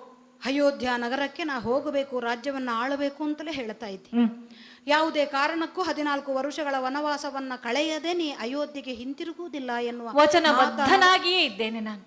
ಅದರ ಜೊತೆಯಲ್ಲಿ ನನ್ನೊಡನೆ ಜನಿಸಿದ್ದ ತಮ್ಮನಾದರೆ ಹೌದು ಅಂತಾದ್ರೆ ಈ ಭರತನಿಗೆ ಹೆಮ್ಮೆ ಪಡುವುದಕ್ಕೆ ಉಳಿದಿರುವುದು ರಾಮನ ತಮ್ಮ ಅಂತ ಹೇಳುವ ಒಂದು ಮಾತು ಬಿಟ್ರೆ ಬೇರೆ ಏನು ಉಂಟಣ್ಣ.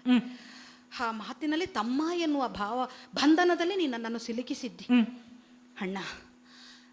ನಿನ್ನಲ್ಲಿ ನಾನು ತಂದೆಯನ್ನ ಕಾಣ್ತಾ ಇರುವುದು, ಕೇವಲ ಅಣ್ಣನನ್ನು ಮಾತ್ರ ಅಲ್ಲ, ಅಣ್ಣನೂ ನೀನೇ, ಈ ಕಾಲಕ್ಕೆ ಆ ತಂದೆ ಇಲ್ಲದ ಕಾಲಕ್ಕೆ ತಂದೆಯೂ ನೀನೆ. ಹೀಗಿರುವಾಗ ನಿನ್ನ ಮಾತನ್ನು ನೆರವೇರಿಸದೆ ನನಗೆ ಬೇರೆ ದಾರಿ ಇಲ್ಲ. ಆದ್ರೆ ಒಂದು ಮಾತು ಉಂಟು, ಏನಪ್ಪ? ತಮ್ಮನಾಗಿ ಕೇಳಿಕೆ ನಡೆಸಿಕೊಡ್ಬೇಕು. ಅಣ್ಣ ಕೇಳಿರು ವರುಷದ ಮರುದಿನ ಉನ್ನತಿರ್ಪೆನೋ ಬತ್ತು ತಾಸು ಪರ್ಯಂತ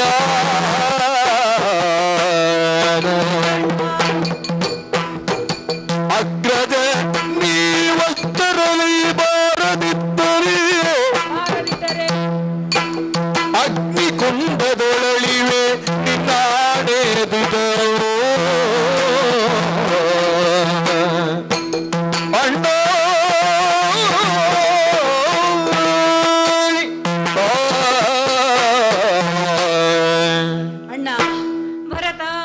ನಿನ್ನ ಮುಂದೆ ನಾ ಸೋತಿದ್ದೇನೆ.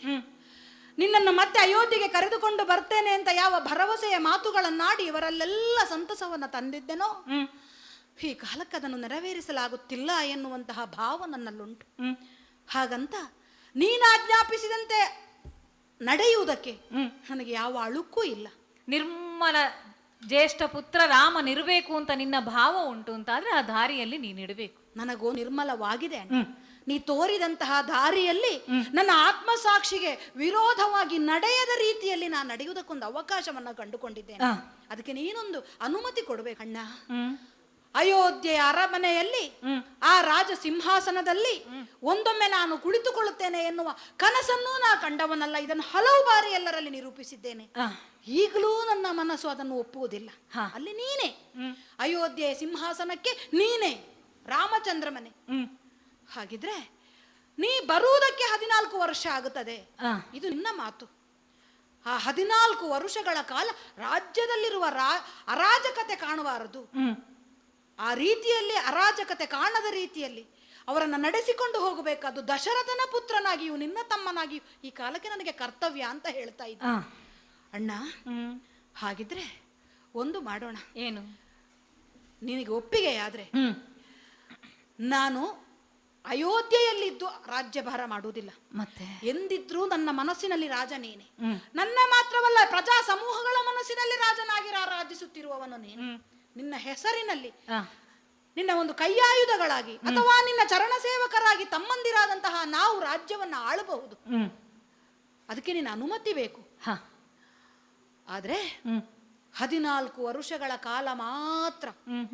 14 ವರುಷಗಳ ಕಾಲ ಕಳೆದು ಮತ್ತೆ 8 ಗಳಿಗೆ ಅಷ್ಟೇ ಹೊತ್ತು ನಾನು ಕಾದೇನು. ಆಗ ನೀನು ಬರ್ಲಿಲ್ಲ, ತಿರುಗಿ ಬರ್ಲಿಲ್ಲ ಅಂತ ಆದ್ರೆ ನಾನು ಪ್ರಾಣವನ್ನ ಅಗ್ನಿಗಾಹುತಿ ಮಾಡ್ತೇನೆ. ಇದು ಸತ್ಯ ಅಣ್ಣ, ಇದು ಸತ್ಯ. ಮತ್ತೊಂದುಂಟು. ಏನಪ್ಪ? ನಿನ್ನಲ್ಲಿ ನಿವೇದನೆ.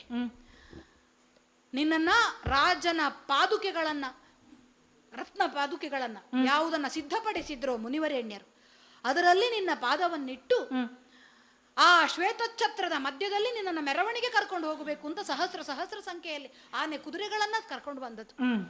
ಈಗ ಅವಕಾಶ ಇಲ್ಲ.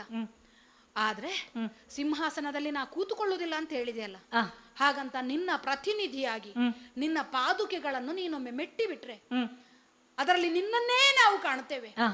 ಆ ರತ್ನವ ಪಾದುಕೆಗಳನ್ನ ನೀ ಪಾದವನ್ನ ಇರಿಸಿದಾಗ ಪವಿತ್ರವಾಗುವ ಆ ಪಾದುಕೆಗಳನ್ನ ಶಿರದ ಮೇಲೆ ಅಂತೂ ನಾ ಮೆರವಣಿಗೆ ಹೋಗುತ್ತೇನೆ. ಅಯೋಧ್ಯೆ ಸಿಂಹಾಸನದಲ್ಲಿ ಅದನ್ನ ಇಡುತ್ತೇನೆ, ಅದಕ್ಕೆ ಪೂಜೆ ಮಾಡುತ್ತೇನೆ. ಮತ್ತೆ ನಾನು ನಂದಿಗ್ರಾಮದಲ್ಲಿದ್ದುಕೊಂಡು ಅದು ಹೇಗೆ ಜಠಾವಲ್ಕಲಧಾರಿಯಾಗಿ ನಾರು ಮಡೆಯನ್ನುಟ್ಟು ಯಾವ ಮಿತ ಆಹಾರವನ್ನ ಹಣ್ಣುಗಳನ್ನ ನೀ ತಿನ್ನುತ್ತೀಯೋ ಅದೇ ರೀತಿಯ ಜೀವನವನ್ನ ನಾನು ಆಚರಿಸಿಕೊಂಡು 14 ವರುಷಗಳ ಕಾಲ ನಾನು ಇರುತ್ತೇನೆ ಅಣ್ಣ. ಆ ನಂತರದ 8 ಗಳಿಗೆಗಳ ಮುಂದೆ ನೀನು ಬರಬೇಕು, ನಿನ್ನ ಸಿಂಹಾಸನವನ್ನ ನೀರೇ ಏರಬೇಕು. ಅದಲ್ಲ ಅಂತ ಆದ್ರೆ ನಾ ಹೇಳಿದ ಹಾಗೆ ಮಾಡ್ತೇನೆ ಅಣ್ಣ. ಮಗನೇ, ಅಣ್ಣ, ನಿನ್ನ ಆಸೆ ಏನುಂಟು ಅದನ್ನು ಪೂರೈಸುವುದಕ್ಕೋಸ್ಕರ ಈಗೋ ನೀನು ತಂದಿದ್ದ ಪಾದುಕೆಗಳಲ್ಲಿ ನನ್ನೆರಡು ಪಾದಗಳನ್ನಿಟ್ಟು ನಿನ್ನ ಕೈಯಲ್ಲಿ ಇಟ್ಟಿದ್ದೇನೆ. ಧನ್ಯೋಸ್ಮಿ ಅಣ್ಣ. ನೀನು ಹೇಳಿದಂತಹ ಗಡುವು ಏನುಂಟು ಅದನ್ನು ಲಕ್ಷ್ಮಣನಲ್ಲಿ ಹೇಳಿದ ಕೂಡ್ಲೆ ನೋಡಿದ್ಯಲ್ಲ, ಶರದ ತುದಿಯಲ್ಲಿ ಬರೆದಿಟ್ಟುಕೊಂಡಿದ್ದೇನೆ. ಬರ್ದಿದ್ದಾನಲ್ಲ, ನೆನಪಿಗಾಗಿ ಅದನ್ನಿಟ್ಟುಕೊಂಡಿದ್ದೇನೆ. ಮಗನೇ, ಅಣ್ಣ, ಭರತ ಆಗಮನ ಈ ವನಕ್ಕಾಗಿದೆ. ಇನ್ನು ತಮ್ಮನಾದ ಭರತನ ಗಮನ ಯಾವತ್ತು ಅಯೋಧ್ಯೆಯ ಜನರ ಅಭಿವೃದ್ಧಿಯಲ್ಲಿ ಅವರ ಕ್ಷೇಮದ ಕಡೆಗೆ ಇರಬೇಕು. ಮಗನೇ, ಅಣ್ಣ, ಹೋಗಿ ಬಾ. ನೀನು ಕೊಟ್ಟಂತಹ ಯಾವೊಂದು ಸಲಹೆಗಳನ್ನೂ ಮರೆಯದೆ ನಿನ್ನ ಯಾವ ಆದರ್ಶಗಳುಂಟು ಅದರಲ್ಲಿ ನಡೆಯುವ ಪ್ರಯತ್ನವನ್ನ ಮಾಡ್ತೇನಣ್ಣ. ನನಗೊಂದು ಶುಭವನ್ನ ಹರಸಿಬಿಡು.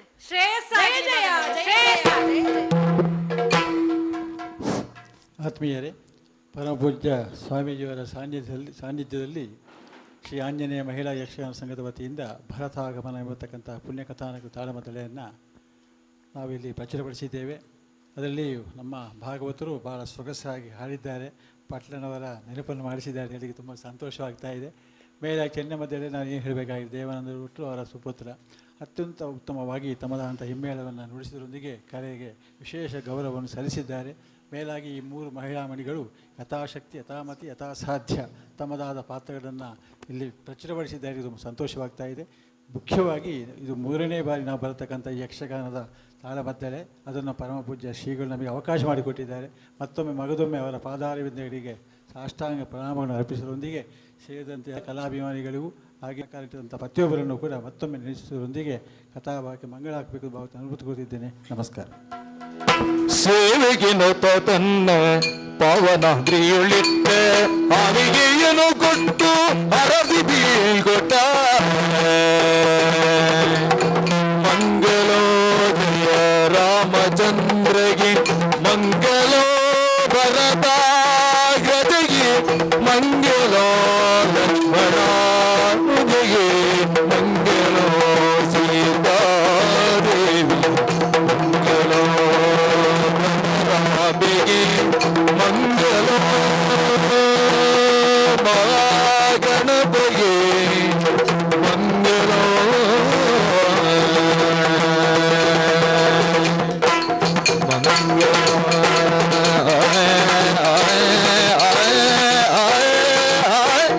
ಮಂಗಳವು ಕರದುಳು ಬರದು ಬಗಗುಡು ಆರಿಗೆ ಅರುಜೋಗಿ ಭಕ್ತರ ಪೊರವರಿಗೆ ಮೃಗಭೂಷಣನ ಸುಕುಮಾರ ಗಜವದನನ ಚರಣ ಕಮಲಗೆ ಆರತಿ ಎತ್ತಿರೆ ಆರತಿ ಬೆಳಗಿರೆ ಅಜಮುಖದವಗೆ ಗಣಪತಿ